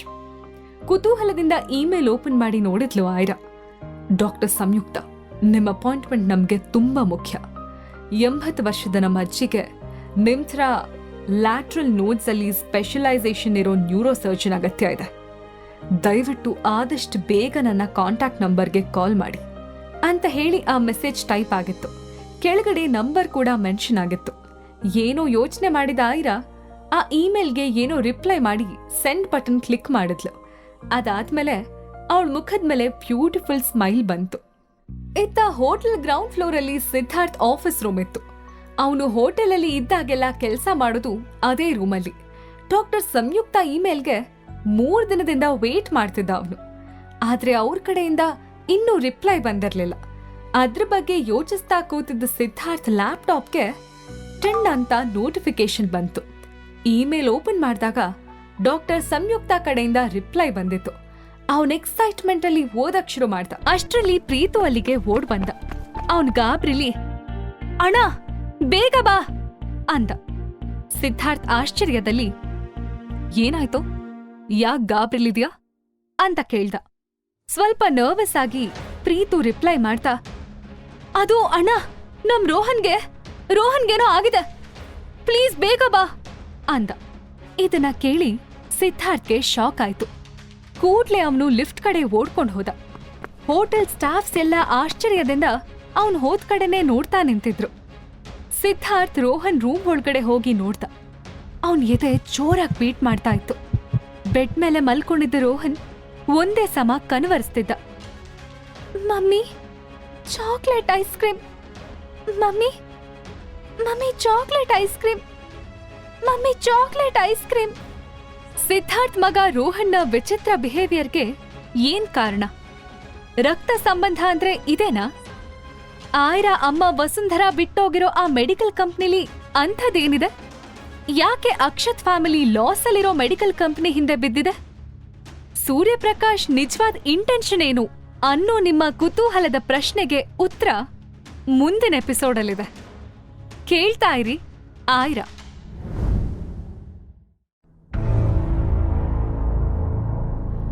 ಕುಡ್ದಿದ್ ನಶೆಲಿ ಆಯ್ರಾಗೆ kiss ಮಾಡಕ್ ಟ್ರೈ ಮಾಡಿದ ಅಕ್ಷತ್ ಹಿಂದೆ ತಿರುಗಿ ನೋಡ್ದಾಗ ಅಲ್ಲಿ ಸ್ವಪ್ನ ನಿಂತಿದ್ಲು.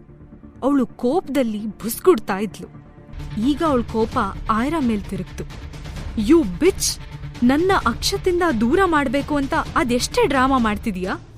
ನಂಗ್ ಗೊತ್ತಿತ್ತು ನೀನ್ ಹೀಗೆ ಏನಾದ್ರೂ ಮಾಡ್ತೀಯಾ ಅಂತ ಹೇಳ್ತಾ ಕೋಪದಿಂದ ಅವಳ ಮೇಲೆ ಕೈ ಮಾಡೋದಕ್ ಬಂದ್ಲು ಸ್ವಪ್ನ. ಅಕ್ಷತ್ ಕೂಡ್ಲೆ ಸ್ವಪ್ನ ಕೈ ಹಿಡಿದು, ಸ್ವಪ್ನ ಅಯ್ಯೋ ಮ್ಯಾಡ್, ನಿನ್ ಹತ್ರ ನಾನು ಆಮೇಲೆ ಮಾತಾಡ್ತೀನಿ, ಇಲ್ಲಿಂದ ಆಚೆ ಹೋಗು ಅಂತ ಬೆದರಿಸೋ ಹಾಗೆ ಹೇಳ್ದ. ನಿಂಗೆ ಏನಾಗಿದೆ ಅಕ್ಷತ್? ಮೊನ್ನೆ ತಾನೇ ನಿಮ್ ಎಂಗೇಜ್ಮೆಂಟ್ ಬ್ರೇಕ್ ಆಗಿದೆ, ಮತ್ತೆ ನೀನ್ ಇವಳ ಜೊತೆ ಮದ್ವೆ ಆಗಕ್ ರೆಡಿ ಆಗಿದೀಯಾ? ಶೇಮ್ ಆಗೋದಿಲ್ವಾ ನಿನ್ಗೆ? ಇಂಥವಳಿಗೋಸ್ಕರ ನೀನ್ ನನಗ್ ಮೋಸ ಮಾಡ್ತೀಯಾ ಅಂತ ಕಣ್ಣೀರ್ ಸುರಿಸ್ತಾ ಹೇಳಿದ್ಲು ಸ್ವಪ್ನ.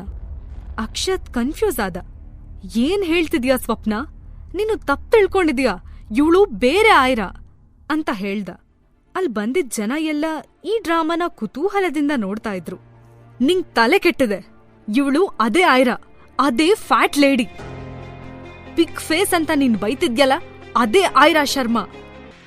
ಕೂಡ್ಲೆ ಆಯ್ರಾ ಸ್ಮೈಲ್ ಮಾಡ್ತಾ ಅಂದ್ಲು, ಎಸ್ ಅಕ್ಷತ್, ಸ್ವಪ್ನ ಹೇಳ್ತಿರೋದು ನಿಜಾನೇ, ನಾನು ಅದೇ ಆಯ್ರಾ ಶರ್ಮಾ ಅಂತ ಹೇಳಿದ್ಲು. ಅಕ್ಷತ್ಗೆ ಕೋಪದಲ್ಲಿ ಕೈ ನಡ್ಗೋದಕ್ ಶುರುವಾಯ್ತು. ಅವನು ಎದ್ದು ಹೋಗಿ ಅವಳ ಕೆನ್ನೆಗ್ ಬಾರಿಸ್ಬೇಕು ಅಂತ ಕೈ ಎತ್ತಿದ್ದ. ಅಷ್ಟ್ರಲ್ಲೇ ಯಾವ್ದೋ ಒಂದ್ ಬಲಿಷ್ಠ ಕೈ ಅಕ್ಷತ್ ಕೈನ ತಡೆದು ನಿಲ್ಲಿಸ್ತು. ಬ್ಲ್ಯಾಕ್ ಸೂಟ್ ಹಾಕಿದ್ದ ಡಾಕ್ಟರ್ ಸಂಯುಕ್ತನ ಹುಡ್ಕೊಂಡ್ ಬಂದಿದ್ದ ಸಿದ್ಧಾರ್ಥ್ ಭರದ್ವಾಜ್ ಅಲ್ಲಿ ನಿಂತಿದ್ದ. ಸಿದ್ಧಾರ್ಥ್ನ ನೋಡಿ ಆಯ್ರಾಗೆ ಆಶ್ಚರ್ಯ ಆಯ್ತು. ಸ್ವಪ್ನ ಸಿದ್ಧಾರ್ಥ್ನ ನೋಡಿ ಯಾರೋ ನೀನು ಅಂದ್ಲು. ಅಕ್ಷತ್ ಕೂಡ ತನ್ ಕೈ ಬಿಡಿಸ್ಕೊಳ್ತಾ ಹೂ ಆರ್ ಯು ಮ್ಯಾನ್, ಇದು ನಮ್ ಪರ್ಸನಲ್ ವಿಷಯ, ನೀನ್ ತಲೆ ಹಾಕ್ಬೇಡ ಅಂತ ಕೈ ಬೆರಳ್ ತೋರ್ಸಿ ವಾರ್ನ್ ಮಾಡ್ದ. ಸಿದ್ಧಾರ್ಥ್ ಹುಬ್ಬು ಕೋಪದಿಂದ ಗಂಟಿಕ್ಕಿದ್ವು. ನಾನ್ ಯಾರಾದ್ರೆ ನಿಂಗೇನು, ಫಸ್ಟ್ ಇಲ್ಲಿಂದ ಜಾಗ ಖಾಲಿ ಮಾಡು ಅಂದ ಸಿದ್ಧಾರ್ಥ್. ಇದ್ನ ಕೇಳಿ ಅಕ್ಷತ್ಗೆ ಎಲ್ರ ಎದ್ರು ಅವಮಾನ ಆದಂಗಾಯ್ತು. ನೀನ್ಯಾರೋ ನನಗ್ ಜಾಗ ಖಾಲಿ ಮಾಡಕ್ ಹೇಳೋನು ಅಂದ ಅಕ್ಷತ್. ಇದ್ನ ಕೇಳಿ ಆಯ್ರಾಗೆ ನಗು ಬಂತು. ಅಲ್ಲೇ ನಿಂತ ಸಿದ್ಧಾರ್ಥ್ ಸೆಕ್ರೆಟರಿ ಆ ಪ್ರಶ್ನೆಗ್ ರಿಪ್ಲೈ ಮಾಡ್ದ. ಇವರು ಈ hotel owner mister Siddharth Bharadwaj. ಅಲ್ಲಿದ್ದವ್ರೆಲ್ಲ ಸಿದ್ಧಾರ್ಥ್ ನೋಡಿ ಸ್ವಲ್ಪ ಭಯ ಪಟ್ರು. ಸಿದ್ಧಾರ್ಥ್ ಹೆಸರು ಕೇಳ್ತಿದಂಗೆ ಅಕ್ಷತ್ ತಣ್ಣಗಾದ. ಅಕ್ಷತ್ಗೂ ಗೊತ್ತು ಭರದ್ವಾಜ್ ಫ್ಯಾಮಿಲಿ ಅವ್ರ ಬಿಸ್ನೆಸ್ ಹೇಗಿತ್ತು ಅಂತ. ಇಂಡಿಯಾದಲ್ಲಿ ಟಾಪ್ 10 ಹೋಟೆಲಿಯರ್ಗಳಲ್ಲಿ ಸಿದ್ಧಾರ್ಥ್ ಕೂಡ ಒಬ್ನಾಗಿದ್ದ. ಅವನ್ ಮುಂದೆ ರಾವ್ ಫ್ಯಾಮಿಲಿ ಏನೂ ಇಲ್ಲ. ಬೇರೆ ಮಾತಾಡೋಕೆ ತೋಚದೆ ಅಕ್ಷತ್ ಅಂದ, ಐ ಆಮ್ ಸಾರಿ, ನಾವಿಲ್ಲಿಂದ ಹೋಗ್ತೀವಿ. ಆಯ್ರಾ ಸೈಲೆಂಟ್ ಆಗಿ ಸಿದ್ಧಾರ್ಥ್ನೇ ನೋಡ್ತಾ ನಿಂತಿದ್ಲು. ಆಗ್ಲೇ ಸಿದ್ಧಾರ್ಥ್ ಬ್ಲೂಟೂತ್ ಇಯರ್ಫೋನ್ ಇಂದ ಅವನ್ ಹ್ಯಾಕರ್ ಫ್ರೆಂಡ್ ವಾಯ್ಸ್ ಕೇಳಿಸ್ತು. Siddharth, doctor Samyukta phone track ಸಿಗ್ತಿಲ್ಲ. ಐ ಥಿಂಕ್ ಅವರು ತಮ್ಮ ಫೋನ್ನ ಸ್ವಿಚ್ ಆಫ್ ಮಾಡಿ ಹೋಟೆಲ್ನಿಂದ ಹೊರಟಿರಬಹುದು. ಈ ಸರಿ ನಿರಾಶೆಯಿಂದ ಸಿದ್ಧಾರ್ಥ್ ಮುಖ ಕಪ್ಪಿಡ್ತು. ಅವನು ಬೇಸರದಿಂದ ಸೆಕ್ರೆಟರಿ ಮುಖ ನೋಡ್ದ.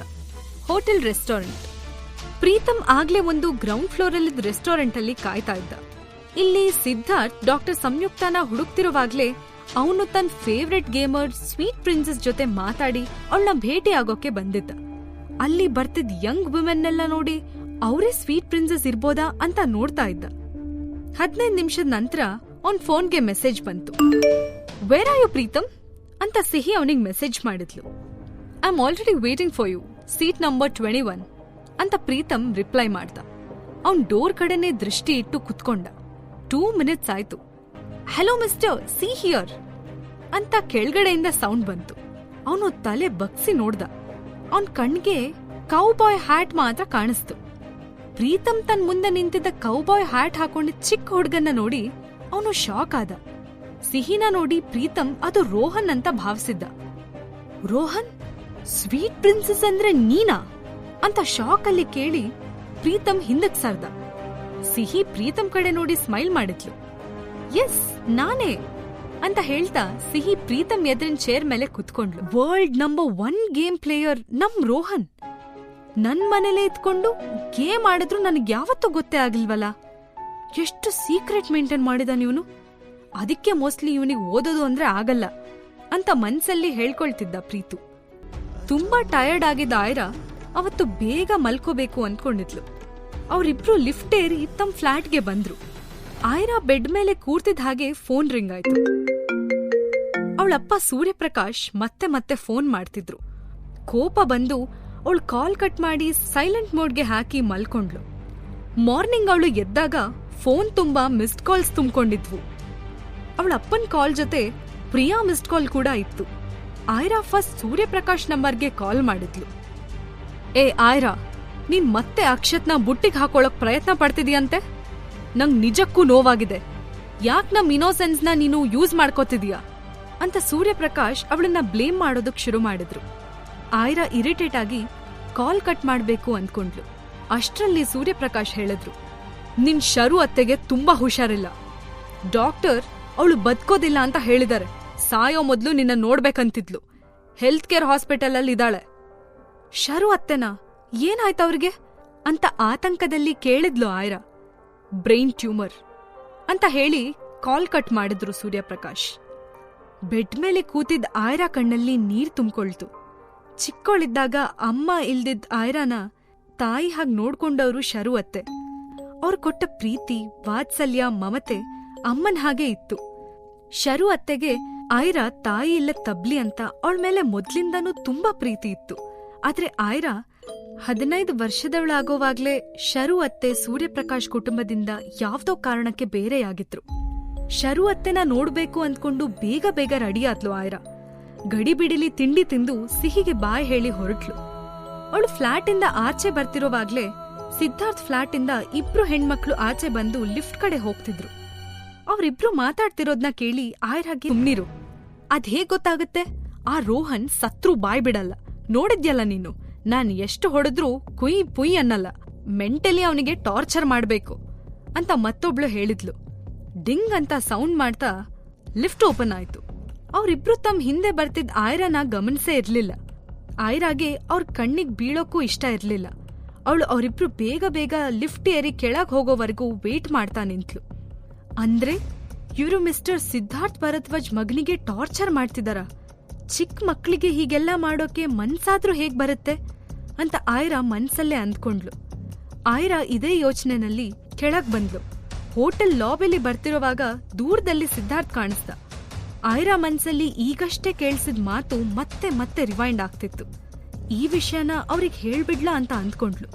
ಮೊದ್ಲೇ ಸಿದ್ಧಾರ್ಥ್ಗೆ ನಾನು ಅಂದ್ರೆ ಆಗೋದಿಲ್ಲ, ನಾನ್ ಸುಮ್ನೆ ಇಲ್ಲಿಂದ ಹೋದ್ರೆ ಬೆಟರ್ ಅಂತ ಅಂದ್ಕೊಂಡು ಎಕ್ಸಿಟ್ ಡೋರ್ ಕಡೆ ನಡೆದ್ಲು. ಸಿದ್ಧಾರ್ಥ್ ಆಗ ತಾನೇ ಯಾವ್ದೋ ಇಂಪಾರ್ಟೆಂಟ್ ಮೀಟಿಂಗ್ ಮುಗಿಸ್ಕೊಂಡು ಕ್ಲೈಂಟ್ಸ್ ಜೊತೆ ಹೊರಗಡೆ ಹೊರಟಿದ್ದ. ಇದ್ದಕ್ಕಿದ್ದ ಹಾಗೆ ಆಯ್ರಾಗೆ ತಾನ್ ತಪ್ಪು ಮಾಡ್ತಿದ್ದೀನಿ ಅಂತ ಫೀಲ್ ಆಯ್ತು. ಅವಳು ಏನಾದ್ರೂ ಆಗ್ಲಿ ಹೇಳೇ ಬಿಡ್ತೀನಿ ಅಂದ್ಕೊಂಡು ಸಿದ್ಧಾರ್ಥ್ ಹಿಂದೆ ದೊಡ್ಡ ದೊಡ್ಡ ಹೆಜ್ಜೆ ಹಾಕಿ ಗಡಿ ಬಿಡಿಲಿ ನಡ್ಕೊಂಡು ಹೋದ್ಲು. ಸಿದ್ಧಾರ್ಥ್ ಸೆಕ್ರೆಟರಿ ಅವಳನ್ನ ಆಗ್ಲೇ ನೋಡಿದ್ದ. ಸಿದ್ಧಾರ್ಥ್ ಬಾಡಿಗಾರ್ಡ್ಸ್ ಆಯ್ರಾನ ಅಲ್ಲೇ ತಡೆದ್ರು. ಅವಳಿಗೆ ಅವನ್ ಹತ್ರ ಹೋಗೋಕೆ ಪರ್ಮಿಷನ್ ಕೊಡ್ಲಿಲ್ಲ. ಸೆಕ್ರೆಟರಿ ಅವಳನ್ನ ತಡೀತಾ, ಸಿದ್ಧಾರ್ಥ್ ಸರ್ ಬ್ಯುಸಿ ಇದಾರೆ, ನೀವ್ ಆಮೇಲೆ ಮಾತಾಡಬಹುದು ಅಂತ ಹೇಳ್ದ. ಎಷ್ಟೇ ಕೇಳ್ಕೊಂಡ್ರು ಅವರು ಸಿದ್ಧಾರ್ಥ್ ಹತ್ರ ಹೋಗೋಕೆ ಬಿಡ್ಲಿಲ್ಲ. ಈ ಹುಡ್ಗಿ ಏನಾದ್ರೂ ನೆಪ ಹೇಳ್ಕೊಂಡು ಬೇಕಂತ ತಮ್ಮ ಬಾಸ್ನ ಇಂಪ್ರೆಸ್ ಮಾಡೋಕೆ ಟ್ರೈ ಮಾಡ್ತಿದ್ದಾಳೆ ಅಂತ ಭಾವಿಸಿದ ಸೆಕ್ರೆಟರಿ, ಮೇಡಮ್ ನಿನ್ನೆ ಸರ್ ನಿಮ್ ಸೇವ್ ಮಾಡಿದರೆ ಅಂತ ಥ್ಯಾಂಕ್ಸ್ ಹೇಳ್ಬೇಕು ಅಂತ ಬಂದ್ರ? ಅದನ್ನ ನಾನೇ ಹೇಳ್ತೀನಿ, ನೀವ್ ಹೊರಡಿ ಅಂತ ಹೇಳ್ದ. ಅವಳಿಗೆ ಬ್ಯಾಡ್ ಫೀಲ್ ಆಯ್ತು. ಅವಳು ಸೆಕ್ರೆಟರಿನ ಸ್ವಲ್ಪ ಹಿಂದೆ ತಳ್ತಾ, hello mister Siddharth Bharadwaj, your son is in danger ಅಂತ ಜೋರಾಗಿ ಹಿಂದ್ಗಡೆಯಿಂದ ಕೂಗಿದ್ಲು ಆಯ್ರಾ. ಇದ್ನ ಕೇಳಿ ಸಿದ್ಧಾರ್ಥ್ ಸಡನ್ ಆಗಿ ಟರ್ನ್ ಆದ. ವಾಟ್ ಅಂತ ಕೇಳ್ದ. ಹಿ ನೀಡ್ಸ್ ಯೋರ್ ಹೆಲ್ಪ್, ನಿಮ್ ಮಗನ್ನ ಮರಿಬೇಡಿ ಅಂತ ಹೇಳಿ ಆಯ್ರಾ ಅಲ್ಲಿಂದ ಹೊರಗಡೆ ಹೋದ್ಲು. ಆಲ್ರೆಡಿ ಕ್ಯಾಬ್ ಬುಕ್ ಮಾಡ್ಕೊಂಡಿದ್ರಿಂದ ಅವಳು ಹಿಂತಿರುಗ್ ನೋಡ್ದೆ ಕ್ಯಾಬ್ ಹತ್ಕೊಂಡ್ಲು. ಸಿದ್ಧಾರ್ಥ್ ಶಾಕ್ ಇಂದ ಹಾಗೇ ನಿಂತಿದ್ದ.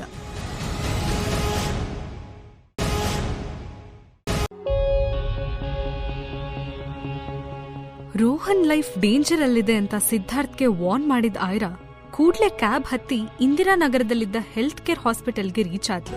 ಶರು ಅತ್ತೆ ಆ ಆಸ್ಪತ್ರೆ ವಾರ್ಡಲ್ಲಿದ್ರು. ಅವ್ರ ಜೊತೆ ಅವ್ರ ಗಂಡ, ತನ್ನಪ್ಪ ಸೂರ್ಯಪ್ರಕಾಶ್, ತನ್ನ ಮಲತಾಯಿ ಮತ್ತು ಸ್ವಪ್ನ ಇರ್ತಾರೆ ಅಂತ ಅವಳು ಗೆಸ್ ಮಾಡಿದ್ಲು. ಆಯ್ರಾ ಡೋರ್ ಓಪನ್ ಮಾಡಿ ವಾರ್ಡ್ ಒಳಗಡೆ ಬಂದಾಗ ಅವಳಪ್ಪ ಸೂರ್ಯಪ್ರಕಾಶ್ ಅಲ್ಲೇ ಕೂತಿದ್ರು. ಆಯ್ರಾನ್ ಕಂಡ ತಕ್ಷಣವೇ ಅವ್ರ ಕೋಪ ಡಬಲ್ ಆಯ್ತು. ಆಯ್ರಾ, ನಿಂಗೆ ನಿಮ್ಮತ್ತೆ ಬೇಕು ಅಂದ್ರೆ ನಿನ್ ಕಂಪ್ನಿನ ಸ್ವಪ್ನ ಹೆಸರಿಗೆ ಟ್ರಾನ್ಸ್ಫರ್ ಮಾಡು. ನಿನ್ನೆ ನೀನ್ ಮಾಡಿರೋ ತಪ್ಪಿಂದ ನಿನ್ ತಂಗಿ ಜೀವನ ಹಾಳಾಗ್ತಿತ್ತು. ಅವಳು ಎಷ್ಟು ನೊಂದ್ಕೊಂಡ್ಲು ಅಂತ ಗೊತ್ತಾ? ಅವಳು ಕಾಲಿಗೆ ಬಿದ್ದು ಕ್ಷಮೆ ಕೇಳು ಅಂತ ರೂಢಾಗಿ ಹೇಳಿದ್ರು ಸೂರ್ಯಪ್ರಕಾಶ್. ಆಯ್ರಾ ರಿಪ್ಲೈ ಮಾಡಬೇಕು ಅಂದ್ಕೊಂಡ್ಲು. ಆದ್ರೆ ಅವಳಿಗಿಂತ ಮೊದ್ಲೇ ಬೆಡ್ ಮೇಲೆ ಮಲ್ಗಿದ್ದ ಶರು ಅತ್ತೆ ಕಣ್ ತೆರೆದು ರಿಪ್ಲೈ ಮಾಡಿದ್ರು. ಅಣ್ಣ, ನಿಂಗ್ ಮನುಷ್ಯತ್ವ ಅನ್ನೋದಿಲ್ವಾ? ನಿನ್ ಸ್ವಂತ ತಂಗಿ ನನ್ ಜೀವ ತೆಗಿಬೇಕು ಅಂದ್ಕೊಂಡಿದೀಯಲ್ಲ, ಯಾಕೆ ಹಿಂಗಾದೆ ನೀನು ಅಂತ ಹೇಳಿದ್ರು ಶರು ಅತ್ತೆ. ಆಯ್ರಾ ಅವ್ರ ಕಡೆ ನೋಡಿದ್ಲು. ಅವಳ ಮನ್ಸಿಗೆ ತುಂಬಾ ನೋವಾಯ್ತು. ಅತ್ತೆ, ನಿಮ್ಮನ್ನ ಈ ಪರಿಸ್ಥಿತಿಲಿ ನೋಡ್ತೀನಿ ಅಂತ ಅಂದ್ಕೊಂಡಿರ್ಲಿಲ್ಲ. ನಿಮ್ಗೆ ಹುಷಾರಿಲ್ಲ ಅಂತ ನಂಗ್ ಯಾಕೆ ಮೊದ್ಲೇ ಹೇಳಲಿಲ್ಲ ಅಂತ ಬೇಸರದಲ್ಲಿ ಅವಳು ಕೇಳಿದ್ಲು. ಆಯ್ರಾನ ಕಣ್ಮುಚ್ಚದೆ ನೋಡ್ತಿದ್ ಶರು ಅತ್ತೆ ಕ್ಷೀಣ ಧ್ವನಿಲಿ ಆಯ್ರಾನ ವಸು ಅಂತ ಕರೆದ್ರು. ಸ್ಲಿಮ್ ಆಗಿ ಬ್ಯೂಟಿಫುಲ್ ಆಗಿದ್ದ ಆಯ್ರಾ ಈಗ ಅವಳಮ್ಮ ವಸುಂಧರ ತರ ಕಾಣಿಸ್ತಿದ್ಲು. ಅತ್ತೆ, ನನ್ ವಸುಂಧರ ಅಲ್ಲ, ಅವ್ರ ಮಗಳು ಆಯ್ರಾ ಅಂತ ಸಾಫ್ಟ್ ವಾಯ್ಸ್ ಅಲ್ಲಿ ಹೇಳಿದ್ಲು. ಆಯ್ರಾನ, ನಂಬೋಕಾಗ್ತಿಲ್ಲ, ನಿನ್ನ ಈ ರೀತಿ ನೋಡಿ ನಂಗ್ ತುಂಬಾ ಖುಷಿ ಆಯ್ತು ಮಗಳೇ ಅಂತ ಶರು ಅತ್ತೆ ಸಂತೋಷದಿಂದ ಹೇಳಿದ್ರು. ಅವ್ರಿಗ್ ಜಾಸ್ತಿ ಮಾತಾಡೋಕ್ ಆಗ್ತಿರ್ಲಿಲ್ಲ. ಅವರು ಟಯರ್ಡ್ ಆಗಿ ಮತ್ತೆ ಕಣ್ಮುಚ್ಕೊಂಡು ಮಲ್ಕೊಂಡ್ರು. ಚಿಕ್ಕವಳಿದ್ದಾಗ ಆಯ್ರಾನ ಶರು ಅತ್ತೆ ತುಂಬಾ ಚೆನ್ನಾಗಿ ನೋಡ್ಕೊಂಡಿದ್ರು. ಅದಕ್ಕೆ ಆಯ್ರಾ ಹೇಗಾದ್ರೂ ಸರಿ ಅವರನ್ನ ಉಳಿಸ್ಕೊಳ್ಳೇಬೇಕು ಅಂತ ಸ್ಟ್ರಾಂಗ್ ಡಿಸಿಷನ್ ತಗೊಂಡ್ಲು. ಅವಳು ಏನೋ ಸೀರಿಯಸ್ ಆಗಿ ಯೋಚಿಸ್ತಾ ನಂತರ ತನ್ನ ಫೋನಿಂದ ರಿಪೋರ್ಟ್ಸ್ ಫೋಟೋಸ್ ತೆಗೆದ್ಲು. ನಂತರ ಅಲ್ಲಿದ್ದ doctor Sriram phone number save ಮಾಡ್ಕೊಂಡ್ಲು. ಕೂಡ್ಲೆ ಎದ್ ನಿಂತು, ನಾನ್ ಮತ್ತೆ ಬರ್ತೀನಿ ಶರು ಅತ್ತೆ, ಸ್ವಲ್ಪ ಕೆಲ್ಸ ಇದೆ, ನೀವ್ ರೆಸ್ಟ್ ಮಾಡಿ ಅಂತ ಹೇಳಿ ಅಲ್ಲಿಂದ ಹೊರಟ್ಲು. ಸೂರ್ಯಪ್ರಕಾಶ್ ಮತ್ತೆ ಅವ್ರ ಹೆಂಡತಿ ಇಬ್ರೂ ಶಾಕ್ ಆಗಿದ್ರು. ಅವ್ರ ಕಣ್ ಮಿಟುಕ್ಸೋದ್ರೊಳಗೆ ಅವಳಲ್ಲಿಂದ ಮಾಯ ಆಗಿದ್ಲು. ಇತ್ತ ವಾರ್ಡಿಂದ ಆಚೆ ಬಂದಿದ್ದ Aira health care hospital senior doctor Sriram ಜೊತೆ ಮಾತಾಡ್ತಿದ್ಲು. ಯಾಕಂದ್ರೆ ಆಯ್ರಾಗೆ ಸದ್ಯಕ್ಕೆ ತನ್ನ ನಿಜವಾದ ಐಡೆಂಟಿಟಿ ಯಾರಿಗೂ ತೋರ್ಸೋಕೆ ಇಷ್ಟಪಡ್ಲಿಲ್ಲ. ಹಾಗಾಗಿ ತಾನು ಡಾಕ್ಟರ್ ಸಂಯುಕ್ತ ಅಂತಾನೆ ಪರಿಚಯ ಮಾಡ್ಕೊಂಡ್ಲು. ಅಲ್ದೆ ಅಮೆರಿಕದಲ್ಲಿ ತಾನ್ ಯಾವ ಆಸ್ಪತ್ರೆಯಲ್ಲಿ ಕೆಲಸ ಮಾಡ್ತಿರೋದು, ತನ್ನ ಸ್ಪೆಷಲೈಸೇಷನ್ ಯಾವ್ದು ಅನ್ನೋದನ್ನೆಲ್ಲ ಆಯ್ರಾ ಡೀಟೇಲ್ ಆಗಿ ಶ್ರೀರಾಮ್ಗೆ ಎಕ್ಸ್ಪ್ಲೈನ್ ಮಾಡಿದ್ಲು. ಶ್ರೀರಾಮ್ ಕೂಡ ಶರು ಅವ್ರ ಓವರ್ ಆಲ್ ಹೆಲ್ತ್ ಕಂಡೀಷನ್ ಬಗ್ಗೆ ಎಕ್ಸ್ಪ್ಲೈನ್ ಮಾಡಿದ್ರು. ಫೈನಲಿ ಆಯ್ರಾ ಸರ್ಜರಿಗೆ ಒಪ್ಕೊಂಡಿದ್ದೀನಿ, ಆಪರೇಷನ್ಗೆ ಬೇಕಾಗಿರೋ ಮಟೀರಿಯಲ್ಸ್ ಎಲ್ಲ ರೆಡಿ ಮಾಡಿ ಅಂತ ಕೇಳ್ಕೊಂಡ್ಲು. ಆದ್ರೆ ಡಾಕ್ಟರ್ ಶ್ರೀರಾಮ್ ಆಯ್ರಾ ಮುಂದೆ ಒಂದ್ ಕಂಡೀಷನ್ ಇತ್ತು. ಇದೊಂದು ರೇರೆಸ್ಟ್ ಆಫ್ ರೇರ್ ಸರ್ಜರಿ ಆಗಿರೋದ್ರಿಂದ ಈ ಸರ್ಜರಿನ ವಿಡಿಯೋ ರೆಕಾರ್ಡ್ ಮಾಡ್ತೀವಿ, ಅಲ್ದೆ ಮೆಡಿಕಲ್ ಸ್ಟೂಡೆಂಟ್ಸ್ಗೆ ಲೈವ್ ಆಗಿ ಪ್ರಸಾರ ಮಾಡ್ತೀವಿ, ಮತ್ತೆ ಸರ್ಜರಿ ನೋಡೋದಕ್ಕೆ ಹಲವು ಡಾಕ್ಟರ್ಸ್ ಕೂಡ ಆಪರೇಷನ್ ಥಿಯೇಟರ್ಗೆ ಬರ್ತಾರೆ ಅಂತ ಹೇಳಿದ್ರು. ಶರು ಅತ್ತೆ ಉಳ್ಕೊಂಡ್ರೆ ಸಾಕು ಅಂತ ಅಂದ್ಕೊಂಡು ಡಾಕ್ಟರ್ ಶ್ರೀರಾಮ್ ಹೇಳಿದ ಕಂಡೀಷನ್ಗೆಲ್ಲ ಒಪ್ಕೊಂಡ್ಲು ಆಯ್ರಾ. ಶರು ಅತ್ತೆನ ಮೀಟ್ ಮಾಡಿ ಸ್ವಲ್ಪ ಸಮಾಧಾನ ಮಾಡಿ ಹೋಗ್ಬೇಕು ಅಂದ್ಕೊಂಡು ವಾರ್ಡ್ ಕಡೆ ಹೆಜ್ಜೆ ಹಾಕಿದ್ಲು ಆಯ್ರಾ. ಇಷ್ಟೊತ್ತಿಗಾಗ್ಲೇ ಅವಳಪ್ಪ ಮತ್ತೆ ಚಿಕ್ಕಮ್ಮ ಅಲ್ಲಿಂದ ಹೋಗಿರ್ತಾರೆ ಅಂತ ಅಂದ್ಕೊಂಡು ವಾರ್ಡ್ ಹತ್ರ ಬಂದ್ಲು. ಆದ್ರೆ ಅಲ್ಲೊಂದ್ ಡ್ರಾಮಾನೇ ಕ್ರಿಯೇಟ್ ಆಗಿತ್ತು. ಶರು, ನಮ್ ಸ್ವಪ್ನ ಒಳ್ಳೆ ಕಾಲೇಜಲ್ಲಿ MBBS ಓದ್ತಿದ್ದಾಳೆ, ಹಾಗಾಗಿ ಅವಳಿಗೆ ತುಂಬಾ ಡಾಕ್ಟರ್ಸ್ ಪರಿಚಯ ಇರುತ್ತೆ. ಸ್ವಪ್ನ ನಿನಗೋಸ್ಕರ ಅಮೆರಿಕದಿಂದ ಒಳ್ಳೆ ಡಾಕ್ಟರ್ಸ್ನ ಫೈಂಡ್ ಔಟ್ ಮಾಡಿ ಕರ್ಸೋಕ್ಕೂ ಸಿದ್ಧ ಇದ್ದಾಳಂತೆ. ಆದ್ರೆ ನೀನ್ ನೋಡು, ನಿಂಗ್ ನಮ್ ಸ್ವಪ್ನ ಮೇಲೆ ಒಂದಿಷ್ಟು ಪ್ರೀತಿ ಇಲ್ಲ. ಆ ಆಯ್ರಾಗೆ ಈ ಫಾರ್ಮಸಿ ಕಂಪ್ನಿ ರಗಳೆ ಯಾಕೆ? ನಮ್ ಸ್ವಪ್ನ ಡಾಕ್ಟರ್ ಆಗೋಳು, ಅವಳು ಆ ಫಾರ್ಮಸಿ ಕಂಪ್ನಿ ನಡೆಸ್ಲಿ ಅನ್ನೋದಷ್ಟೇ ನಮ್ಮ ಆಸೆ. ಅದಕ್ಕೆ ನೀನ್ ಆಯ್ರಾ ಹತ್ರ ಮಾತಾಡ್ಬೇಕು. ಅವಳ ಕಂಪ್ನಿನ ಸ್ವಪ್ನ ಹೆಸರಿಗೆ ಮಾಡೋ ಥರ ಬುದ್ಧಿ ಹೇಳು. ಅವಳಿಗ ಕಂಪ್ನಿ ಇಂಪಾರ್ಟೆಂಟಾ ಇಲ್ಲ ನೀನ್ ಇಂಪಾರ್ಟೆಂಟಾ ಅಂತ ಕೇಳು ಅಂತ ತುಂಬಾ ಕಾಳಜಿ ಇರೋ ಥರ ಕೇಳಿದ್ರು ಸೂರ್ಯಪ್ರಕಾಶ್. ಡೋರಲ್ಲಿ ನಿಂತು ಇದನ್ನ ನೋಡ್ತಿದ್ದ ಆಯ್ರಾ ಕಣ್ಣಲ್ಲಿ ತಣ್ಣನೆ ನೋಟ ಇತ್ತು. ಅಷ್ಟ್ರಲ್ಲೇ ಆಯ್ರಾನ ಸೈಡಿಗೆ ತಳ್ತಾ ಒಬ್ಬ ವ್ಯಕ್ತಿ ವಾರ್ಡ್ ಎಂಟರ್ ಆದ್ರು. ಅವರು ಶರು ಗಂಡ ಗೋಪಾಲ್ ಆಗಿದ್ರು. ಗೋಪಾಲ್ ಅವ್ರಿಗೆ ಇಲ್ಲಿ ಏನ್ ನಡೆದಿರ್ಬೋದು ಅನ್ನೋ ಕಲ್ಪನೆ ಇತ್ತು. ಅವರು ಸಿಟ್ಟಲ್ಲಿ, ಏಯ್ ನಡೀರಿ ಎಲ್ರೂ ಇಲ್ಲಿಂದ, ನಿಮ್ ಸಹಾಯ ನಮಗ್ ಬೇಕಾಗಿಲ್ಲ. ಶರು, ಇಂಥವ್ರ ಜೊತೆ ನಮ್ಗೇನೂ ಸಂಬಂಧ ಇಲ್ಲ. ಅಣ್ಣ ಅಣ್ಣನ್ ಮಕ್ಕಳು ಅಂತ ನಿನ್ ಜೀವನನ ಇವ್ರಿಗೋಸ್ಕರ ಮೀಸ್ಲಿಟ್ಟೆ. ಆದ್ರೆ ಇವ್ರು ಕೃತಜ್ಞತೆ ಇಲ್ದೋರು. ಮೊದಲ್ ಹೋಗಿ ಇಲ್ಲಿಂದ, ಗೆಟ್ ಲಾಸ್ಟ್ ಅಂತ ಜೋರಾಗಿ ಕೂಗಿದ್ರು. ಇದ್ನ ಕೇಳಿ ಸೂರ್ಯಪ್ರಕಾಶ್, ಅಶ್ವಿನಿ, ಸ್ವಪ್ನ ಹೆತ್ರಿ ಅಲ್ಲಿಂದ ಆಚೆ ಹೋದ್ರು. ಬಾಗ್ಲಲ್ಲಿ ನಿಂತಿದ್ದ ಆಯ್ರಾನ ಒಮ್ಮೆ ಕಿಕ್ಕರ್ಸಿ ನೋಡಿದವ್ರೆಲ್ರೂ ಏನೂ ಮಾತಾಡದೆ ಮುಂದೆ ಹೋದ್ರು. ಡೋರಲ್ಲಿ ನಿಂತಿದ್ದ ಆಯ್ರಾ ಒಳಗ್ ಬಂದ್ಲು. ಅವಳು ಆಪರೇಷನ್ ವಿಷಯ ಹೇಳ್ಬೇಕು ಅಂತ ಮಾವ ನಾನು ಅಂತ ಏನೋ ಹೇಳೋಕ್ ಹೊರಟ್ಲು. ಆದ್ರೆ ಗೋಪಾಲ್ ಮೊದ್ಲೇ ಕೋಪದಲ್ಲಿದ್ರು. ಅವ್ರ ಕಣ್ಣು ರೆಡ್ ಆಗಿತ್ತು. ಆಯ್ರಾನ ನೋಡಿ ಅವ್ರ ಹುಬ್ಬು ಗಂಟಿಕ್ತು. ನಿಂಗೇನ್ ಸೆಪರೇಟ್ ಆಗಿ ಹೇಳ್ಬೇಕಾ? ನಿಮ್ಮೆಲ್ಲರದು ಒಂದೇ ರಕ್ತ. ನೀನು ಅವ್ರ ಹಾಗೆ ಕೃತಜ್ಞತೆ ಇಲ್ದೋಳು. ಮೊದ್ಲು ಆಚೆ ಹೋಗು ಅಂತ ಮಾವ ಜೋರ್ ಮಾಡ್ದ.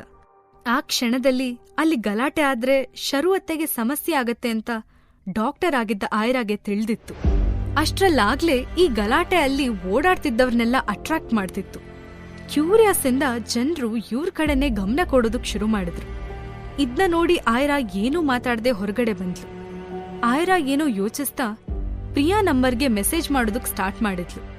ಪ್ರಿಯಾ ಸೂರ್ಯಪ್ರಕಾಶ್ ಮನೇಲಿ ಕೆಲ್ಸಕ್ಕಿದ್ದ ಹುಡುಗಿ. ಇತ್ತೀಚೆಗಷ್ಟೇ ಸ್ವಪ್ನ ಪ್ರಿಯಾಗೆ ಎಲ್ರ ಎದುರು ಅವಮಾನ ಮಾಡಿ ಕಪಾಳಕ್ ಹೊಡ್ತಿದ್ಲು. ಆ ದಿನಾನೇ ಆಯ್ರಾ ಮಾತ್ ಕೇಳಿ ಪ್ರಿಯಾ ಕೆಲ್ಸ ಬಿಟ್ಟಿದ್ಲು. ಪ್ರಿಯಾ, ಶರುವತ್ತೆ ಹೆಲ್ತ್ ಕೇರ್ ಸೆಂಟರಲ್ಲಿದ್ದ ಅದ್ರಾಗ ಬಂದಿಳ್ದ ಸೆಕ್ರೆಟರಿ ಆ ವಾರ್ಡ್ ಬಾಯ್ ಎಲ್ಲಾ ವಿಷಯನೂ ಕಲೆಕ್ಟ್ ಮಾಡೋದಕ್ ಹೇಳಿ ಒಂದಿಷ್ಟು ಲಂಚ ಕೊಟ್ಟಿದ್ದ. ವಾರ್ಡ್ ಕೆಲ್ಸದವನು ಇವ್ರಿಗೆಲ್ಲಾ ವಿಷಯ ಮುಟ್ಸಿ ಆಸ್ಪತ್ರೆ ಕಡೆ ಹೋಗ್ತಿದ್ದಂಗೆನೆ ಆಸ್ಪತ್ರೆ ಗೇಟಿಂದ ಪಾಶ್ ಆಗಿರೋ ಒಂದು BMW ಕಾರ್ ಮುಂದೆ ಹೋಯ್ತು. ಅದ್ನ ನೋಡಿ ಸಿದ್ಧಾರ್ಥ್ ಸೆಕ್ರೆಟರಿ ಅಂದ, ಸರ್, ಇವ್ರು ಯಾರು ಅಂತ ಗೊತ್ತಾ ನಿಮ್ಗೆ? ಶರ್ಮಾ ಫ್ಯಾಮಿಲಿ ಅವರು. ಒಂಥರ ವಿಚಿತ್ರ ಜನ. ನಂಗಂತೂ ಆ ಆಯ್ರಾ ಅನ್ನೋ ಹುಡುಗಿ ಮಿಸ್ಟೀರಿಯಸ್ ಆಗಿ ಕಾಣಿಸ್ತಾಳೆ ಸರ್. ಮೊನ್ನೆ ಪ್ರೀತಮ್ ಸರ್ ಮತ್ತೆ ನಾನು ಅವ್ರ ಬಗ್ಗೆ ವಿಷಯ ಕಲೆಕ್ಟ್ ಮಾಡೋಕ್ ಹೋಗಿದ್ವಿ ಅಂತ ಸೆಕ್ರೆಟರಿ ಅಂದ. ಗೊತ್ತು, ನಾನೇ ಹೇಳಿದ್ದೆ ಪ್ರೀತಮ್ಗೆ, ಬಟ್ ಅವ್ನಿನ್ನೂ ನಂಗೆ ಅಪ್ಡೇಟ್ಸ್ ಕೊಟ್ಟಿಲ್ಲ ಅಂತ ಸೀರಿಯಸ್ ಆಗಂದ. ಅವ್ರು ಮರ್ತಿರ್ಬೇಕು ಸರ್, ಆಕ್ಚುಲಿ ಆ ಲೇಡಿ ಆಯ್ರಾ ಶರ್ಮಾ ಅಂತ. ಇಲ್ಲಿ ನಿಂತಿದಾರಲ್ಲ ಸೂರ್ಯಪ್ರಕಾಶ್, ಅವ್ರ ಮೊದಲನೇ ಹೆಂಡತಿ ಮಗಳು. ಮೊದ್ಲು ತುಂಬಾ ದಪ್ಪ ಇದ್ಲಂತೆ, 120 kgಗೂ ಮೇಲ್ ವೇಟ್ ಇದ್ಲಂತೆ ಸರ್. ರಾವ್ ಫ್ಯಾಮಿಲಿ ಜೊತೆ ಮದುವೆ ಮಾತುಕತೆ ನಡೆದು ಎಂಗೇಜ್ಮೆಂಟ್ ಕೂಡ ಆಗಿತ್ತಂತೆ. ಆಮೇಲೆ ನೋಡಿದ್ರೆ ಈ ಹುಡುಗಿ ಪ್ರೆಗ್ನೆಂಟ್ ಆಗಿದ್ಲಂತೆ. ಈಗ ವಾರ್ಡ್ ಬಾಯ್ ಹೇಳಿದ ವಿಚಾರಕ್ಕೂ ನಾವ್ ಕಲೆಕ್ಟ್ ಮಾಡಿದ ಇನ್ಫಾರ್ಮೇಶನ್ ಸೇಮ್ ಇದೆ. ಬಟ್ ಸರ್, ವಿಚಿತ್ರ ಅಂದ್ರೆ ಈ ಆಯ್ರಾಗೆ ತನ್ಗ್ ಹುಟ್ಟಿದ ಮಕ್ಳಿಗ್ ಅಪ್ಪ ಯಾರು ಅಂತಾನೆ ಗೊತ್ತಿಲ್ವಂತೆ ಅಂತ ನಕ್ಕ. ಸೆಕ್ರೆಟರಿ ಹೇಳಿದ ಲಾಸ್ಟ್ ಲೈನ್ ಕೇಳಿ ಸಿದ್ಧಾರ್ಥ್ಗೆ ಆಶ್ಚರ್ಯ ಆಯ್ತಾದ್ರೂ ಅವನು ಆಯ್ರಾ ಬಗ್ಗೆ ಹಾಗ್ ಹೇಳ್ ನಕ್ಕಿದ್ ಕೇಳಿ ಸಿಟ್ಟು ಬಂತು.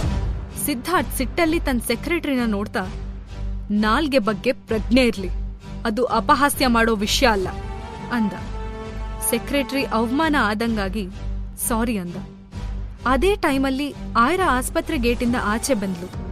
ತನ್ನ ಕಾರಲ್ಲಿ ಕೂತಿದ್ದ ಸಿದ್ಧಾರ್ಥ್ ಟಿಂಟೆಡ್ ಗ್ಲಾಸ್ ಮೂಲಕ ಆಯ್ರಾನ ನೋಡ್ತಾ ಇದ್ದ. ಆಯ್ರಾ ಕೂದ್ಲು ಗಾಳಿಗೆ ಹಾರ್ತಾ ಇದ್ವು. ಅವಳು ಡೀಪ್ ಆದ ಯೋಚನೆಯಲ್ಲಿ ಮುಳುಗಿದ್ಲು. ಸಿದ್ಧಾರ್ಥ್ಗೆ ಆಯ್ರಾ ತುಂಬಾ ಮಿಸ್ಟೀರಿಯಸ್ ಪರ್ಸನ್ ಅನ್ಸೋಕೆ ಶುರುವಾಯ್ತು.